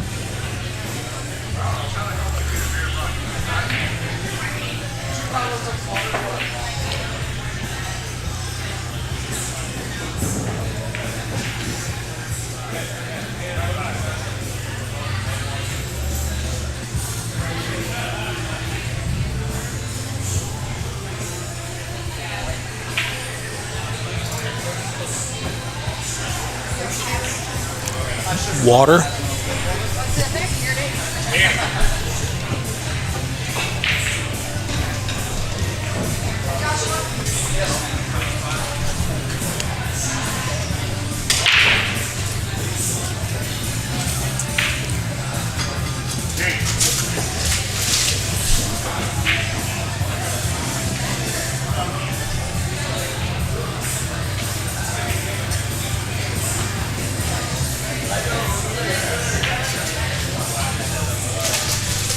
Looks like Judas came up with a dry break there.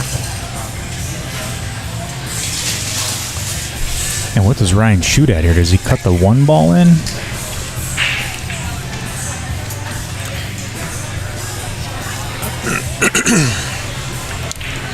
I mean, I suppose you could. It seems like especially jacked up. Oh, and with the position of the 2 ball, and I think he's going to wind up being okay, but yeah, he's okay, but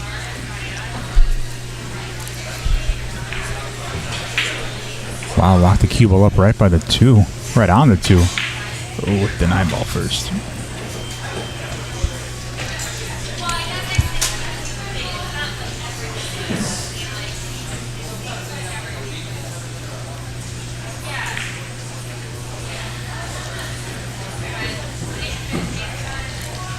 Gee whiz, and I mean, I'm not even sure where you play to on the 2 ball to do something with it. I think maybe play to a safety. Yeah, it looks like that. He might play the 2-7. Yeah, I think the 2-7's in play here. The 2 ball's going to jump off the rail a bit. Yeah, it'll head over toward the other corner pocket for sure.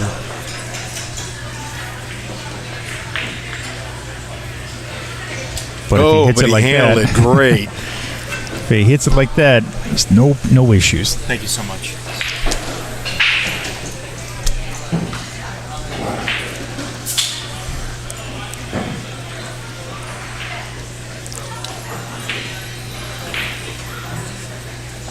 Oh, he missed the 2 ball.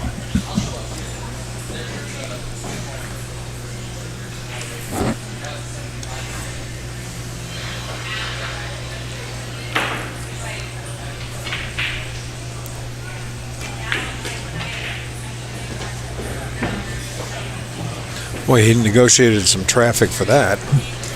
Yeah, it went right in between the 8 and 9, and did not touch the 5 ball either.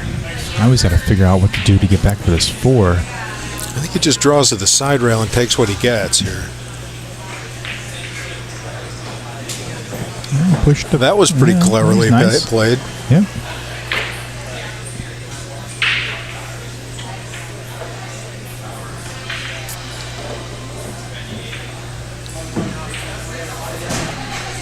Yeah, I'm going to say maybe Judas has played twice before today. Twice? Yeah. Yeah, easily. Have most players here already played 2 or 3 times? Oh, I'm teasing. I'm thinking he's playing very well. Yeah, he's boy, he's the second time he's done this, though. Yeah, I know. I noticed that some shots he kind of gets up and just kind of shoots at the Pokes ball. at it, yeah. Yeah, doesn't take his time. Can he bank this ball? I don't think so. Ooh, I don't know. Is it going?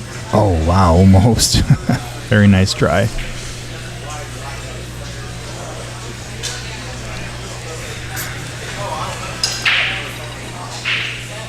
All right, looks like Preston has won that match over there, 4-2. Uh-oh. Bank. Look at that. It's a nice one-pocket shot.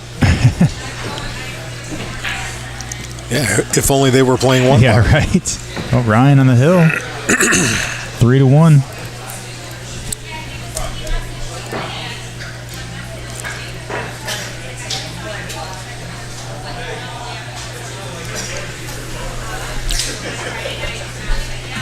Yeah, earlier when we were talking about roles seeming to go one direction or another during a given match. Yep. One of the things that Mark talks about is, you come to the table and your opponent missed but hooked you. Be grateful to be at the table. Yeah. You got to think. Yep. Mark uses the expression relentless positivity, and he means it. He is routinely the most positive person in the room.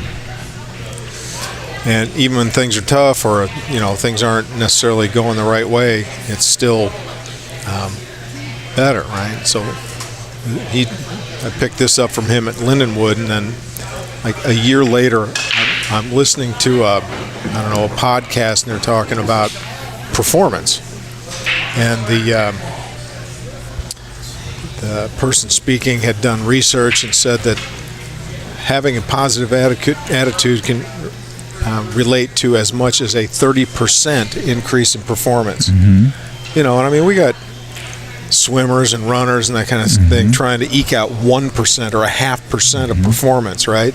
And we have the opportunity to pick up 30% just by keeping our heads on straight. Yep. So he's on to something there. Mark is. It's a big percentage. Yeah. Oh, it's huge. Yep. Plus, it's just more fun. Yes. I would say the majority of players will look at a shot where, let's say your opponent hooks you. It kind of mentally fatigues them, where they're just like, they just for sure. don't think positive about it. They're like, like pool gods are against me, or they'll they won't think positive about it, right? And it really throws your game off. Like you said, if you could just go to the table and say, okay, well, at least I'm back to the table, think positive, try to think of a good safety. What's the right? How can I win from here? Yep. I think that was a Buddy Hall. Okay, here's what happened. How do I win? Yep.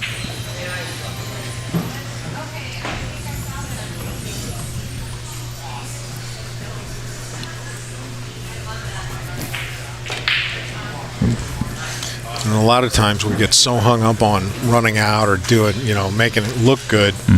That's not necessarily how you're going to win, right? I mean, even if I think like break and run percentage, even for pros, is around 30%. And okay, how do I win from here?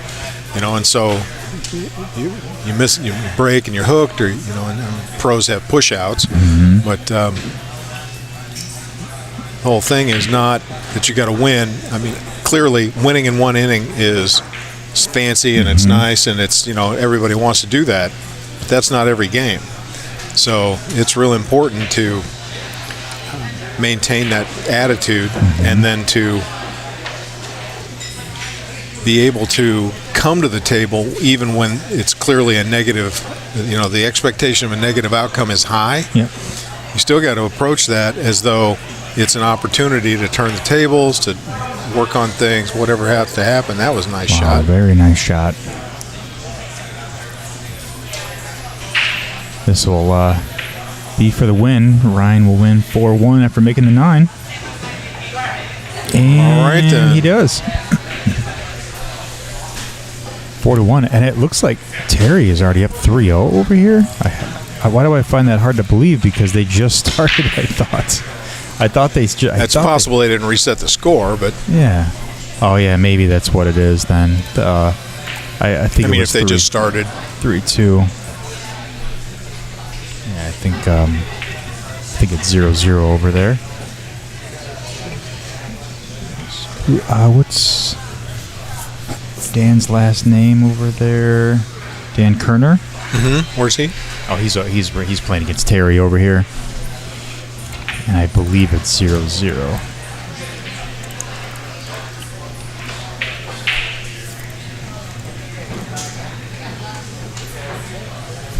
Yeah, Dan, another St. Louisan, made the trip up. He and his wife Carrie. Okay.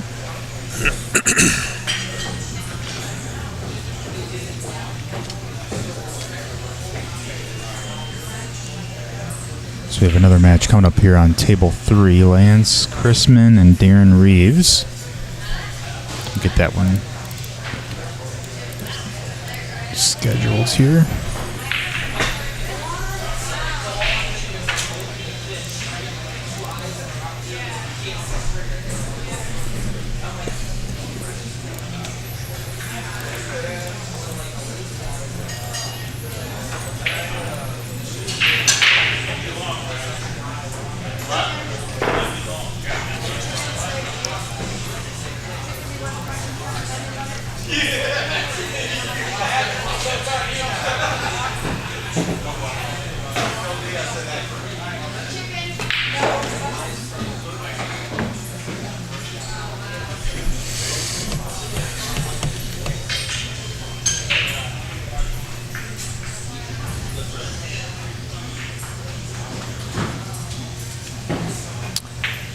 We may see Dan play a safety here. He looks like the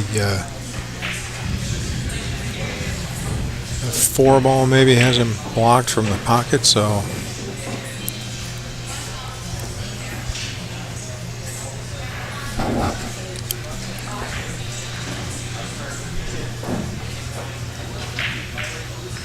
yeah, he had to force the combo. Oh, and he scratches. Yep. Opens everything up. I think the 7-ball goes past the 8. So.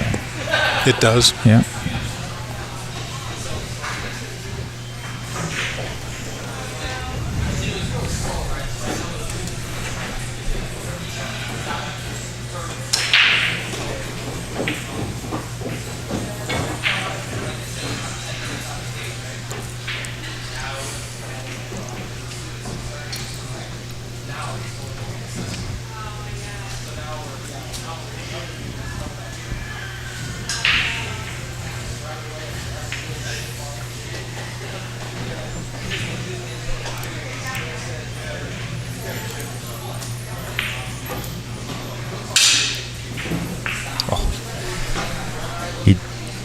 Broke that on the back side of the rack.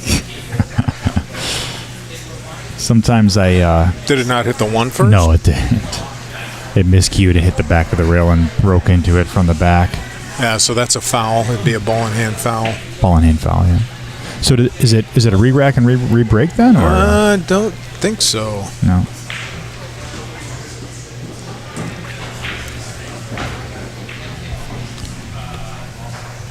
Head over to the main table so you can see what we're seeing. I think they're looking for a ruling.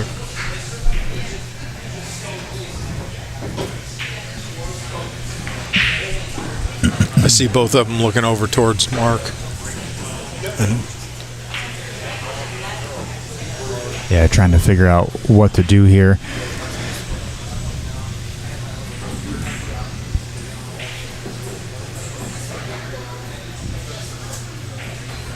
Not able to hear what he's... I think he said you have the option. Yeah, the option, either ball in hand or re-rack.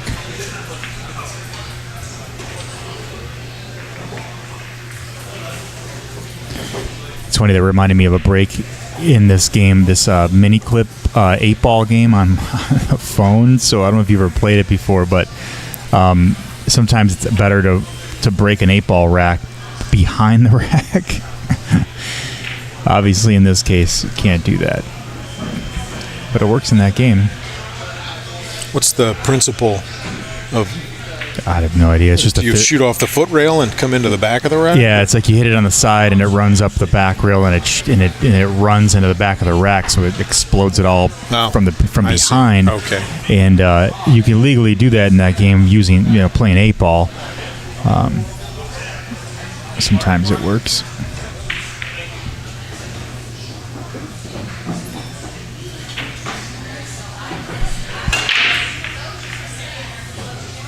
There's a nice break, but nothing drops. Oh, 3-ball? Yeah, almost. He might be forced to hit this 1-3 combo. That or play a carom. Yeah.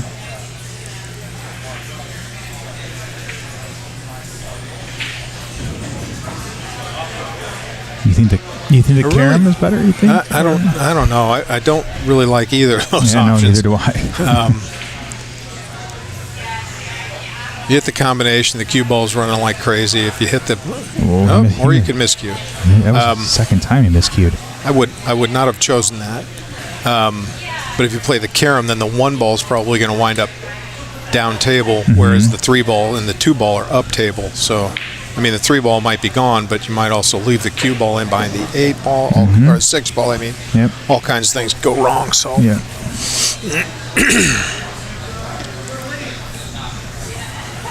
Okay, so he's going for the 1. I mean, this is smart, I guess, is one way to do it. You got to be careful and not make the 1 behind the 3. Yeah. Although it looks like he's rolling forward. Oh, almost. Yeah, he played that very, very, very intelligently. 1 ball. I mean, it was about to drop, and it rolled back.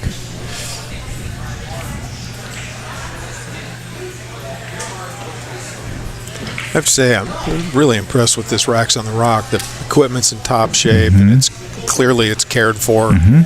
Balls were polished when we got here. It's a nice room.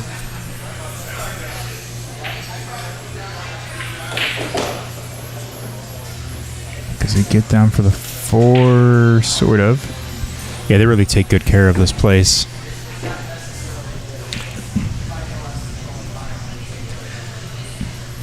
All the tables here play great.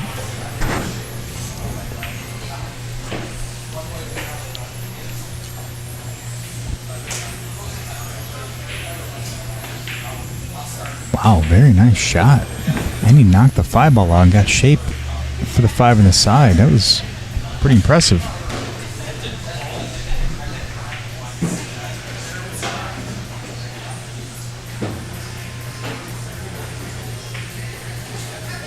Watch out for the scratch here, but probably roll into the he didn't have to watch out for the scratch. That was nice. Now he's got a really overran it a little cut. bit. Yeah, he's got a thin cut on the 6. Either that, or I think this is Banks. Put a touch of reverse English on it, maybe, and. Oh, do you think he banks it here? I think so. Yeah. Fires it. I think he tried to bank it. Yeah, it was going in. Darn close. The pocket spit that ball back out. Yeah, one thing about diamond tables is the shelf, or the area of the table that's behind the point of the pocket, is deeper than some other tables, and a ball will hang up really easily there.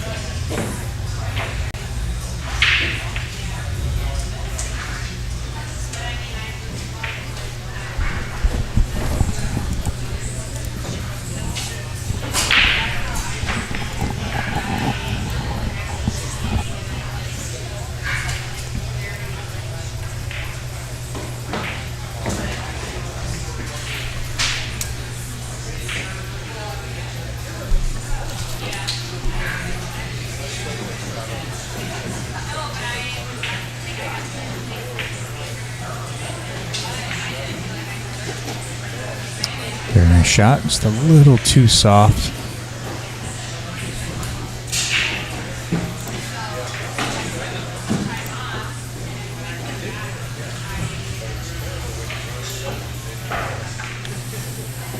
Wow, and he cut that ball nice. So he's going to scratch. Oh my God, almost. Close. Very close. That'll put Lance on the board 1-0. He started off really rough in that rack. I'm just surprised that he pulled that off. He scratched on the break, or he miscued on the break, then he miscued on his first shot. Pretty crazy turn of events there. Yeah, and Darren's been playing pretty well, so. Yeah.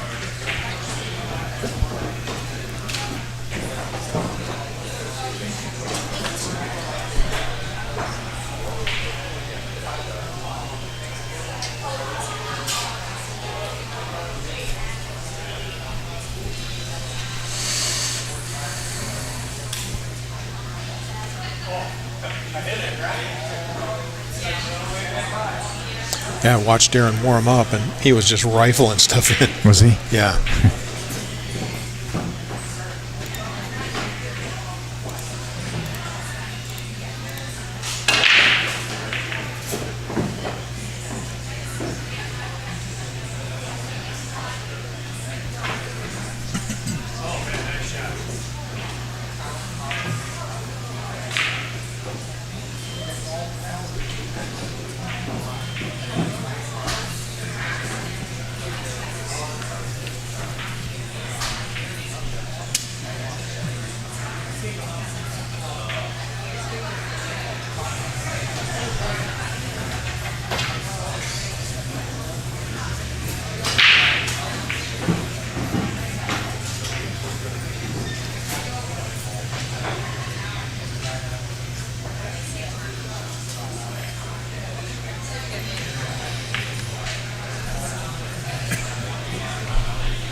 Lost my camera on table 4. The battery is not charging properly with that cable.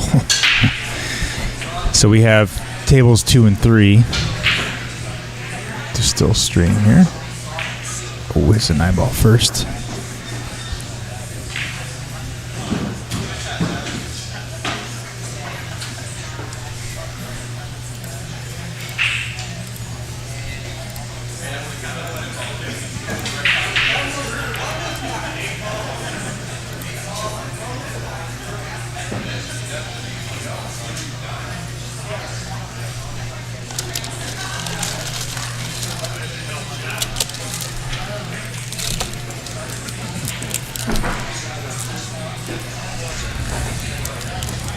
Looks like he may have a chance to get out here. I mean, it's, you know, the 2-ball was a tough ball to get to. Is he playing for the side? Oh, he is playing for the side. Interesting. Oh, hello, 7-ball. Oh, and wow. I think he. Oof. I don't know what I think.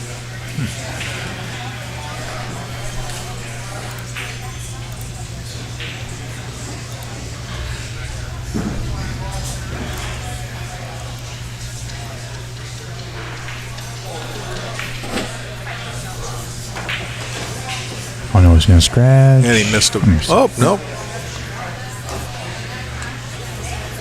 It was close. Mm-hmm. Yeah.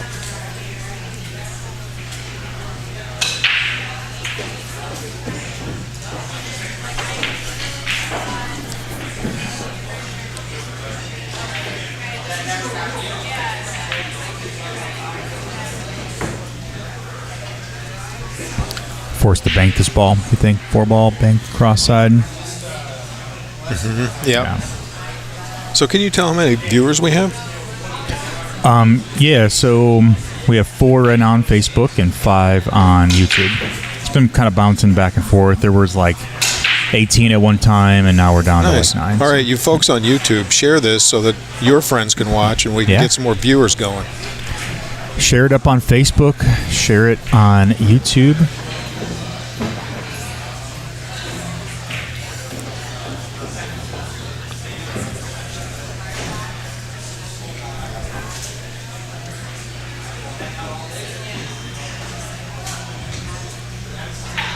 Did he end up banking that 4-ball? He had to. I think he had to, yeah.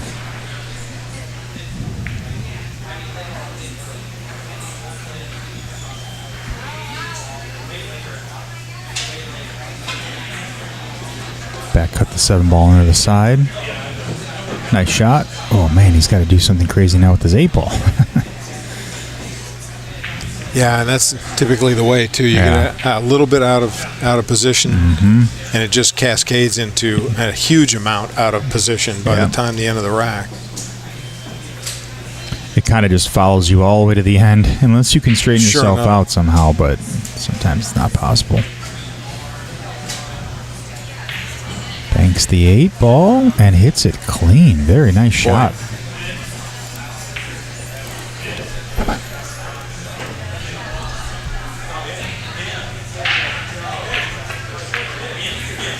Well, that was well earned right there. That was some work. Definitely not an easy out by any means. He had to back up the 7. He had to bank the 4, bank the 8-ball. Then he got perfect shape on the 9, so ended up great.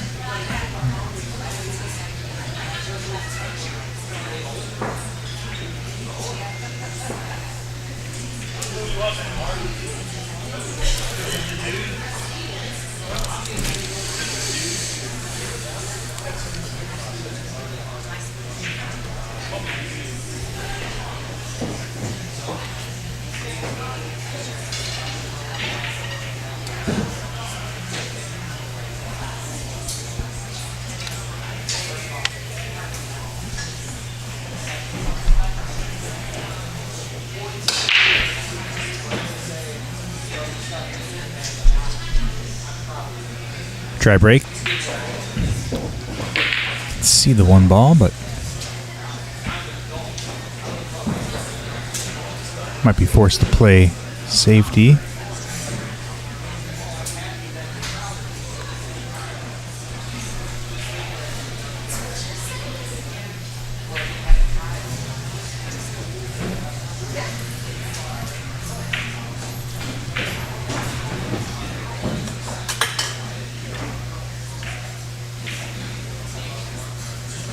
Nicely played. Very nice. Oh, I think it may have snuck out, or no, can't tell. Nope, he doesn't have a straight shot on it, but forced to jump over the 4, to imagine. Yeah, boy, I hate putting my jump stick together because once you put it together and use it, it seems like you never stop. Yep.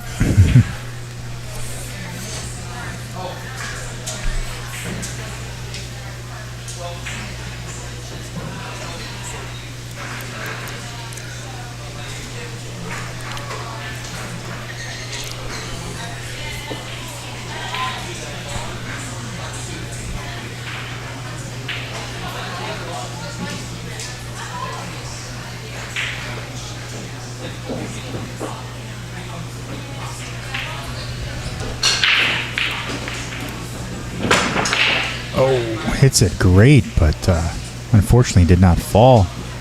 Runs the 1 ball all the way back down table. And it's not an easy shot. The 1 ball is on the rail. He might be able to sneak it all the way down, ride it on the rail. Oof. It's just, I hate that tough shot. Yeah. Rail shots that pass the side pocket are always dicey, too. Yeah, why is that? I don't understand how the ball finds that corner that point. rail. Yeah. Well, it looks like we're going to find out here. Yeah, he overcut it though. And scratched. I don't know, and I'll tell you, I think a lot of it has to do with pool table setup. But boy, and it just takes hardly any contact at all with that one of those corner or side pocket points for a ball to really careen out of there, and it's just the oddest thing. Yeah, because I always think that the rail is straight all the way down when you look at it. Should be. Oh, the cute ball. The ball should just roll right past that side pocket with no problem. But somehow it finds that. I don't know how. It's so weird. I don't know if it finds a dip into the side pocket and it kind of rolls just enough to where it hits the other corner. I mean, there are tables that that are, to your point, are not set up well, that show, where the side the rails are not in the same line. But it's so hard, and it just seems to be, I mean, your point is well taken, because it just seems like the pocket point jumps out. It's like an optical illusion. Yeah, you think it's straight, but it's not. No.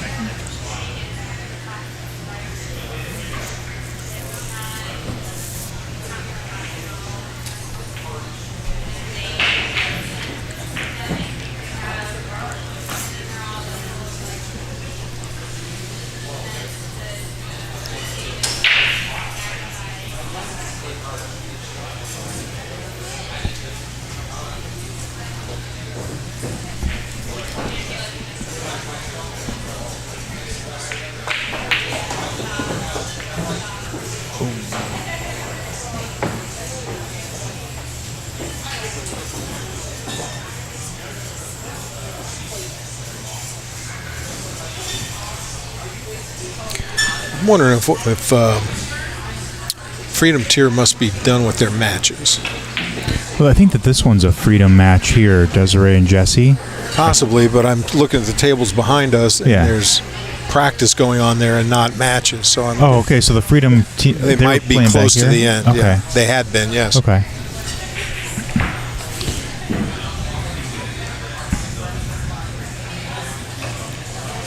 Do you know where we're at with Liberty?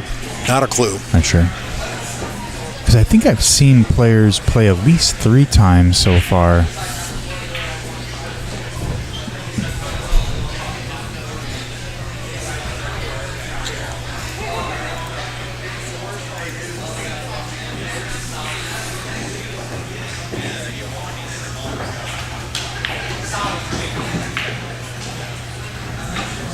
kind of forcefully spun that ball, but got great shape on the 5. I wonder if he's going to stop it there and take the tough shot on the 6 or draw past the 8. I think drawing past the 8's better because then you can stop shot the 6 and play the 7 past the 9. But I think either way works. Just whatever the player's comfortable with. Yeah.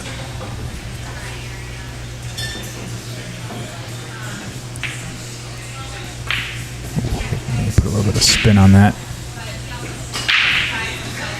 I don't know that I would necessarily gone that far. There must have been a little angle on that we weren't seeing. Yep.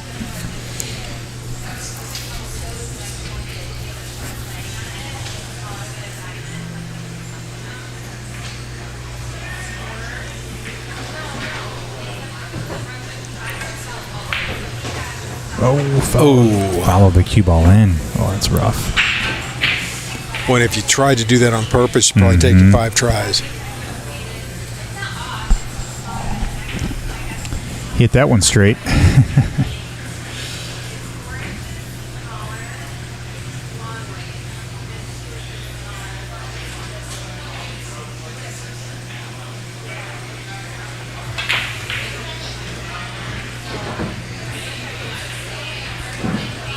Looks like this is Darren's chance to get a win on the board.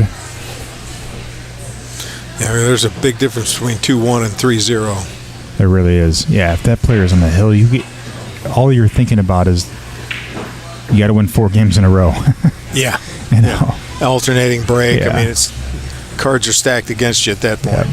And this is a big game for the player that's up 2-0 because they're like, I can get to the hill right now, but if I lose, just gave a game away. Darren takes that game down. But he didn't. Yeah.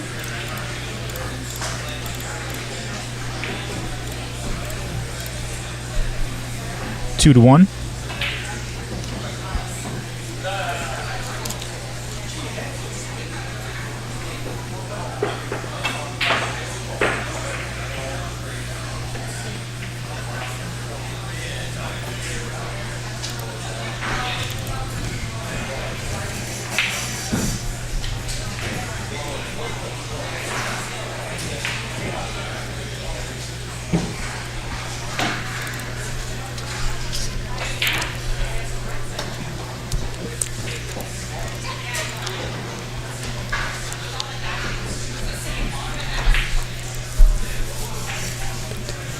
I don't think I've streamed a Freedom match yet, so I'm going to hop on over to Table 2? Yeah.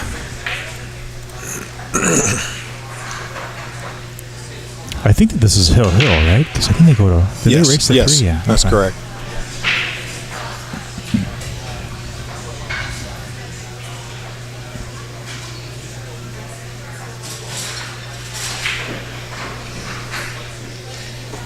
So what puts a player in the Freedom tier compared to the Liberty tier? How do you... Because I saw that there was a player that was in the Liberty tier, but he only had like 92 points. Well, he may have only played 1 or 2 matches. Yeah. I'm not certain how to answer that. Yeah. One of the things that I mentioned, we were talking about Lindenwood and the program there, is that Mark doesn't care what your skill level is. He cares that you want it to be higher, that you want to improve. And I don't know that there's a specific point cutoff or what it might happen to be, but I can tell you that if you have a desire to improve, Mark is your friend. Yep. So.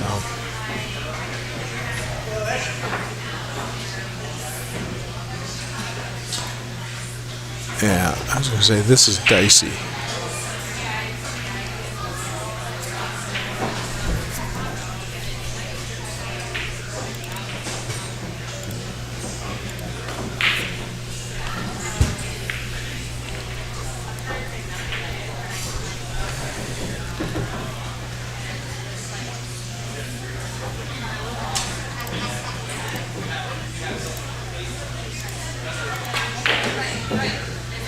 Ooh.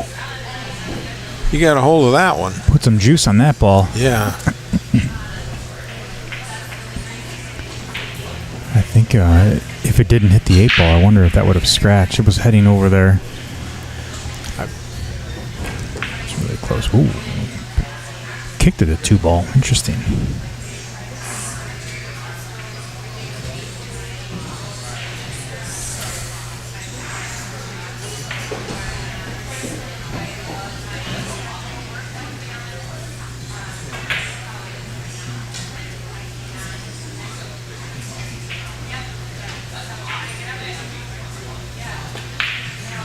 Oh, that's unfortunate. Oh, yeah. But the Tell you 3 what, ball. the 3 ball's in a tough spot.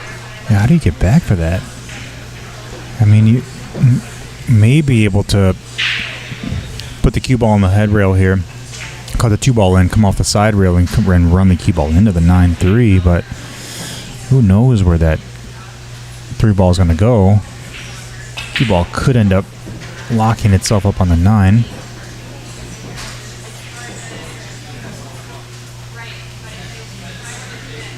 Looks like he might be drawing this. No, I'm not sure. Let's see. He's going to come on the backside.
Is he massing it around the 5? No, he's jumping. Oh, just jumping. Okay. Oh, we hit the 4 ball first. Yeah. Hey, you're right. Once you take out that jump cue, you gotta just keep it out.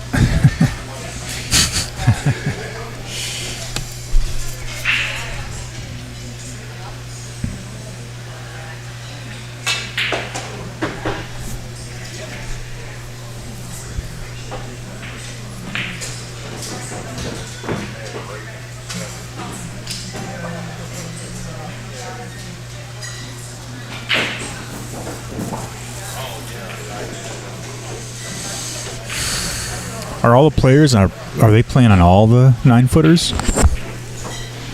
I think the majority of the Liberty tier, pardon me. Yeah. Okay. Yeah, Oh, yeah. majority of the Liberty tier matches have been on 9-footers. Some of the Freedom tier matches have been on the 9-footers. Oh, yeah, I do see their names over there and over there. Okay. Got it.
Is he going for this 4-7 combo, it looks like?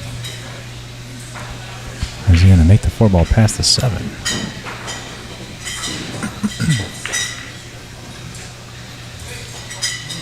Or back up the 4? No, looks like he's going for the 4-7.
Wow, nice shot.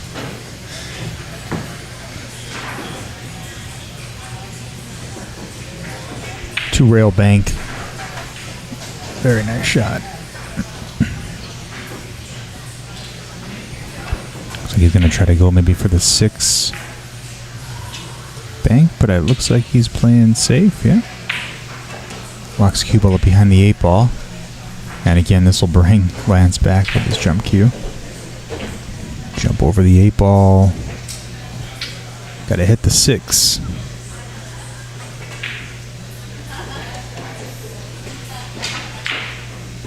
Probably.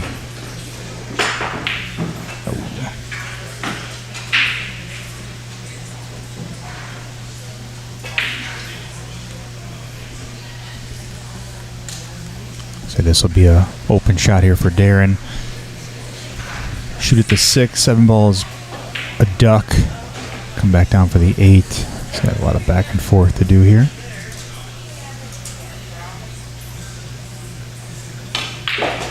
Nice shot. Wow. Very nice shot. Oh, don't get the 9 ball in the way. I think he's okay. Oh, he's good. Yeah. He's got a little bit he could do with the rail if necessary, too. Yep.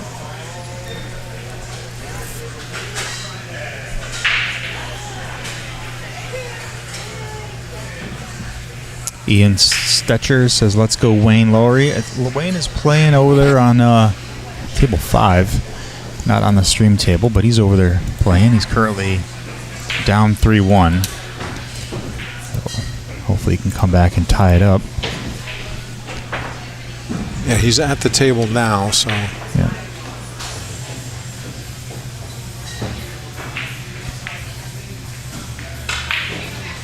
Oh, wow. Power shot.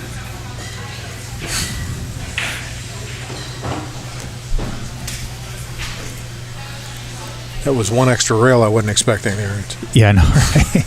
I thought that ball was flying right back into the corner pocket. I thought he was going to scratch. He didn't miss it by much. Yeah. All right, ties it up 2-2.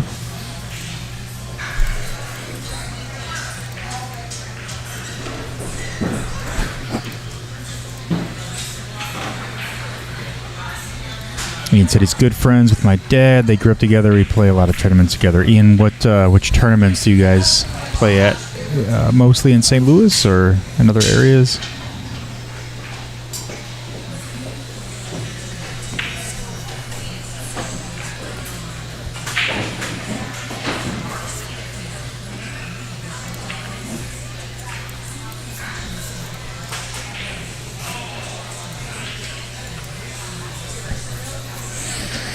Looks like Darren's just taking a quick break. And then we have Ryan Cross and Jeremy Chakos playing over there on table 2. They're about to be starting their match here shortly. We have Terry Abel and Dan Kerner? Kerner. Yep, 2-2.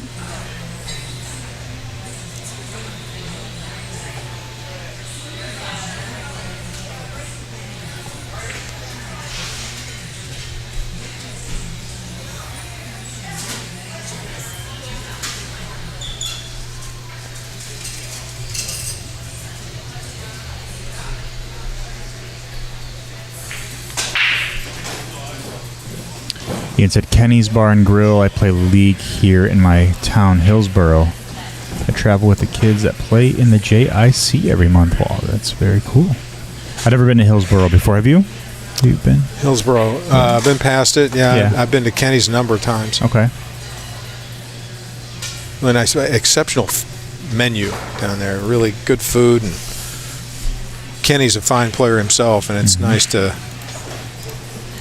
have folks like that in the area so that you know that they know what good equipment is and how important care is and that sort of thing.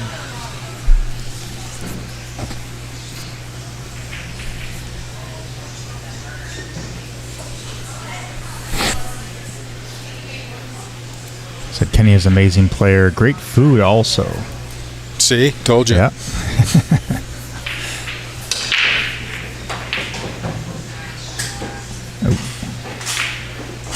Dry break.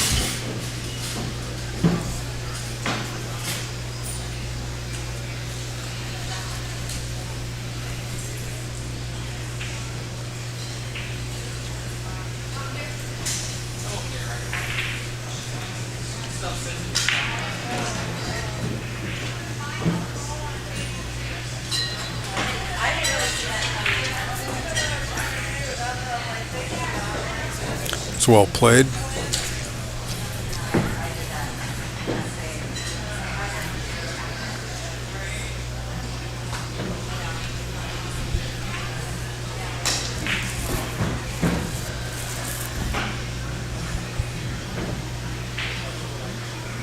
Yeah, he's got to make sure he doesn't touch the five ball, right? Yeah.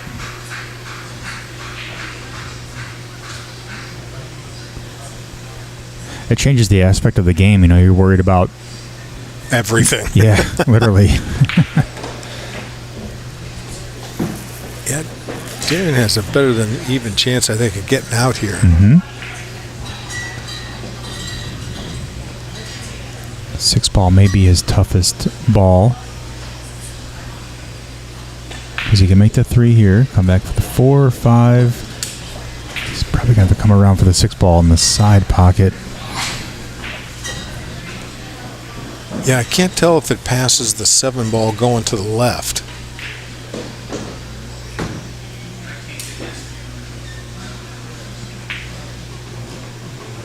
Or if he maybe plays going forward here. Yeah, I think he is. Which would put him, I think, playing it to the side pocket on the right. Oh, nicely struck. Very nice shot. Ooh. Yeah, it just bumps the 9 ball. Nice. And he's fine. Very nice shot.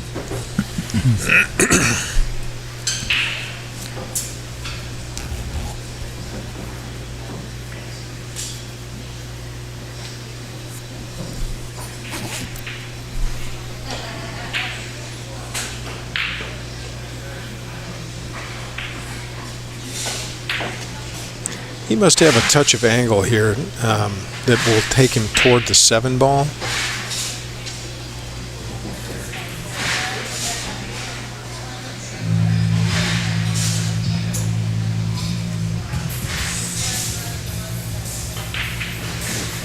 Oh, nice. Nice control. Oh, needs to. Yeah. Hope he's on the right side to get down to the 8 ball here. Yeah, I think he's got enough angle there. He might be a little flat, but puts a lot of top on this. He might be able to hit off the side rail and come back on the left side of the 8. Oh, and he hit it where he. Man. Yeah, he lost control of his cue. I don't know. Got great leave on the 8 ball, but fortunately missed the 7.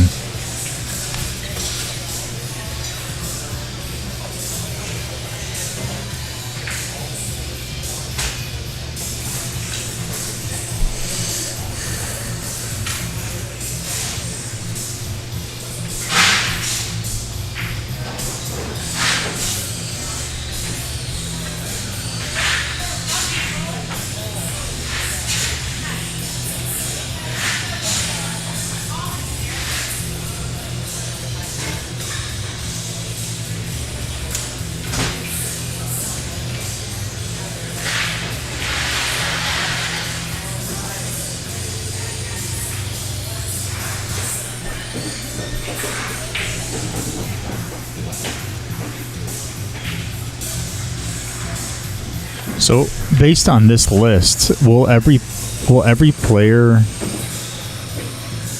play everybody once? So, like Eric will play everybody once, or is it in his flight, which is here? Yeah. Okay. Now, those, I'd be talking out of turn if I told you what was going to happen after that. Yeah. Because Eric is playing. Because I know there were some people that didn't make it today. Okay. Yeah. It looks like he's playing Keith over there, yeah. I know Eric has played Randy, Ben, and now he's playing Keith. I don't know if he's played Josh or Wayne yet. All right, so Lance is on the board now on the hill. On the hill with 3 games to 2.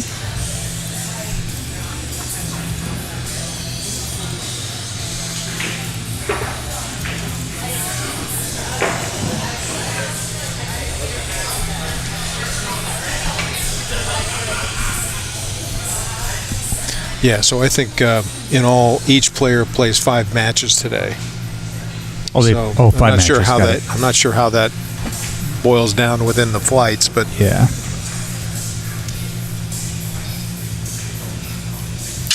Oh, Eric miscued. Seeing a lot of that today. Wonder why. Eric has, or miscues in general? Eric just miscued on the break, yeah. I see. You can't see because the monitor's in the way.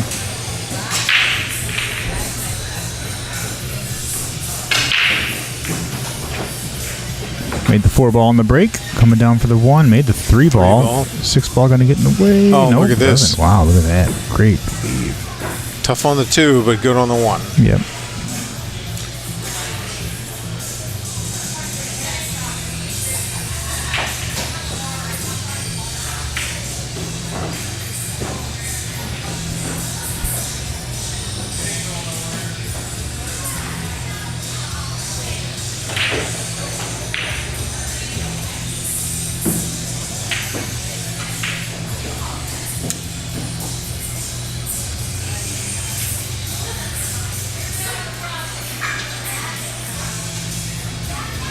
I don't know if Darren can shoot that 2 ball. I think that's a scratch.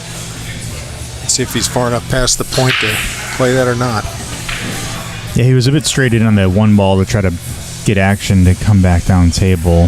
That was tough to get back to that 2 ball. I was thinking even just put bottom on it and just run it back here. You have a window past the 7 ball.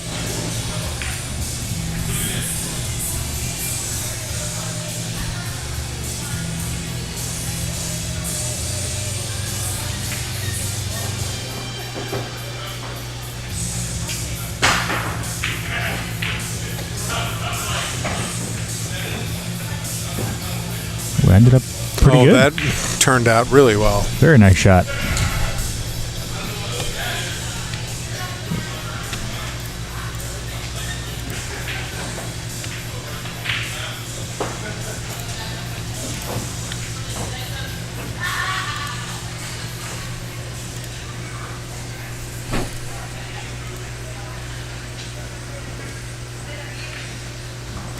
Did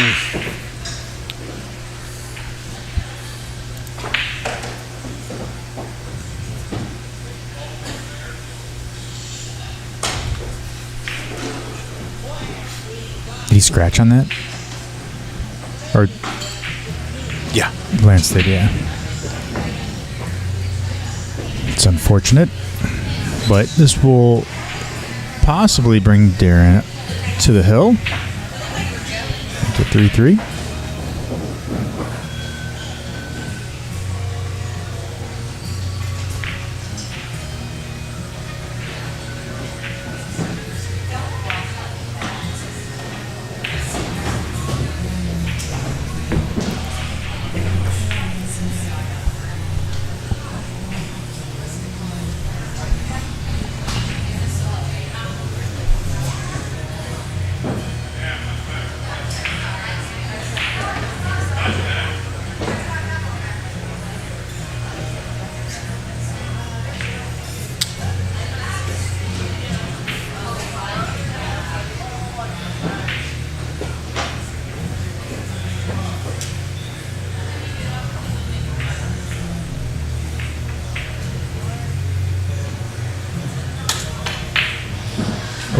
Rattled that. Uh-oh. That's not good for Darren because Lance is on the hill with a wide open table.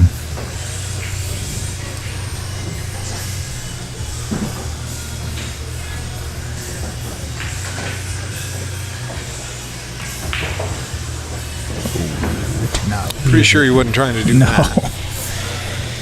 Nope. Based on his reaction, I don't think so. Well, Wayne has won another game against Josh Lambert, so it's 3-2 Josh. Okay.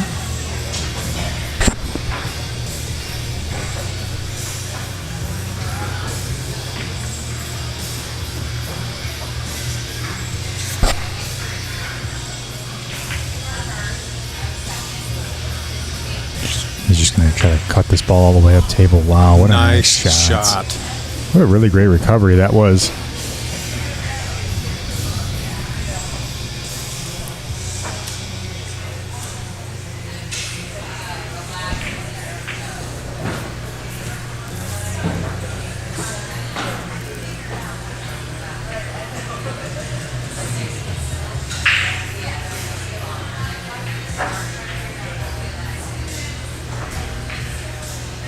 Very nice out. Lance wins. Lance wins 4-2. I'll head over to the Eric Naretto and Keith Flat match here in just a second.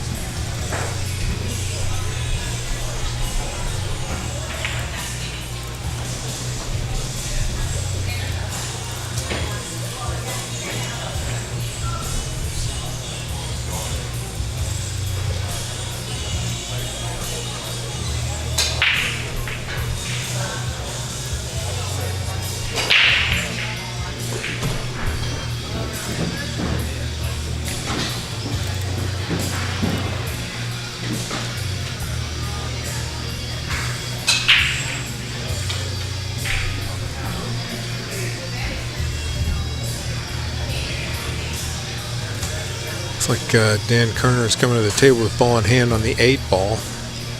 And up 3-2 against Terry, so.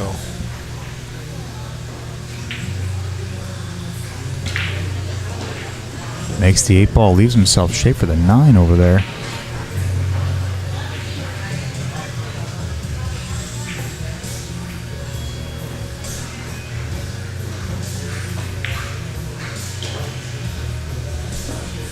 All right, so Dan Kerner wins against Terry.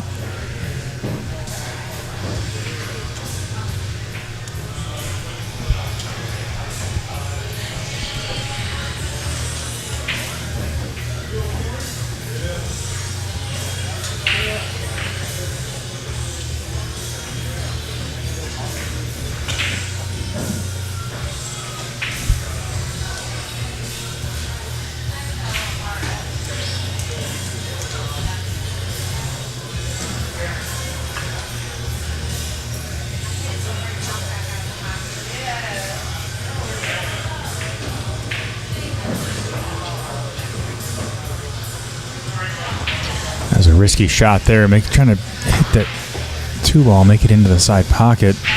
Left an open shot here for Eric to shoot at.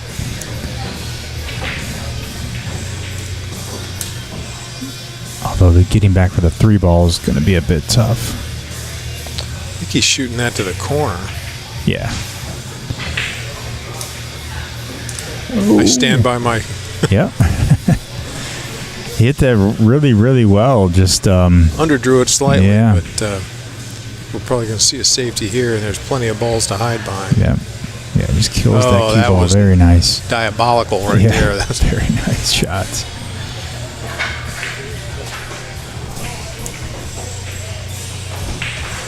Oh my gosh.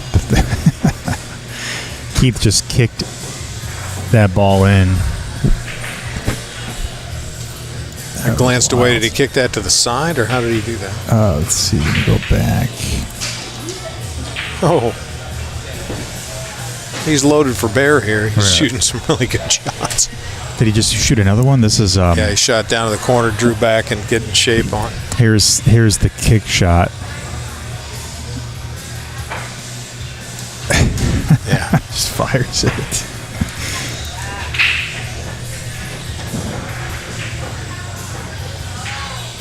All right. So back-to-back nice shots, and he leaves Eric this. I don't think Eric can make that 5.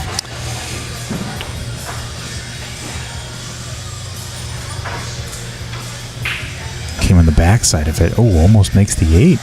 And looks like he's safe.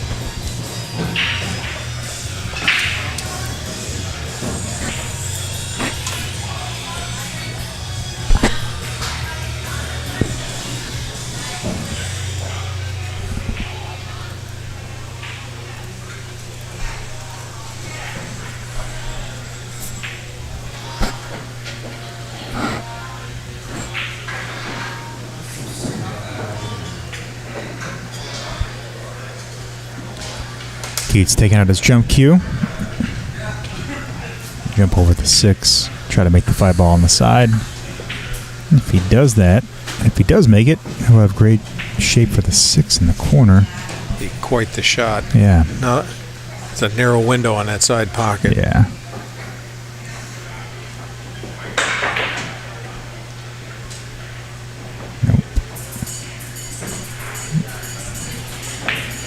Leaves a really easy shot for Eric to come back to. Eric will probably need to come around 2 rails, get that 8-ball or the 6-ball in the bottom left corner.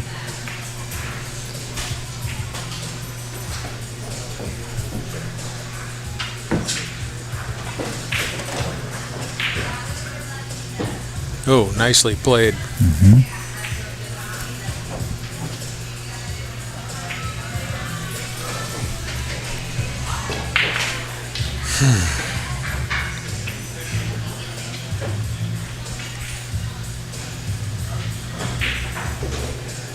Oh.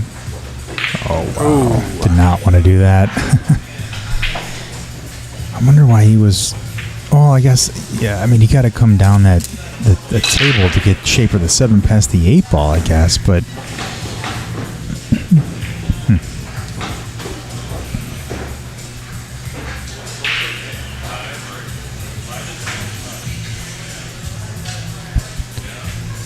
So Ben Gonzalez and Wayne Laurie is coming up to table 3.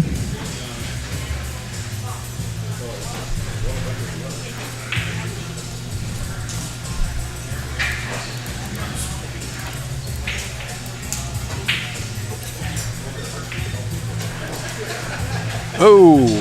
Oh my gosh, did he miss the 9-ball? He did.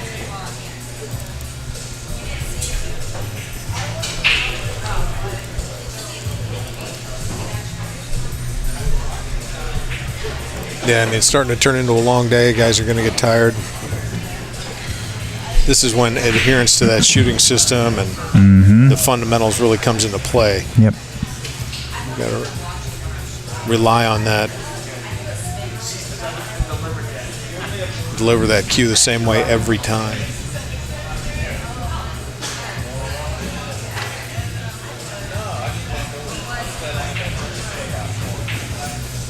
All right, so Eric is now on the board with 2 games to 0.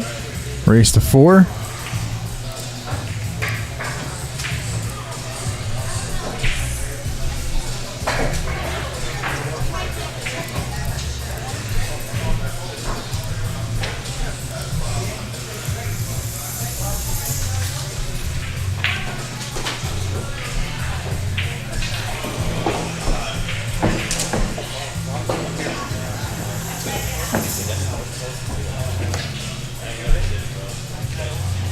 it's all the way down here.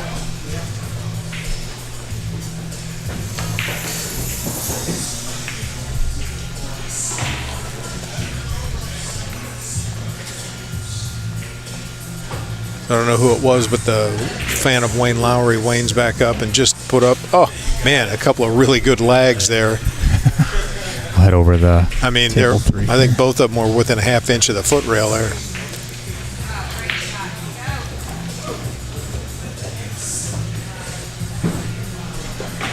Yeah, Ben got him by just a hair, right? It's pretty close. Oh, yeah, it had to have been super close.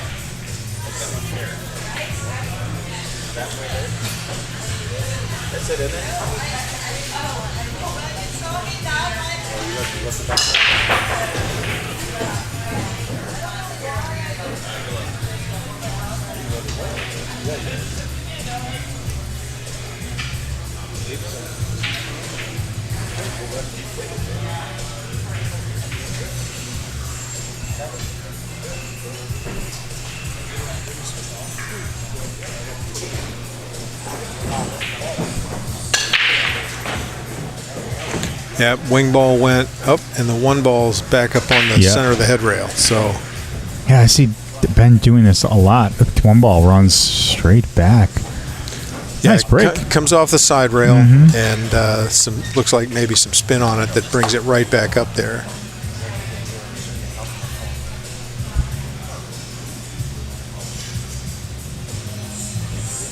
Gosh, some of the shots he's been making, I would think he would shoot at this. Yeah, he's a couple of those cut shots earlier were pretty insane.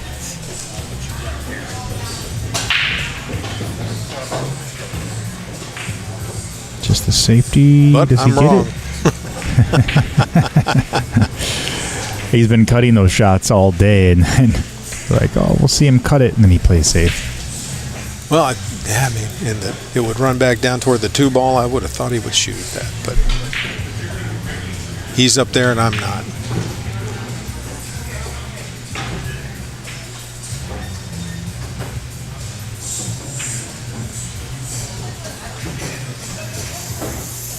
Oh no, it's a nice shot, but unfortunate leave. Locks himself right up on the 6. There's a little space there, I think. I see a break in the shadow, but it's not, I don't think he has a clear view of the 2 ball. Maybe? Oh, I guess he can see it. Okay. Played a 2-way shot there. Yeah.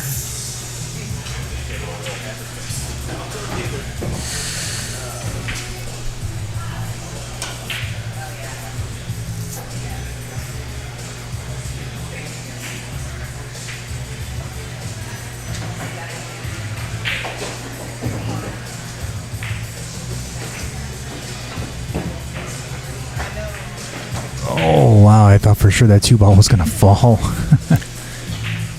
Yeah, it looked like it picked up the foot rail pretty far out from the pocket, so.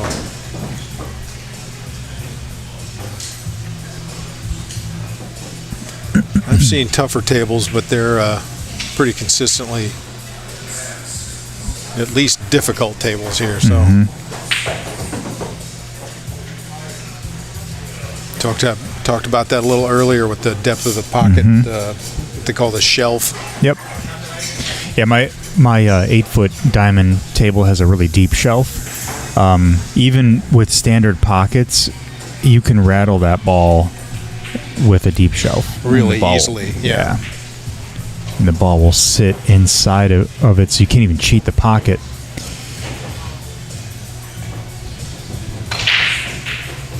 Oh, wow. Oh, how did that not go? Yeah, that 2 ball must be deep. That 2 ball's like right on the edge.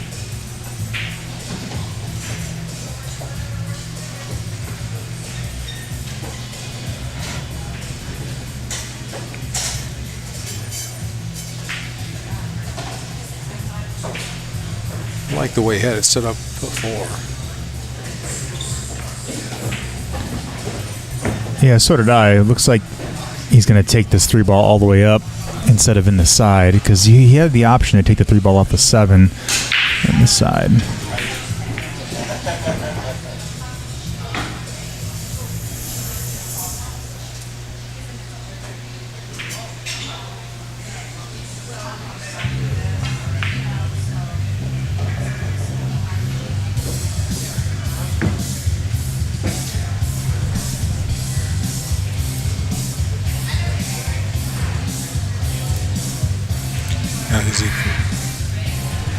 play the carom and just move the 4-ball closer?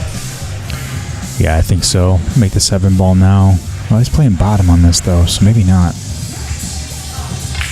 Yeah, he's playing it clean. He's going to come around 2 rails, but just not enough. But see, these are these cut shots that he's really good at. I noticed that he puts a ton of outside and is somehow able to just cut that 6-ball in. It looks like he's got center cue on this one. Watch, you'll see probably the cue ball spin. It did spin a little bit, but he did put a little bit of top left. Well, and there's some induced spin. Yeah. And for the listener, induced spin is the spin that's picked up by friction between the balls at contact.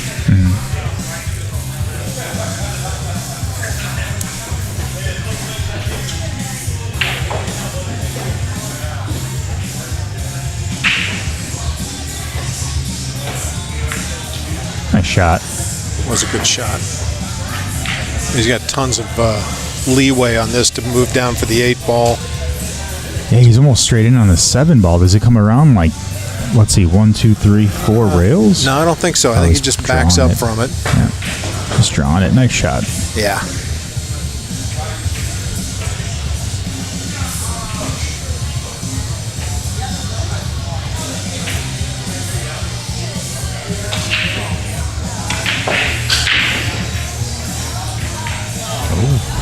Oh, I think he got a little ambitious trying to play rail first on that. Yeah, he jabbed at it, didn't take his time. Yeah. Well, not just that, but I mean, now again, Yeah. sitting here, it's hard to see the angles, but it looked like he had enough angle to put some right English on it and get it to cooperate a little better.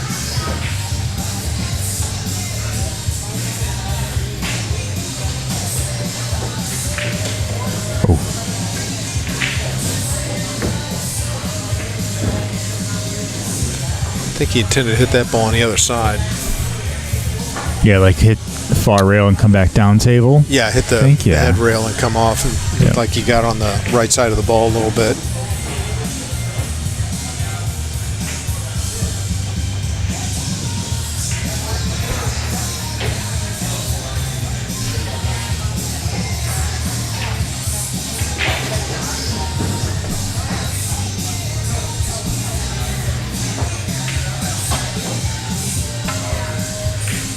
Yeah, see, Holy smoke. He put a ton of left English on that ball. I've seen him do that many, many times. It's like his signature. Man, shooting a long shot like that with English, though, is just... Yeah. I mean, he did stay out of the side pocket, did all the, ball went in. Takes lots of confidence.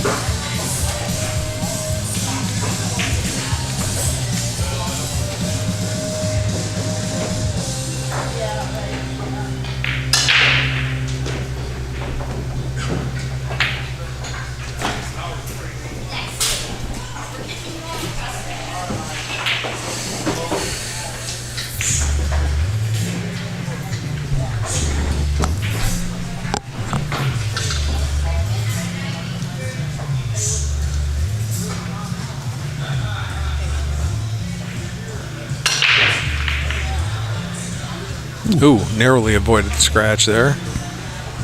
That cue ball was trying to go in the side pocket. The 1 ball tried forcing it in, too. That was crazy. Ben's got a pretty open table here. If he can figure out this 1 and get shape for the 2. The 3 ball, I think he can make it past the 7. These are pretty open.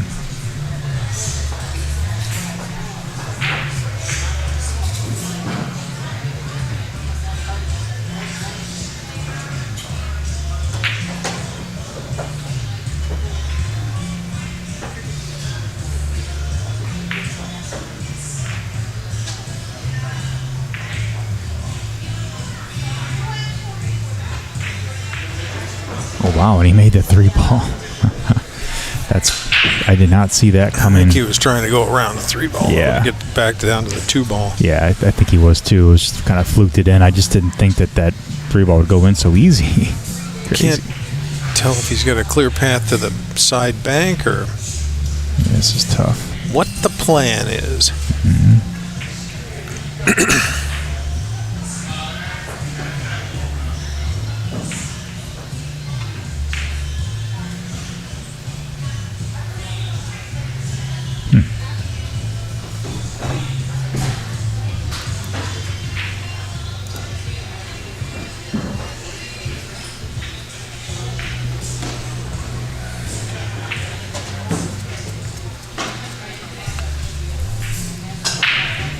So the 2-ball and a 4-ball on the same side of the table.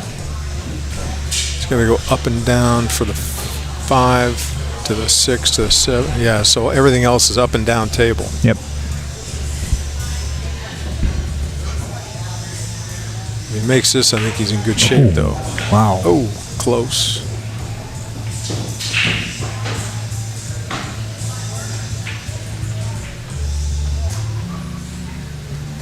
Might have been some induced throw there,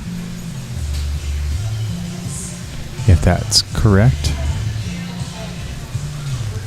I know it was unwanted I English. just missed, yeah. Yeah. Definitely. It seemed like it was unwanted English on that ball.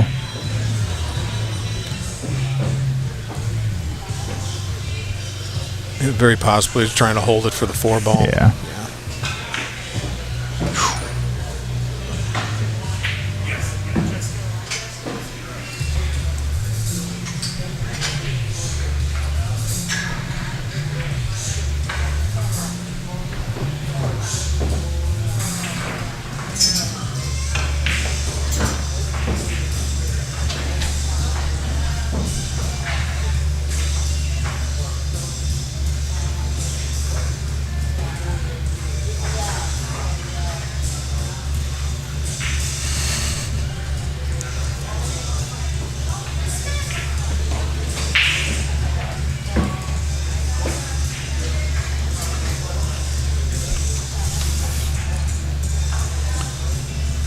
Interested to see if Ben can stay on the right side of the ball here for this. This is going to come out from the rail a fair amount, I think. And Yeah. oh, yeah. He held it. Nice control. Indeed. That was well played. Just puts a little draw on this.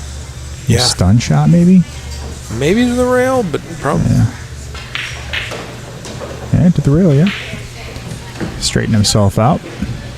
Yeah, so he's got 1-2 to the 8-9, so that's beautiful.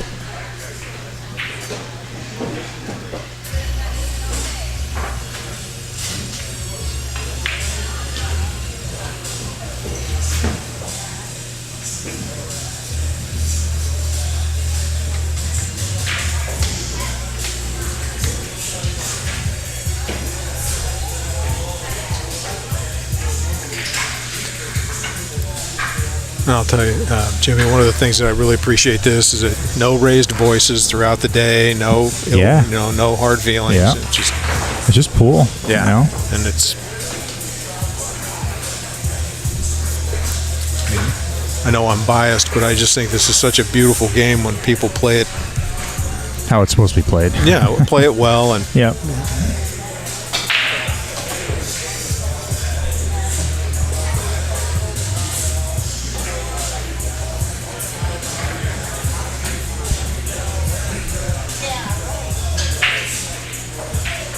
I'm going to take a quick 5 minutes. I'll be right back. Go to the bathroom. Stretch my legs.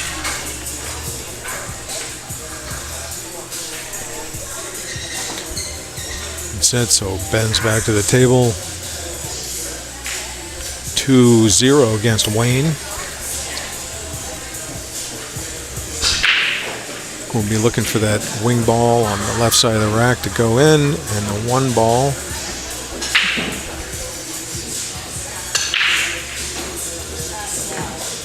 Oh, close to a scratch there. So the 1 ball did come up near the center of the head rail again. Ben's got to look at it. Can't tell if it passes the 2 ball. Or if he'd take a shot at it, even if it did. So,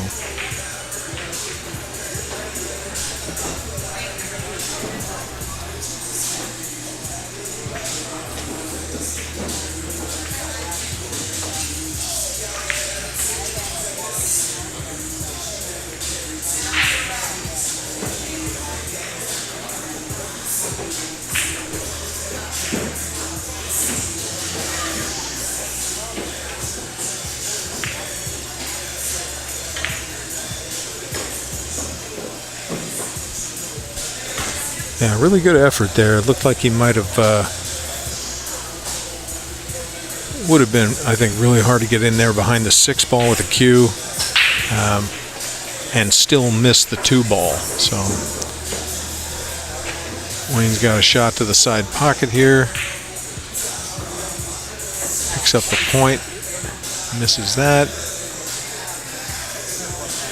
Rearrange the ball some, so Ben may take a minute to decide what he's going to do.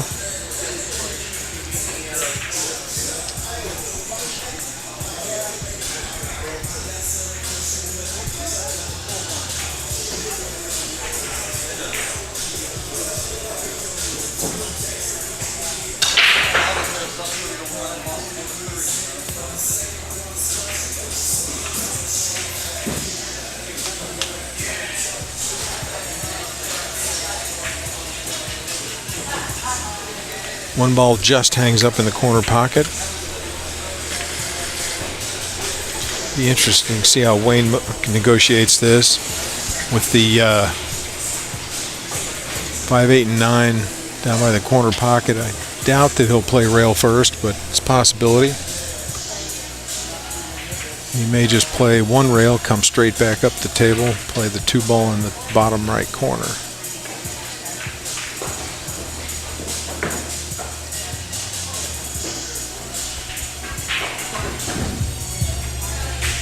And plays to the bottom left corner.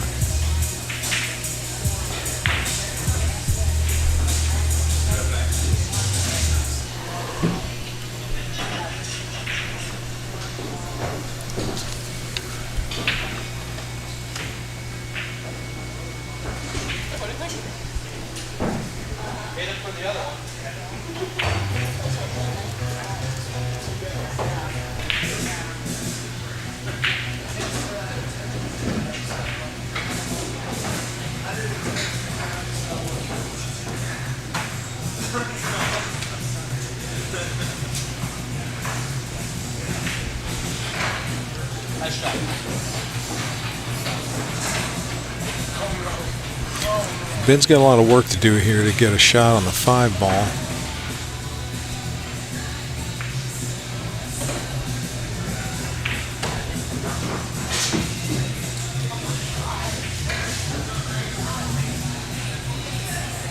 It's a good job just taking what the table was giving him. Oh, I thought that was the 8 ball up there. That's the 4 ball. So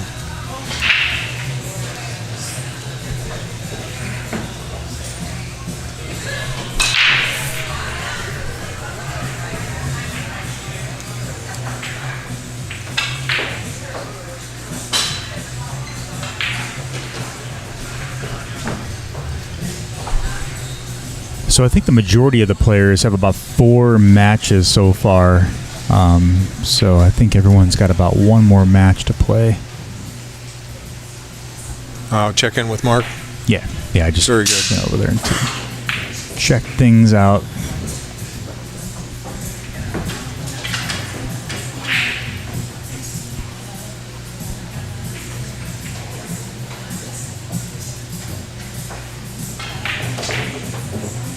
Looks like Ben's going to get to the hill here.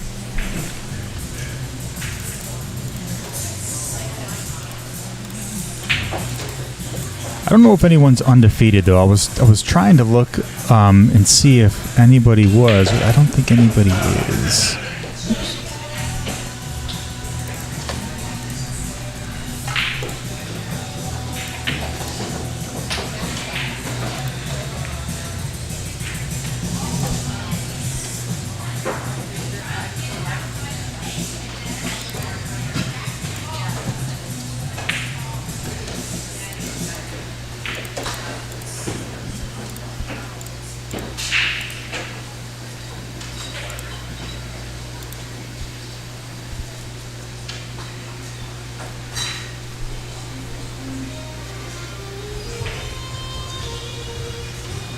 So Wayne up to break.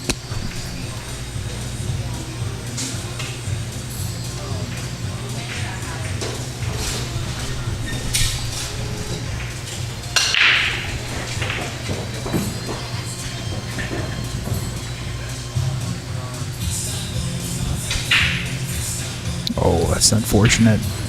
If I thought that one ball dropped somewhere, I was like, oh, he's got great chip on the 2 ball, but then I realized the one ball was still down there. the Yeah, and the 8 ball came into play. Yeah.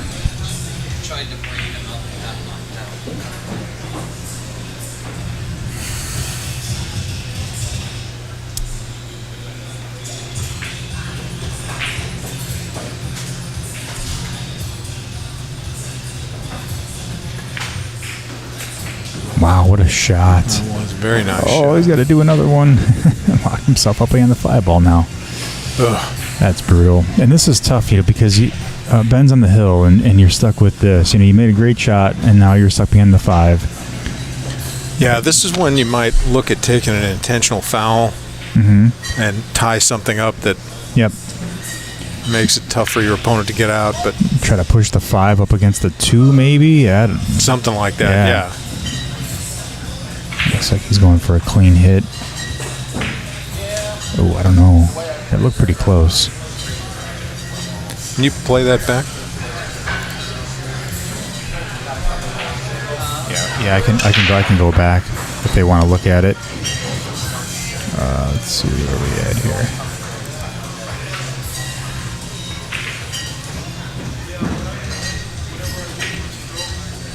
So this was the hit here.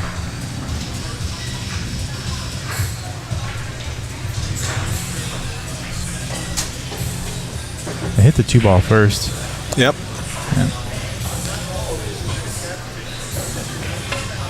I mean, just made it, but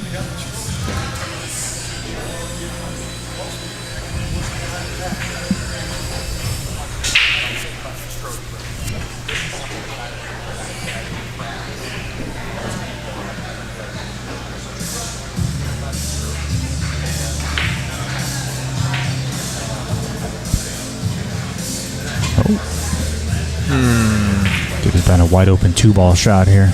Yeah. Enough angle. I think he's able to get back for the 3 ball as well.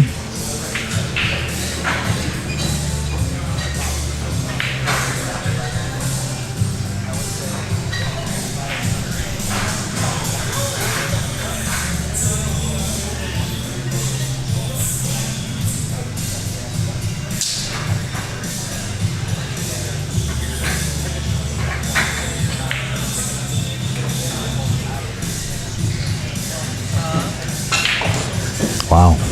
Fired that ball and got lucky on the 9.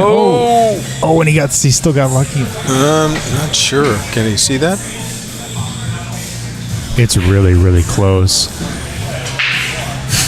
It's like, it's almost as if you can see the 3. Well, I think he can definitely hit the 3. Just can't see if he can hit. He's got a mass 8 just slightly around the 9. Oh, he's going to jump a little bit. Yeah.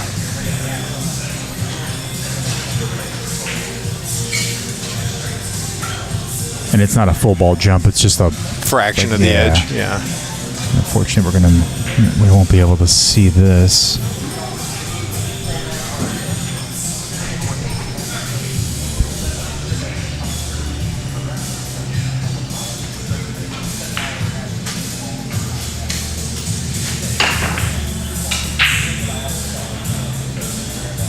Oh wow!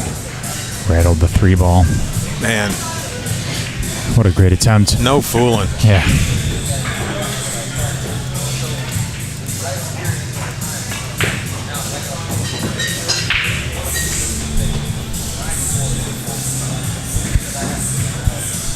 This is a natural shot here. Make the 4 ball on the side. Cue ball will roll up table, make the 5 ball on the opposite side. Yeah. Oh, he went all the way down with it. And leaves another shot for Ben to shoot at. And the 9 ball is literally hanging right in the pocket there. I'm wondering, you just go for the 4. 5 ball may drift up the table there and maybe run into the 9 ball.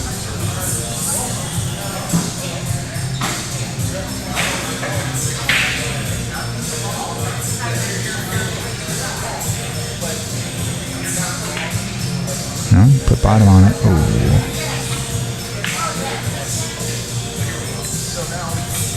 Oh, it's so hard. You get to a spot like this, you want to make a Hail Mary, but pretty sure Wayne's going to play a safe here. And nicely done. Table, yeah. This is going to be another one of those crazy, like 9-ball shots that Ben made last time. I mean, I don't see it, but strange things happen, but I don't see it either. Yeah.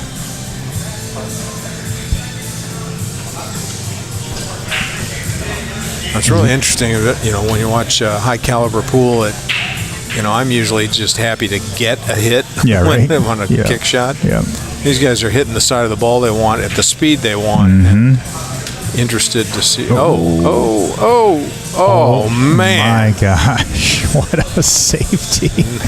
That's a return. What a leave! I was waiting for the cue ball to fall in the pocket. Yeah, I'm sure Wayne was too. Yeah. What a leave. Yeah, you got a good hit on it. Oh, and the 7-ball? Uh-oh. Nope. Not going to make it. Wow, what a shot. Golly. What a hit on the 4-ball, though. Yeah. Ben. From where he was, yeah. Yeah.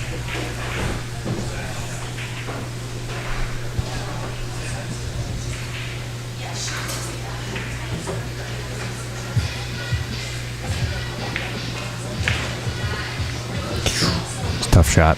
Yeah, very tough. Oh, yeah, for sure.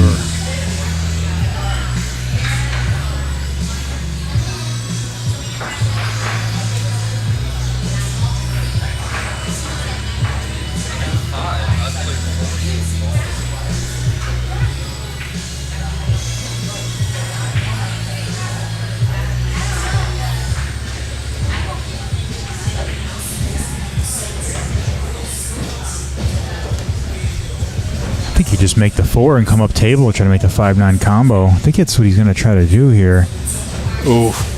This is tough, though. Cagey. Yeah. He's pulling it back for it. Ooh. Yeah, see that the 9-ball's not in the pocket, so you really got to hit this perfect. See, I think you play the 5 off the rail and and hit it off the 9. I think that's what he's lining up. So yeah.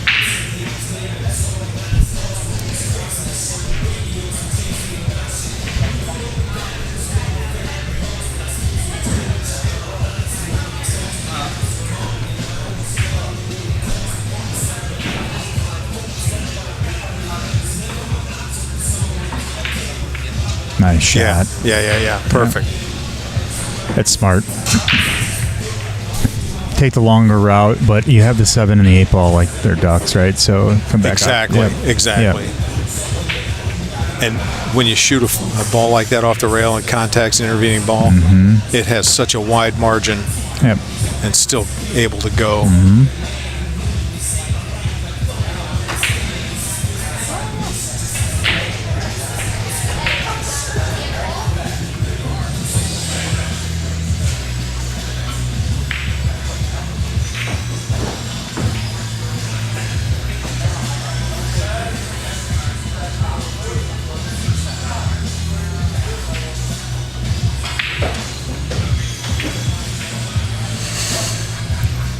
So put Wayne on the board with 1 game after making the 9. Oh, and he's gonna fluke Is he going to fluke it? And he does. Yeah, I think he was up early on that shot. Yeah. Yeah, he was way out of his shot before Ben's he even laughing. shot it.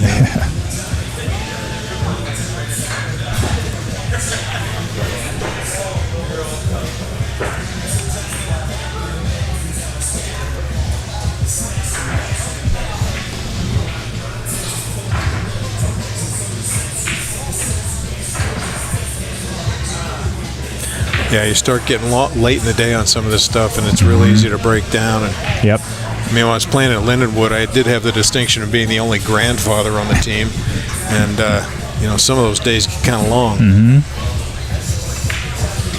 Start losing your composure. Well, composure not so much, but definitely form. Form, just fatigue starts to set in, and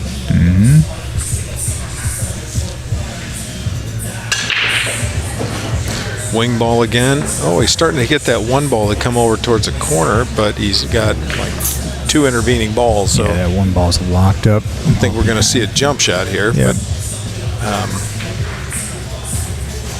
And that might be a tough ball to hit. Yeah, I mean, you almost maybe off the head rail. Come up on it, yeah. I mean, I think it's. I don't know if there's a space on the side rail you can get there to it. I think the 2 ball's in the way going to the right rail. No, maybe not. But yeah, I think the head rail is the only.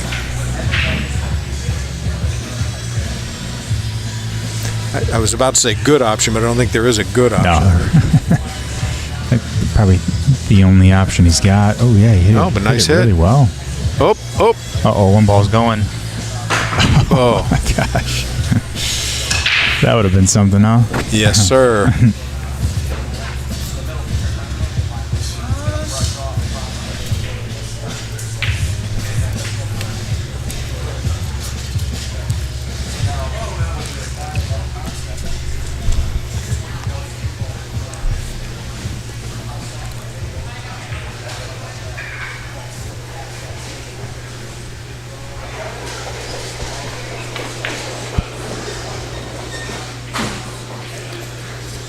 I gotta say again, I think this is a really nice pool room.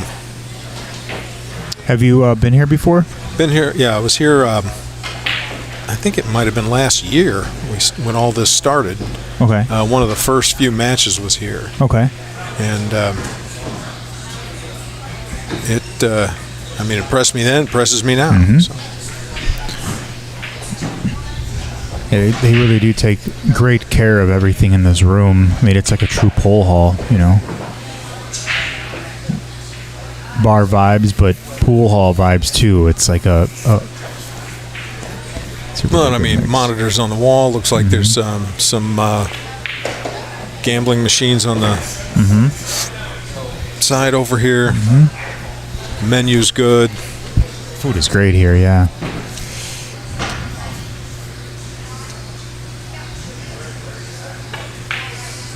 Oh, nice shot. Very nice shot.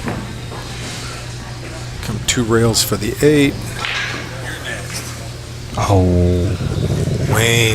Dog it.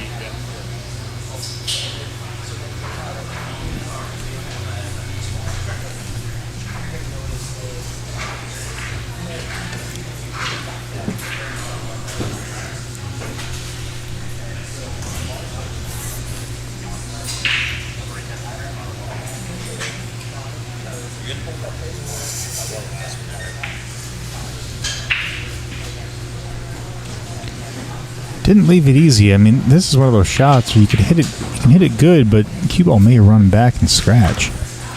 Yeah, and he's close to the rail, so shooting it with a lot of inside English is hard.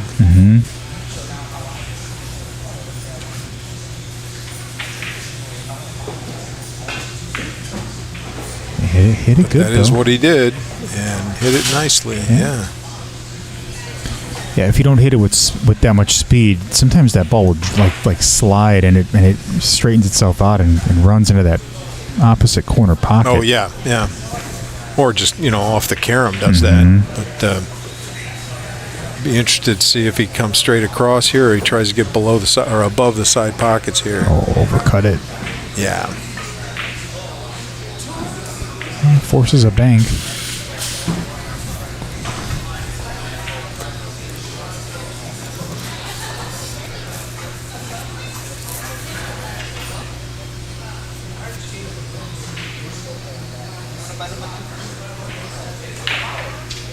Wow, nice shot. Wayne rifles, yeah. He just got up there, didn't think about it, shot it, made it. Oh, I think he was just really grateful to be at the table. Yeah.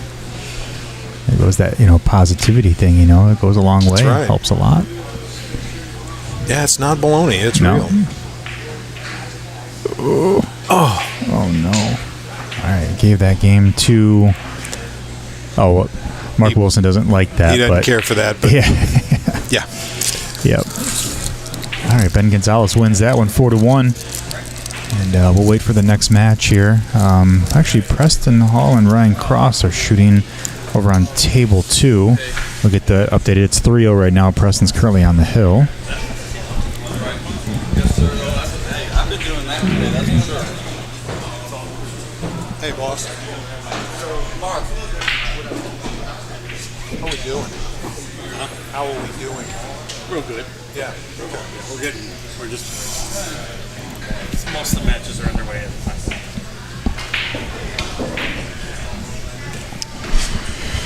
All right, so we have Preston Hall and Ryan Cross over here on table 2. Preston currently up 3-0.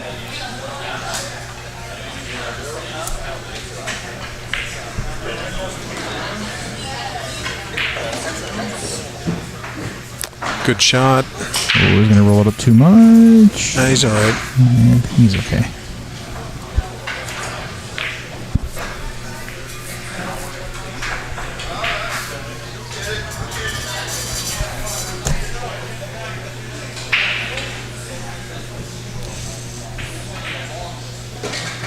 Nice shot. Oh, no, he's good. Looked like he was going to scratch. So that'll put Ryan on the board 1-3. Yeah, play position on every shot. Yeah, right. Yeah, right.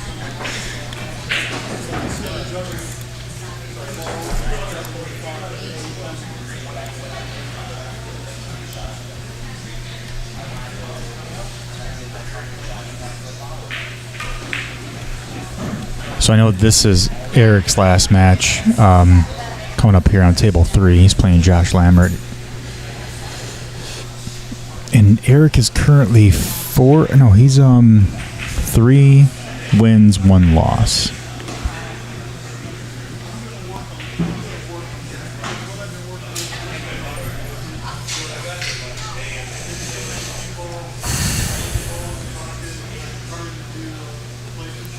So when Preston's on the break here. Yep.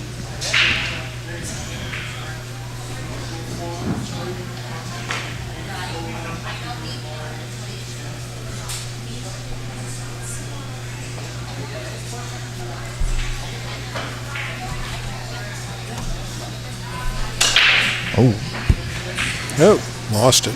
Lost the cue ball. Tell you what, though, run that rack's going to be an accomplishment. This one here?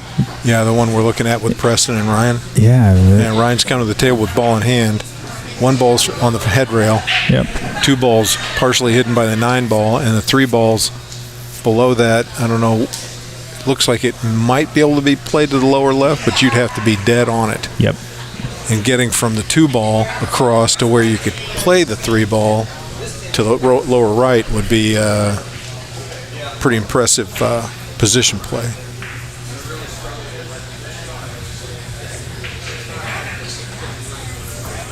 Yeah, he's got a lot of traffic to work through. Right?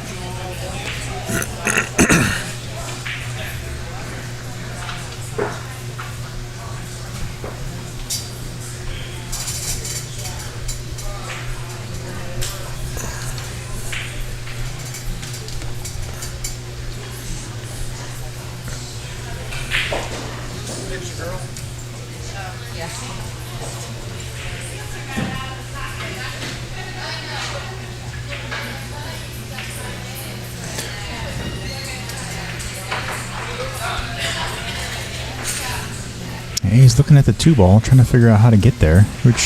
Well, I like what he's on here with the 1 ball playing to the upper left. It comes out, goes forward 2 rails, so the head rail and the side rail will have a view of the 2 ball and potentially positioned to do what we were talking about before, or what I was talking about before, was moving from the 2 to the 3. I think he could do it with a touch more angle, but he might be all right here. Do you think the cue ball is going to jump out in between the 4 and the 6? I think you shoot it with high, and you come to the side rail, and then maybe below the 4 ball. Yeah. That's what I was like thinking that, right there. But yeah. Come in between the 4 and 6. He almost made that look real easy. Right, yeah. Almost made that. And then now he would have been in great position because he has the 3 ball past the 6, roll it up for 4. Right side of the 3. Yeah. All good things at that point. Oh. Slow down, ball. Oh. It may have rolled off.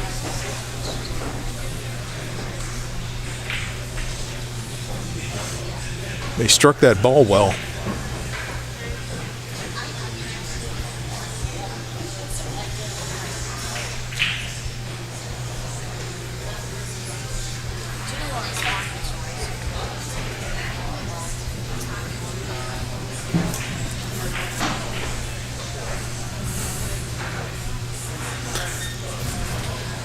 We may see him come 2 rails forward and play the 4 on the side.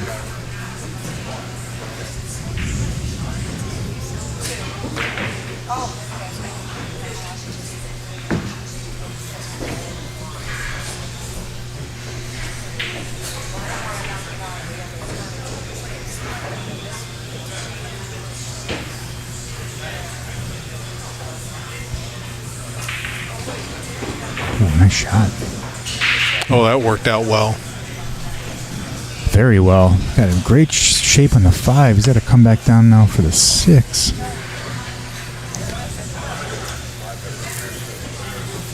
Yeah, he's either got to go. It looks like he's going to create an angle and come backwards 2 rails to get to the 6. Oh no, just draw. Draw straight back. Holy smoke! He got some juice on that. Yeah, a little too much, but worked out. Yeah, but he's not hooked. So. No. Yeah.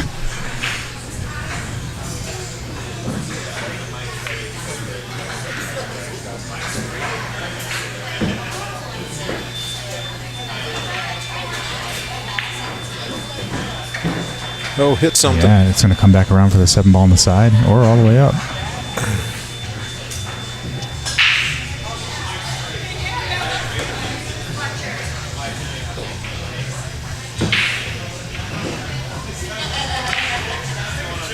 Oh, look at this. Fluke the 7 ball in. Oh, wow. Yeah. Well, it is pool. Yeah, great.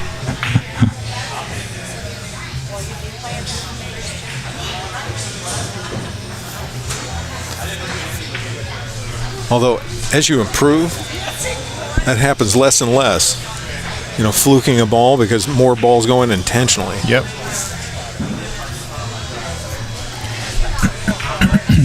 Oh, when he missed the 9. I think he took that kind of lightly. Yeah, I don't know. Maybe that was crazy. Maybe he was thinking about that fluked ball or something. Feeling guilty? Yeah, probably. Sometimes when you play in the APA and you're a higher player playing against a lower player, it's harder to play against lower players because they fluke balls in. You're like, what the? Yeah. Well, and that wraps that one. Yep. Preston wins 4-1 against Ryan Cross, and then we'll head over to Eric Naretto's match and Josh Lammert.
It's probably not what he was after, but it's no gimme. Definitely leaves it tough for Josh to come back to.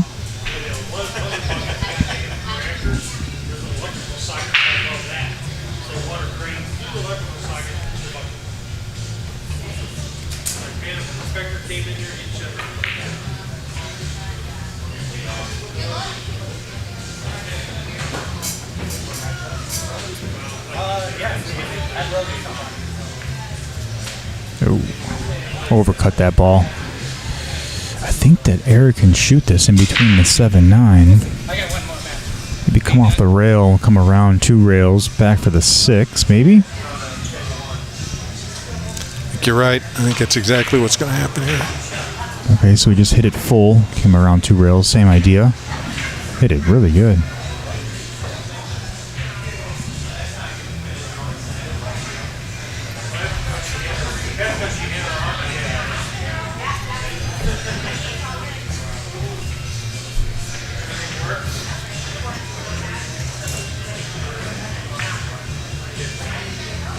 Wow, he played the cheated the pocket a lot there. A lot, yeah. I think he was just trying to get off the rail. Yep. Those are the kind of shots where you hit it too soft and you see it hit the rail, you're like, oh my god, just please fall. Oh wow, we fired that ball.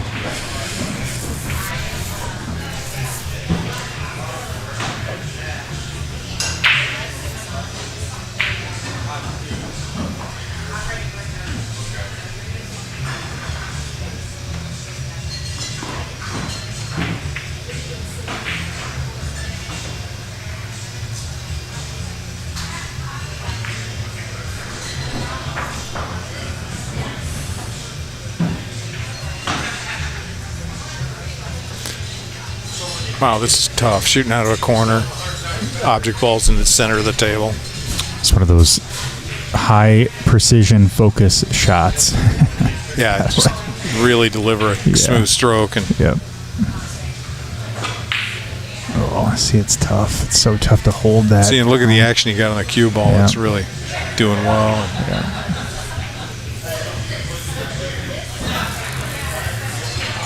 All right, Josh can make this in the side or all the way up. I think in the side might be better because I think so too. Yeah, I see where he's pointing with his cue. I think you're right. Just got to be careful about carrying the cue ball off at 9. Oh, he won't. I don't think so. I don't think he'll be near the 9. Yeah. I think scratching in the opposite side's a risk, but.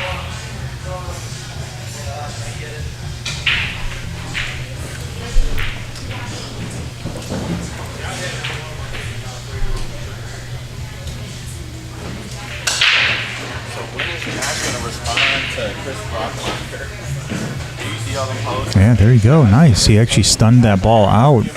Didn't come near the 9 ball. Right. Wow, dude, it's funny. He's weird. Yeah, he's very strange. Like, you start tagging me in random shit. I have a message him. Like, dude, stop tagging me. Nice out. Josh Lammert with the first on win. On the wire. Yeah. 1-0.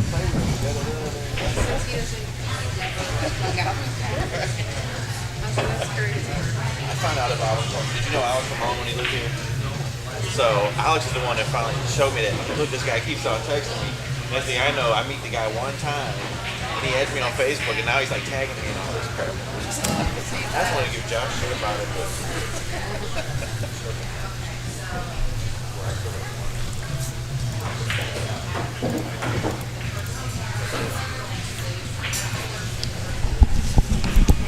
Women have told me they got creepy when I meet them one time and add them on.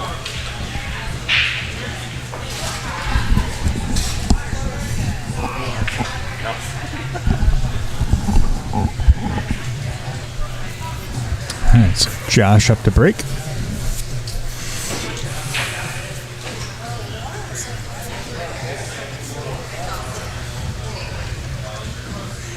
I think it's interesting. I've seen him breaking from the box pretty much all day. Mm-hmm.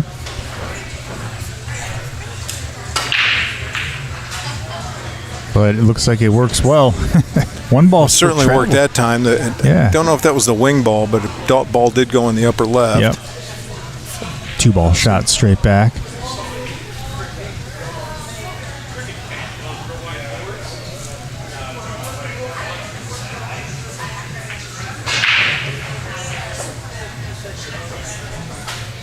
It looks like both banking paths are blocked.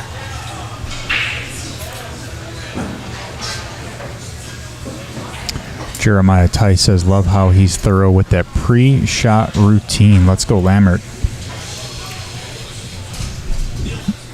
Yeah, he does have a really good shot routine. If you see his stance right now, he's straight all the way through. I mean, he's got his arms a little off to the right, but he's fairly straight all the way through. Ooh, he kind of moved his cue a bit there. I thought he might pick up a pleasant hit off the 9, but...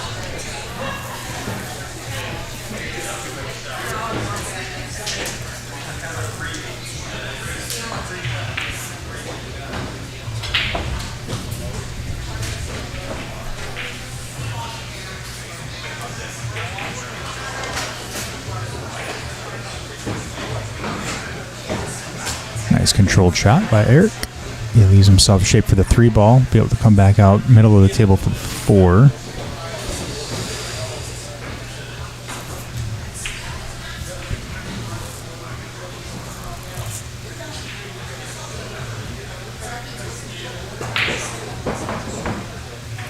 Oh, hit that too hard. Got away from him, I think. Yeah.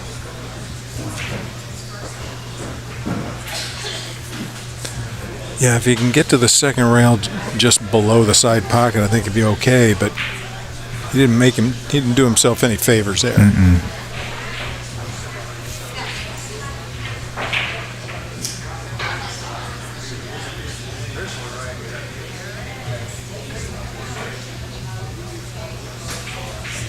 Is he going to be forced to bank this past the 8 ball? It'll run the cue ball up by the 6. And he potentially could have locked the 4 ball behind the 8. Maybe, but man, it seems... Yeah, it's a lot. Oh, almost made the 8 ball. Oh, almost made the 4 ball on the side, too. A lot going on there, but fortunately leaves Josh with a shot for the 4 ball on the side. He's got to come back down table for the 6.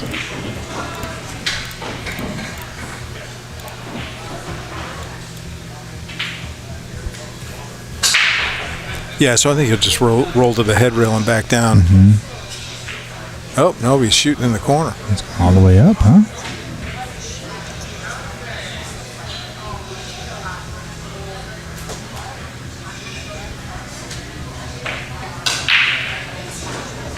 In the middle of the pocket, too, so, yeah. Dead center. He meant it. Yep.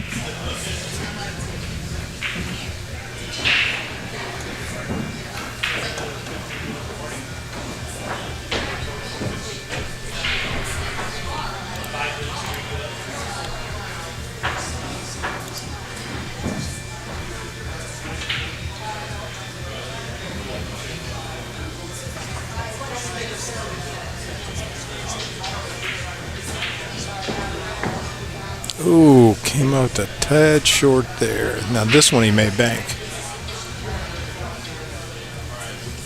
To the upper right corner. Yep.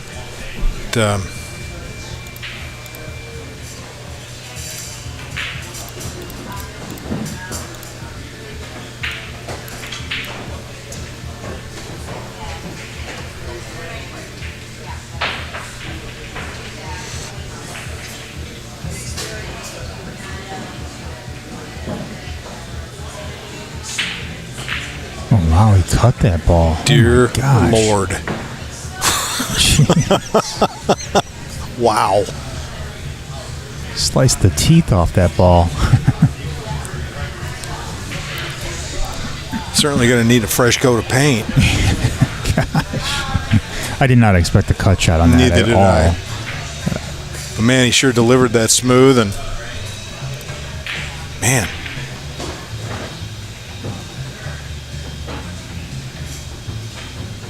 Next rack, that ball ain't gonna have no color.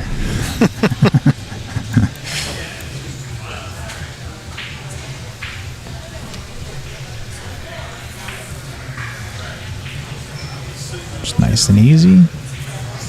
Let it just drip back down table. Yep, nice and slow. Nice shots.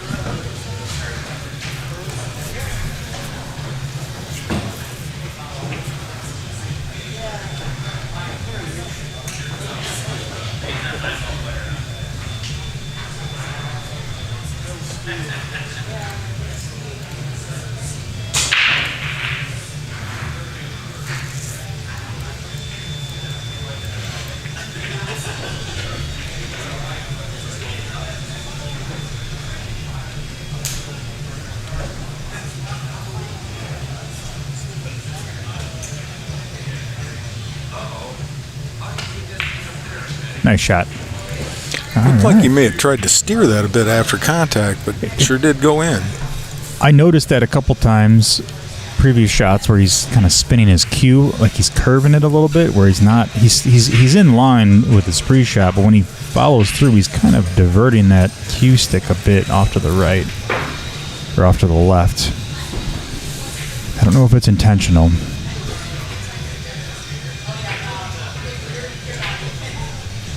But he is now up 2-0. One more puts him on the hill. I know it's putting the pressure on Eric.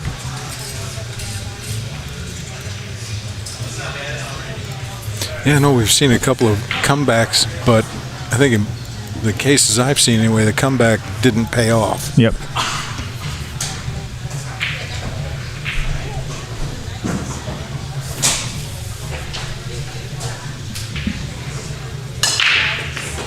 Oh, one ball almost scratched. That one ball came back up here again. This is crazy. I keep seeing the one. I've never seen the one ball consistently come back down table like this. Oh yeah, watch Van Boning break. Watch Skyler break. Watch a bunch of the pros do that very consistently. It's interesting. Oh, here we go. Very nice shot. Oh, that's ugly. Wow.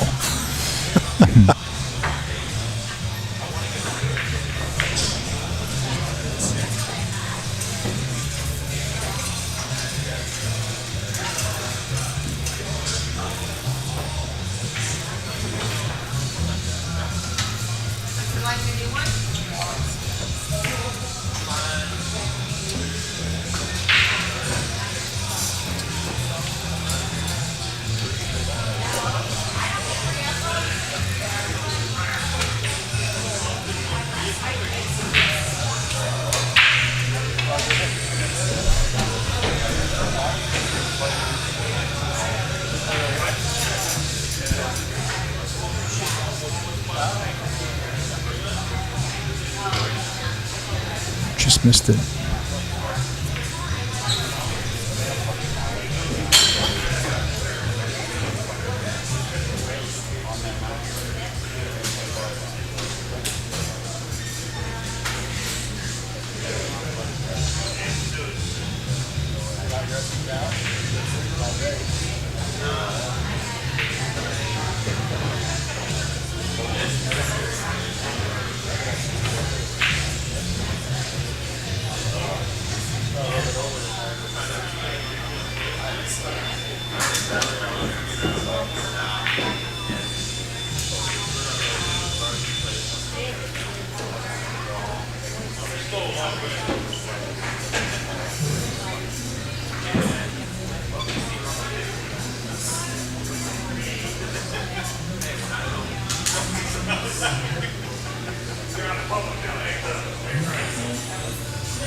Oh, can he sneak that 4-ball past the 8? He thinks he can. It looks really, really close. It is. And unlike that 5-ball off the 9, this contacts the 8. I don't think it'll go. Oh, it did. Oh, yeah, it did. Yeah, you're not. Yeah, man. Wow. I can't believe that happened.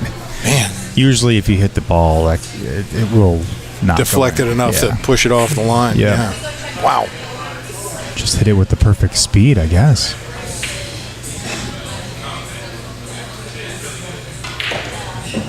Nice shot. Off the rim a little bit.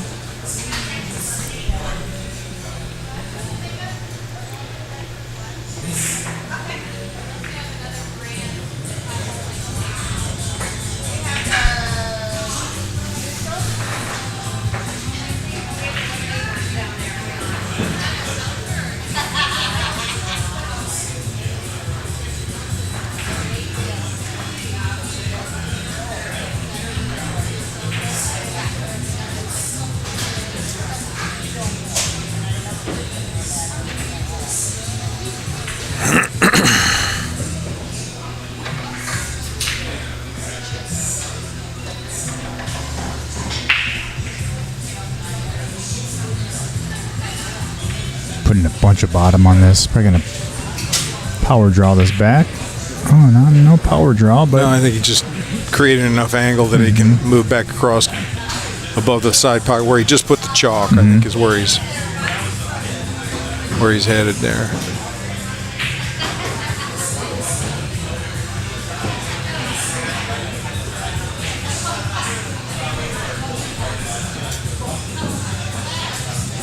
Oh, he's considering dragging it down the far side to shoot the 9 to the upper left. It's kind of straight in here. Well, the difference is if you come to, well... Oh, there you go. See, that's coming into the shot line. Yep. And if you make it to that third diamond on the left rail, you're doing essentially the same thing, but you have to move a lot further.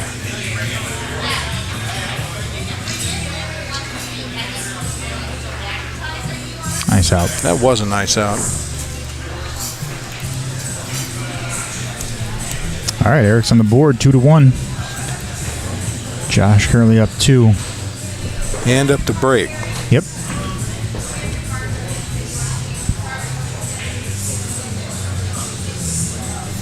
Oops. Oh, you're good. Pardon me.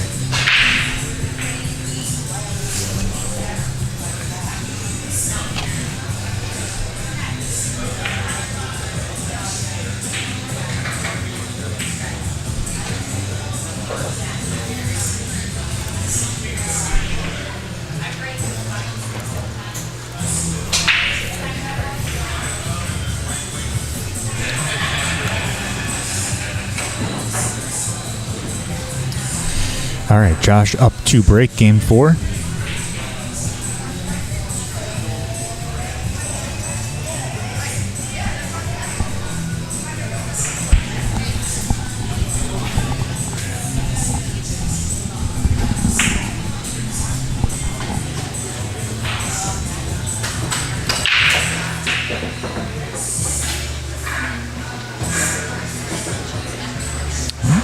Got a shot on the 1 ball. Run it all the way up past the 9. Not easy, but doable. Would also send in the right direction toward the 2 ball.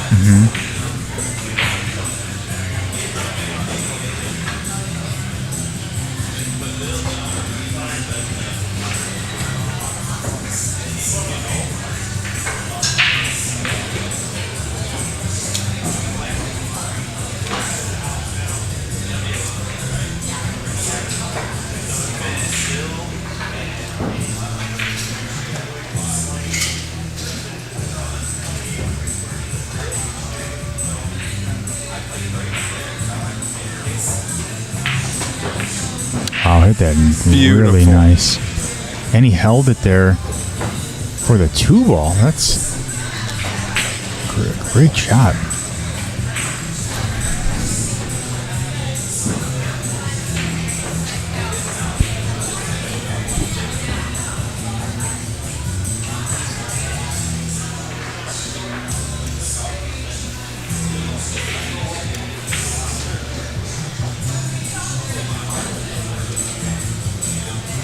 Is it the 4 ball that's on the head rail?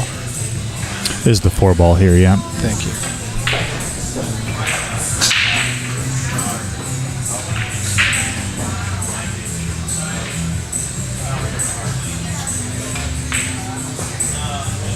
Nice stop shot. He's got to figure out how to get back for this 4. Well, I think he's got a little angle off the 3. Come off the rail, you think? To come off the rail and back between the 8 and 9.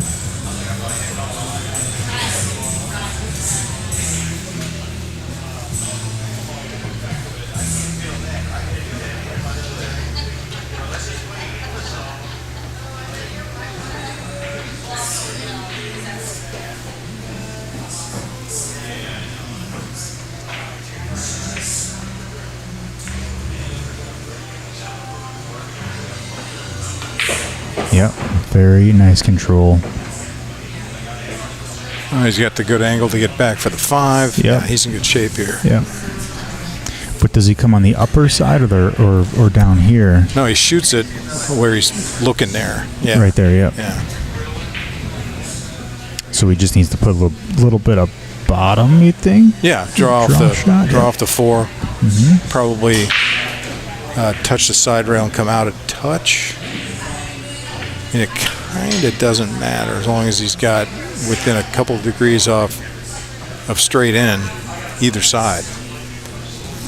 I mean, if he's toward the rail, he can push the 6-ball towards the opposite corner. If he's away from the rail, he can go to the rail and shoot the 6-ball back up in the lower left.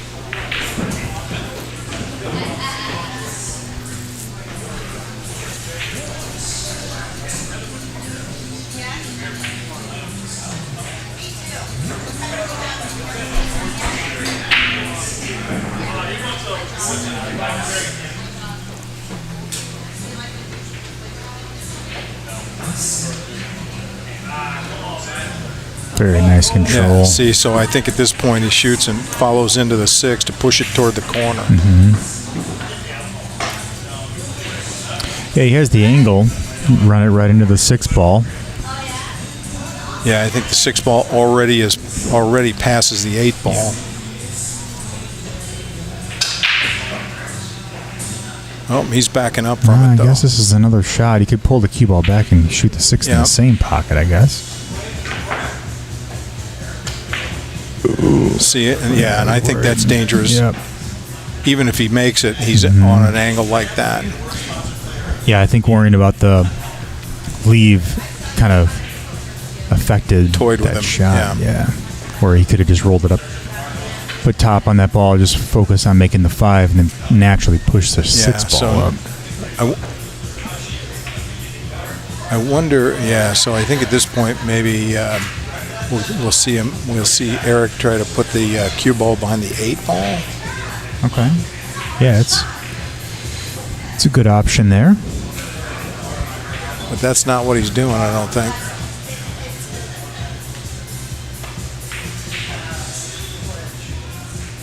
Oh. Well, leaving Josh with a even really though long. he leaves it an open shot, the 8-ball's now much more difficult.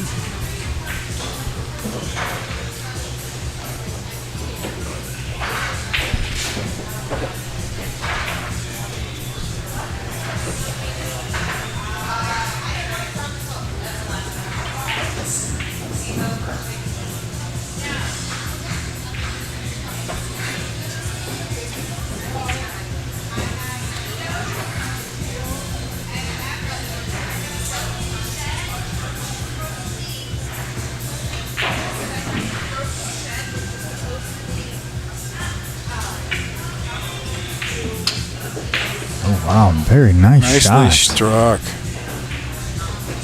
And he could come around 3 rails to get on the back side of this to break that 8-9 out. Yeah. Or it looks like he might be eyeing up a safety there. Mm-hmm.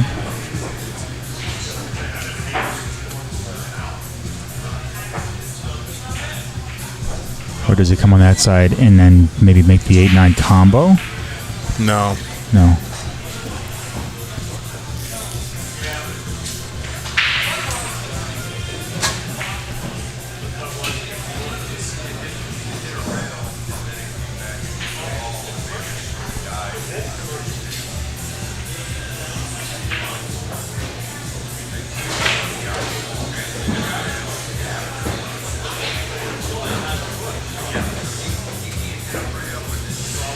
Oh, that's pretty good.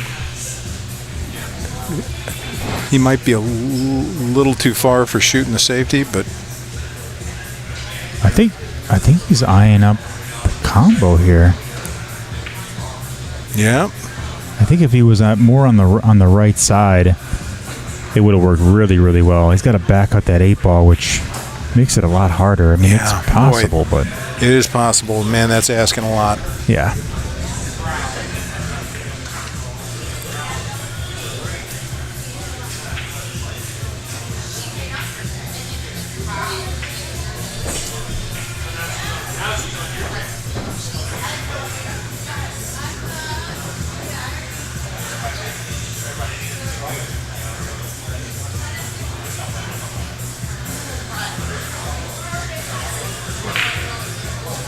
Oh, it was going to come. Oh, there it goes. Oh my gosh.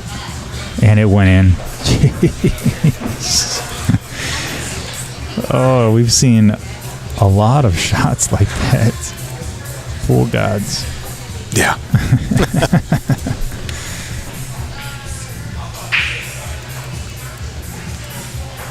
Another one pocket shot, I guess.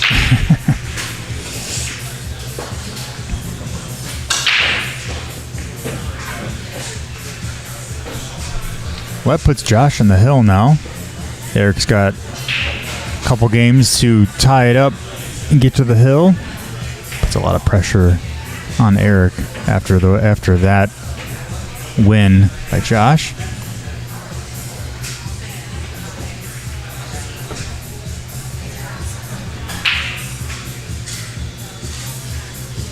Is it Josh's break? I thought he broke last game. Could be wrong, though.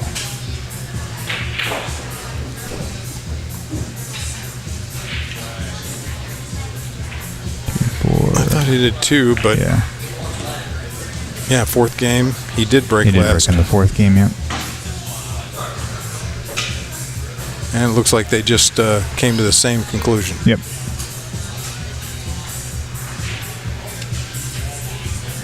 I think Eric was still a little rattled from that shot, and then realized that it was his break.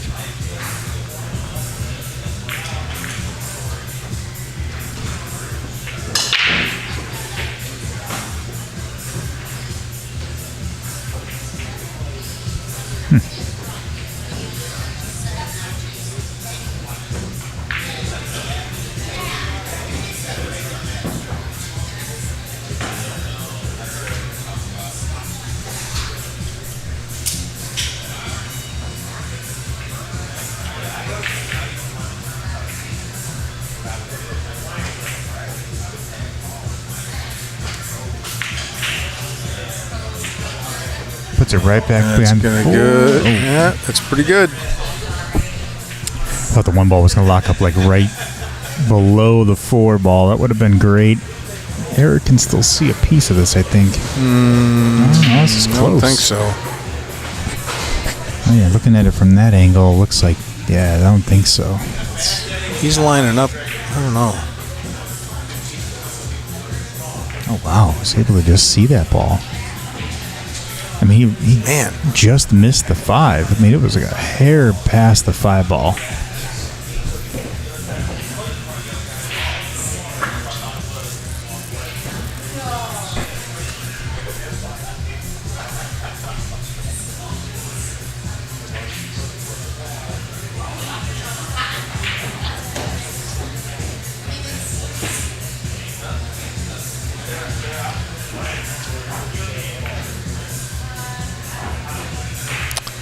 Well, that's just mean.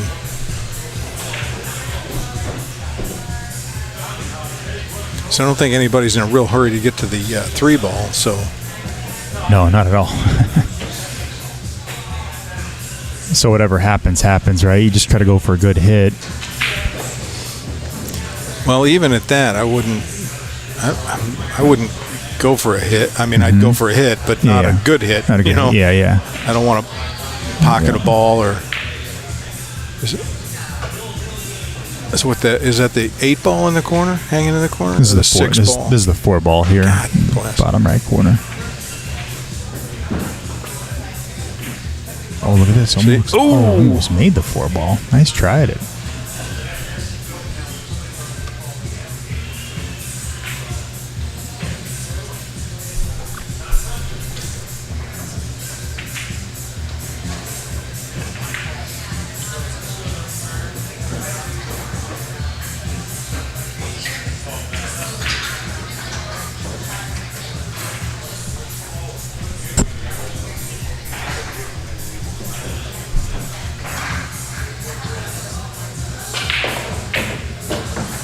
So 2 rails back to the 2 ball. What a great leave. Oh. If he goes for this 2 ball in the corner, does it force the 9 ball up table? He might be able to fluke that 9 ball in. It's a possibility.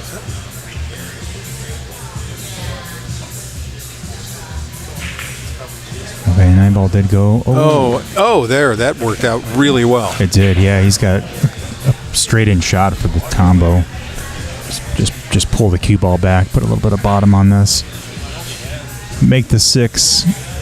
You'll have a straight-in shot for the 3. And now he's got to figure out what to do with the 5. Does he go for the 5-7 combo? He's looking at it.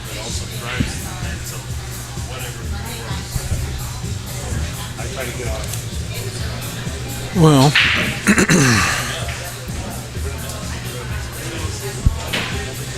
gosh.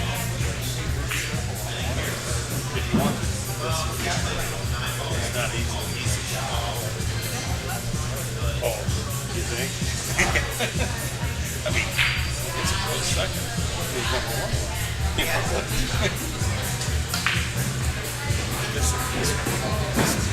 1. Oh yeah, sorry, I forgot about the 4 ball down here.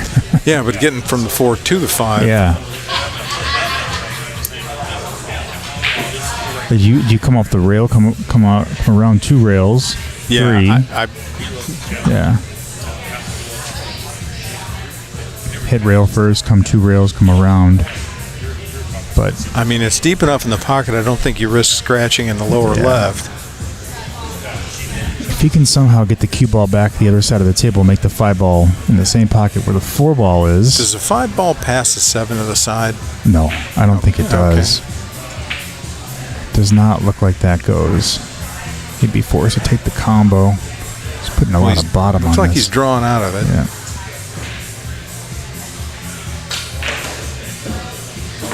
I don't think he's going to like that a whole lot. No.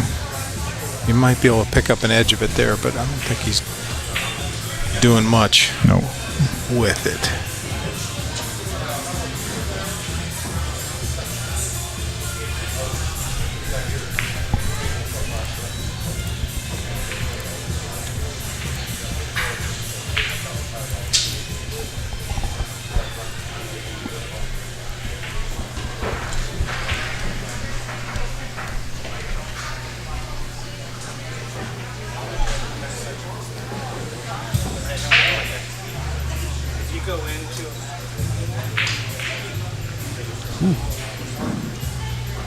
Risky.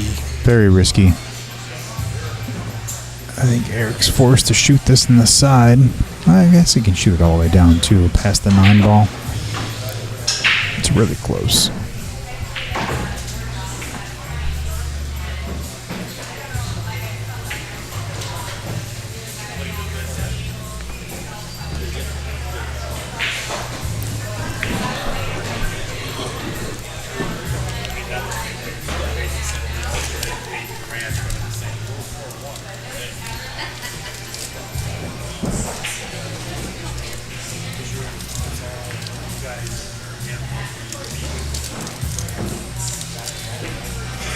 Well, that worked out pretty well.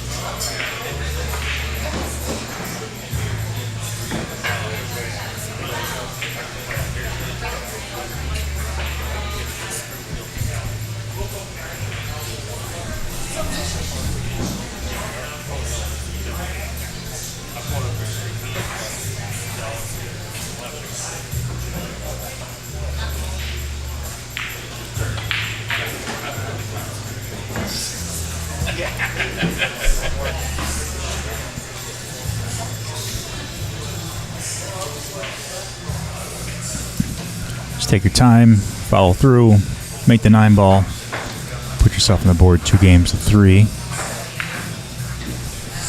Like that. And he does it. Okay, now it's Josh's break. Now it's Josh's break. He is on the hill, coming up to break.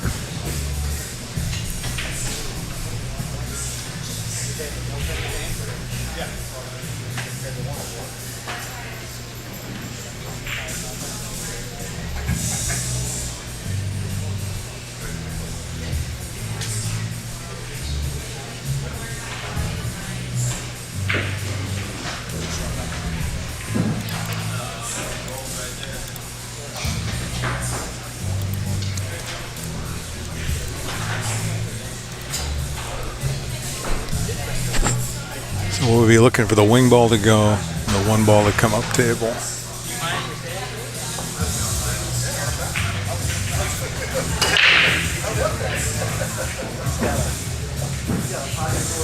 I think the wing ball went. One ball did come up table too. Yeah.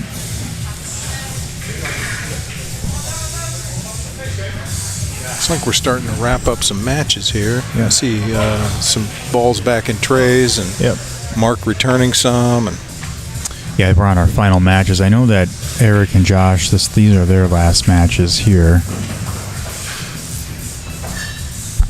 Did you try to bank this one ball straight back and try to make the 4 maybe?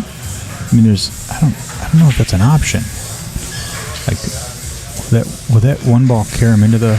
Well, I mean, yeah, it will or it could. Yeah. But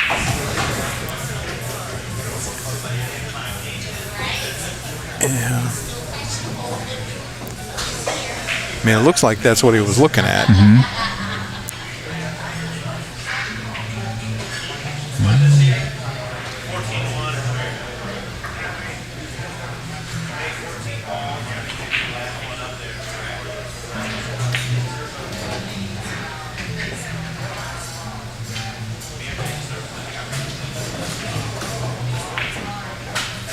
Yep. Almost makes both. 3 ball passes the 5. Boy, that's another skinny one. Yeah, 6 ball is going to be tough. Unless you go for the 6-7 combo. But this is Eric's chance to tie this up. Make the 1 ball, make the 2 ball on the side, and 3 ball. Pass the 5, 4, come back around for the 5, 6-7 combo, and then you should be out, but got a lot of work.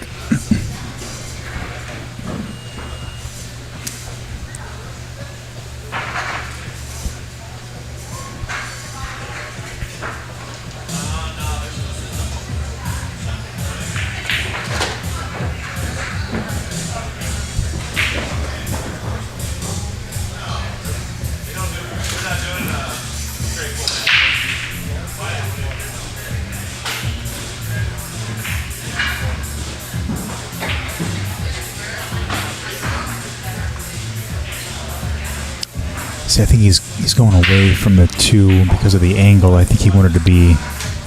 Yeah, he wanted to be on this side. On this side, yeah. Still draw that. Oh, gosh. And actually come back and back and forth, 2 rails. Come back for the 4.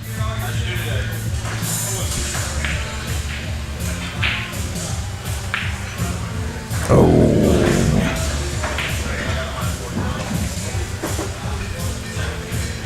That was a shot we were talking about with the 8 ball last time, where he clipped the 8 ball a little bit, made it. This time, did not go. Hit that ball a little too full.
So this is going to be the determination. Key shot. Yep. Yep.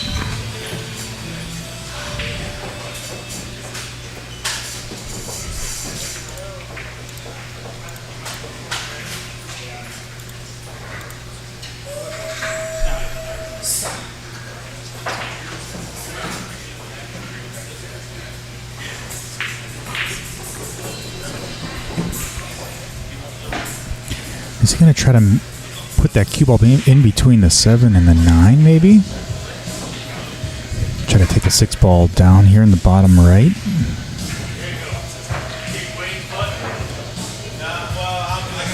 Oh, a little more juice, a little more juice. Man, he had a good line on that, though.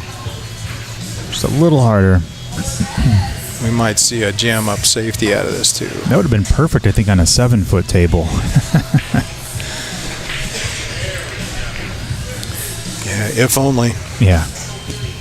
And he squeezed the cue ball behind the 7. Oh, that'd be pretty tough, but I think you could move the 6 ball out, excuse me, where the 9, where you couldn't see it. So, might also...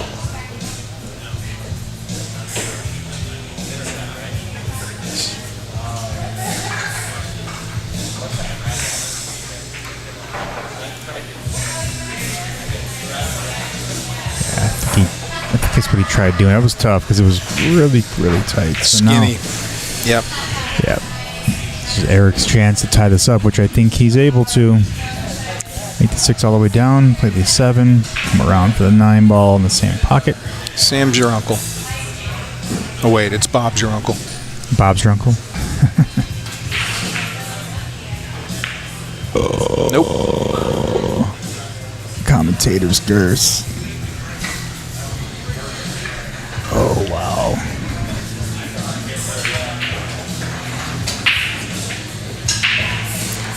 See, and while this seems like an easy shot, staying where you can see the 7 ball is not. I can't tell if the angle is... Yeah, is he too straight in on the 6 where he can't... Toward us or toward the foot rail, but... Is he forced to jack up and put draw on this? Yeah, I would really be avoiding that. Yeah, I know. I hate that shot, especially with how close you are to that rail. Yeah, he may really power it up and come... Oh, yeah. Oh, wow. Man. Oh, scratch. Oh, man. Oh, wow. Well, this has been going back and forth a couple times now. Yeah. Let's see if Eric can pull this one off. Seems like side pockets have been the nemesis for a bunch of players today. Yep.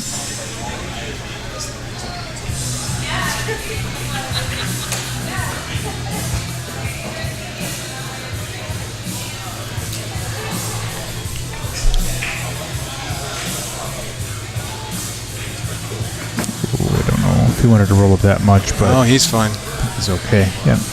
Yeah, I think he was trying to hit the 9 in order to not wind up behind the 9. Yeah.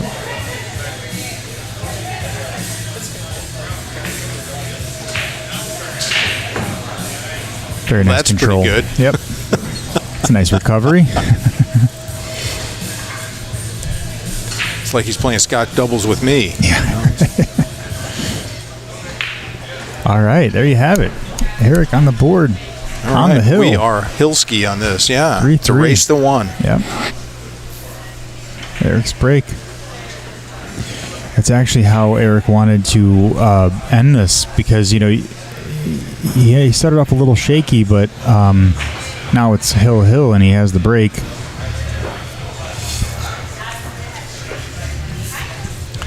Yeah, when we would have these philosophical discussions at Lindenwood and getting people to really work at the lag.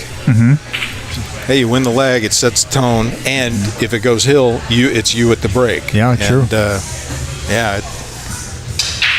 It means something. So some people may not think that you need to practice a lag, but you definitely need to. Oh, well, it's good for not just,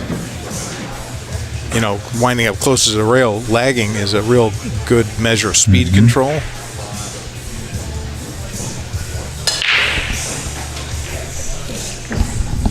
What's up, buddy? Yeah. Commentation.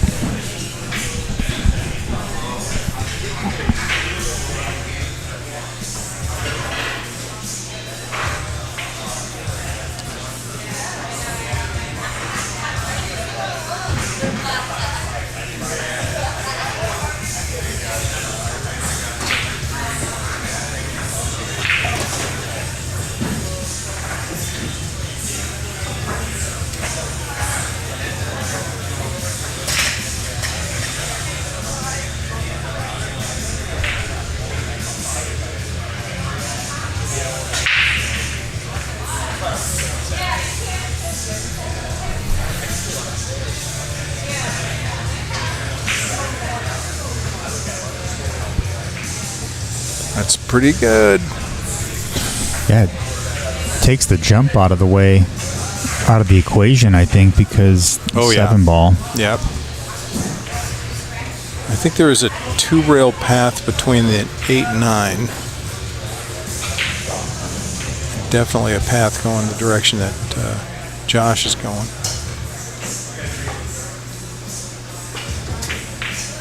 Wow, nice hit. Oh, look at this. Oh, but... Ooh. Eric's got a shot. Or he might be able to at least see the one. Yeah, I can't tell if it's makeable or not, but... See, and this is kind of a free shot because shoot that, the cue ball is going to come back towards where it is now. So if you make it, you have position on the deuce. Oh, wow. Nice Jiminy shot. crickets.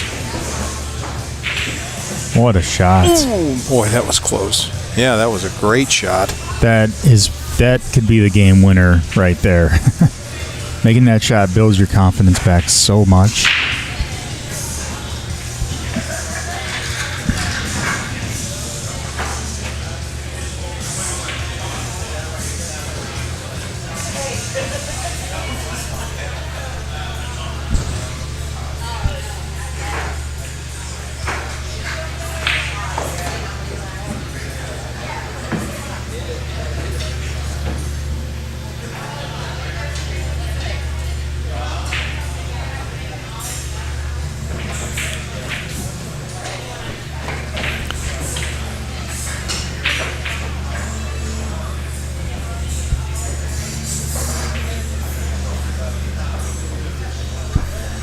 Eric going for his extension there. Yep.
That's rough.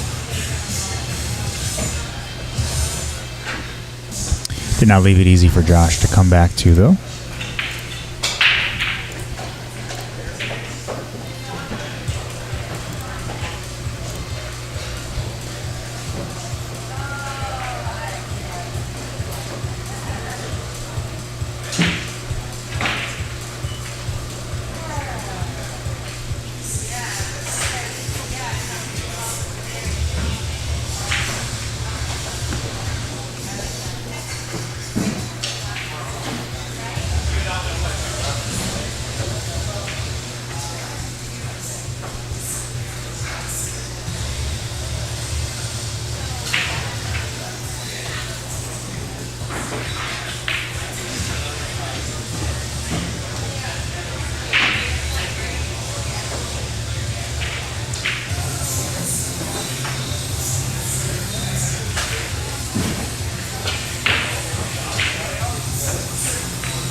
Ooh, that was jeez close.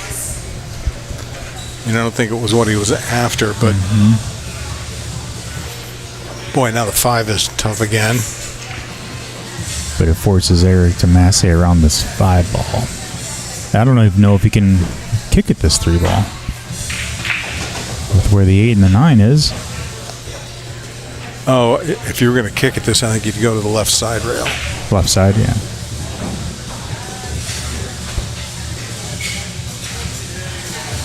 Yeah, that's really all he has.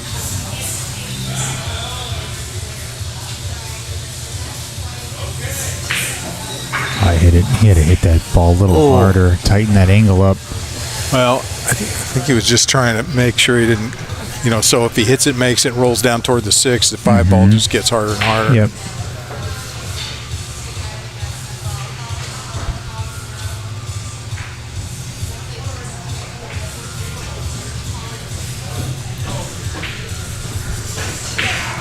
I mean, there's some work to do here, but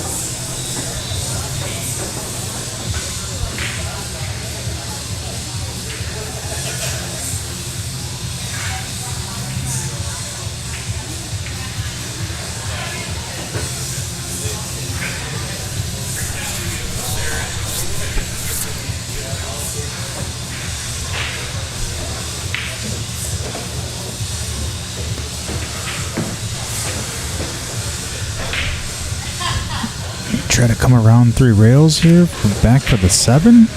yeah, I think so. Or do you put bottom on this, draw it back?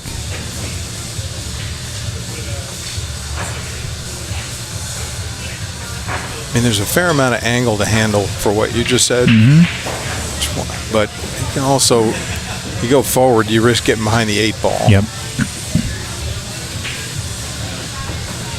Yeah, because if it tightens up too much, it could run right into it. That's what I think we're going to see. Yeah.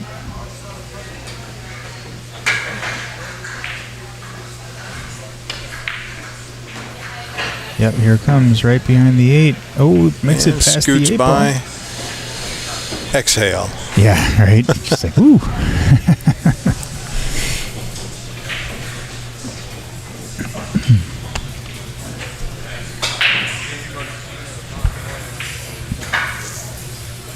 See, and the work's not done here either, because the natural angle would be to take the 8 to the corner where he's standing right now. And I think he will wind up coming past and shooting that maybe in a side pocket.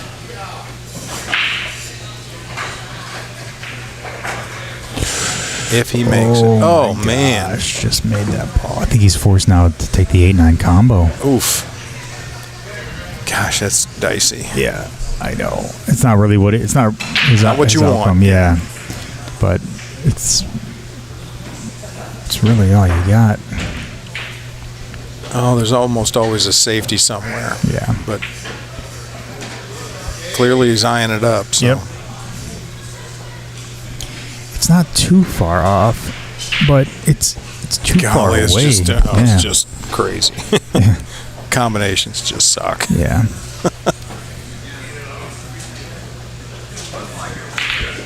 Oh my God! But rattles it in and fires it and makes it. Nice shot.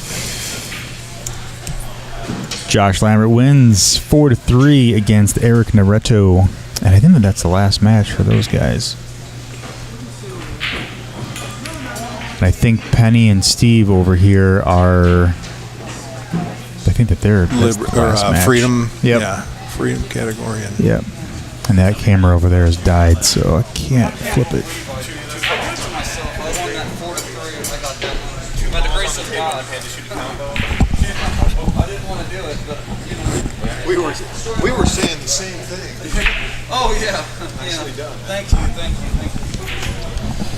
Actually, let's see. Move the camera over here.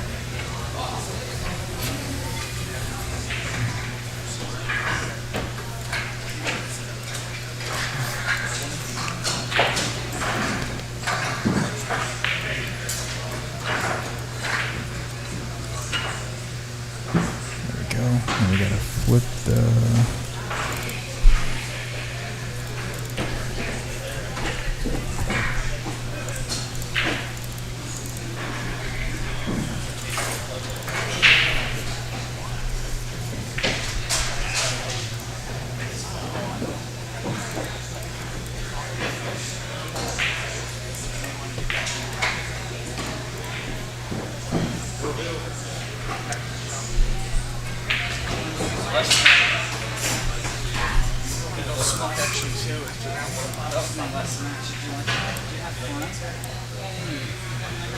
Two to two. So it looks like it's Hill over here now against Steve and Penny.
Well, Penny made the 3-ball on the break.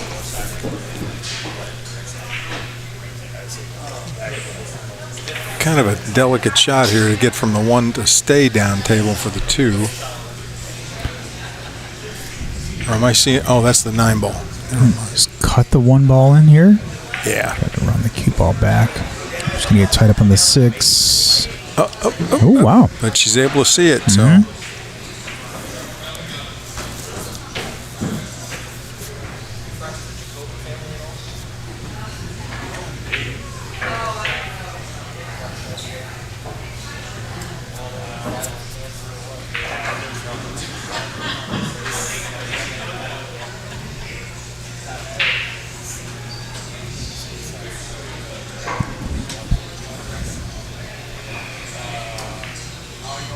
Oh, wow. I thought she was going to make that 2-way shot. Oh, wait. It's going to run back down table.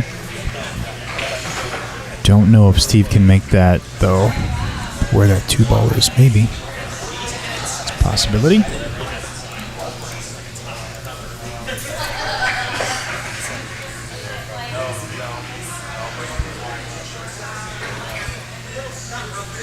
He's queuing up like he can see it.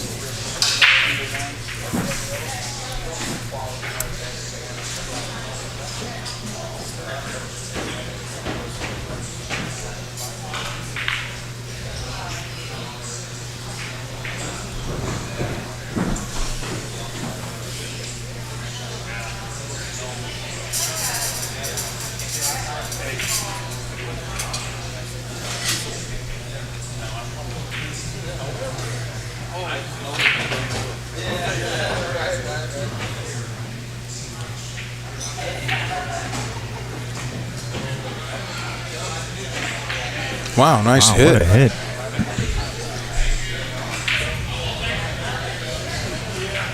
That was not easy. Not a bit.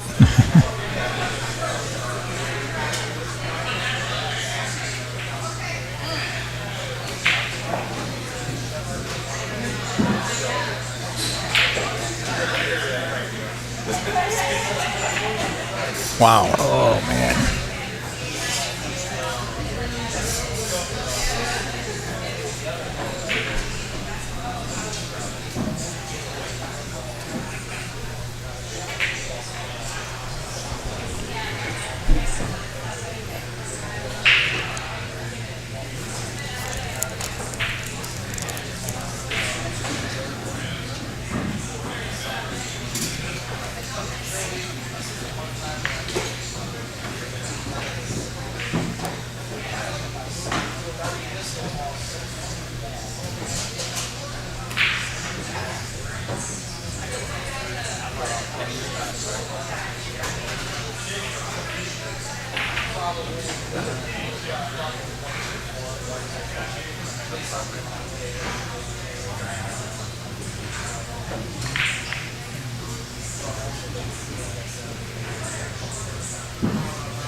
Long 4-ball shot here.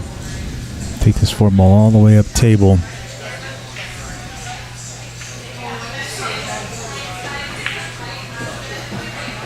Oh.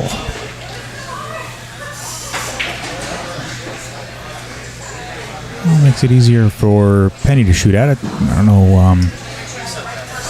Try to put some draw on this ball. I don't think she has to move very far, but does have to come back a tiny bit.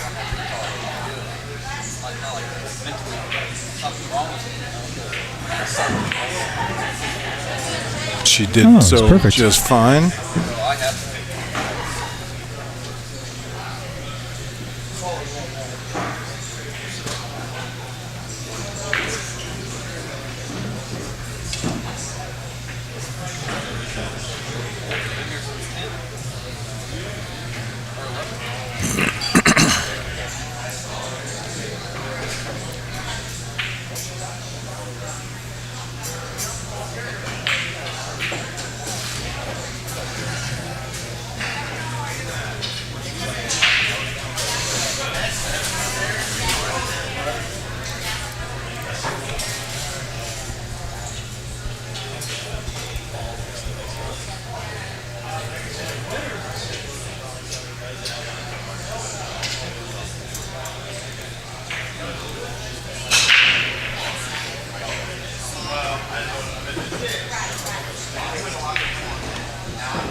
Shot a little close to his work there.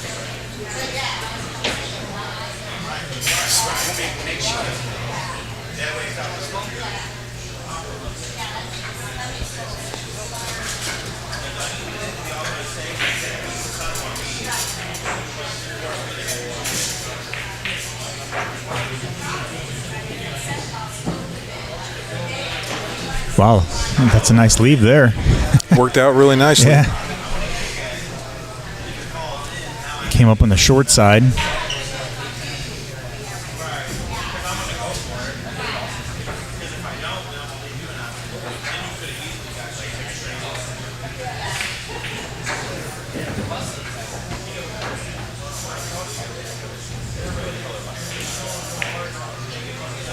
Oh.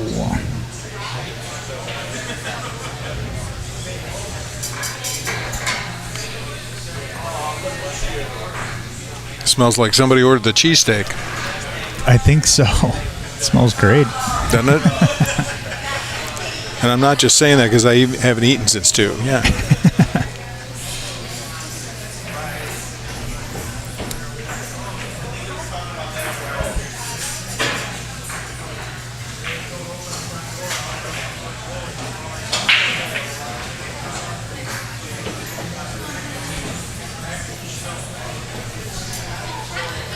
Hill, someone's got to win this one.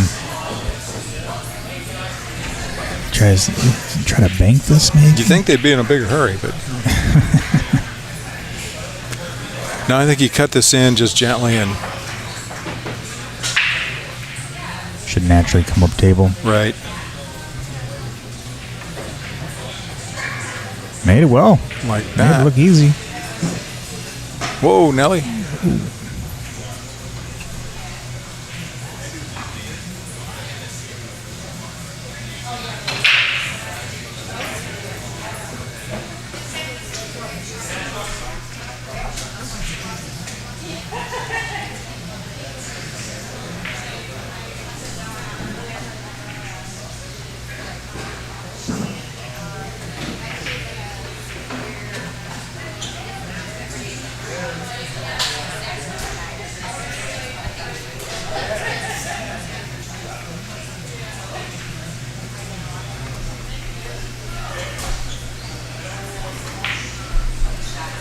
Oh, wow. I think we have a winner. Oh, maybe not. Did he rattle it? Nope, it went. Oh, no, it didn't. Golly. Oh, my gosh. Man, so close.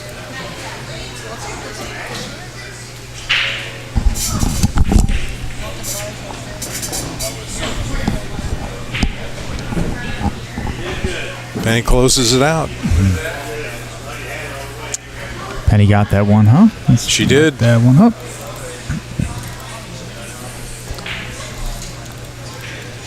So I think that will conclude the matches, but I will confirm.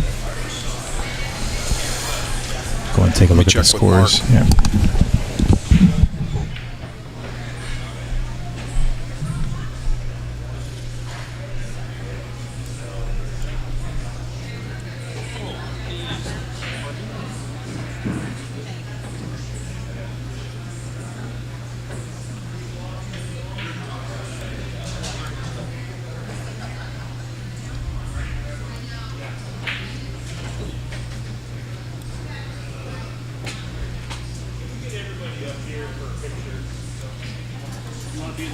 Yeah.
All right, guys, so that will conclude the U.S. Team Billiards first final session event. Was a success. Definitely a different format than your normal APA, CS 8-ball or 9-ball tournament. And hope that we can come back and do this again for the final season 2. So thanks so much, everybody, for hanging out there and watching. And we appreciate all the support that you provide. Head on over to calcuttykid.tv, and you can get in on the video on demand and catch all of our live streams. Thanks so much, and take care.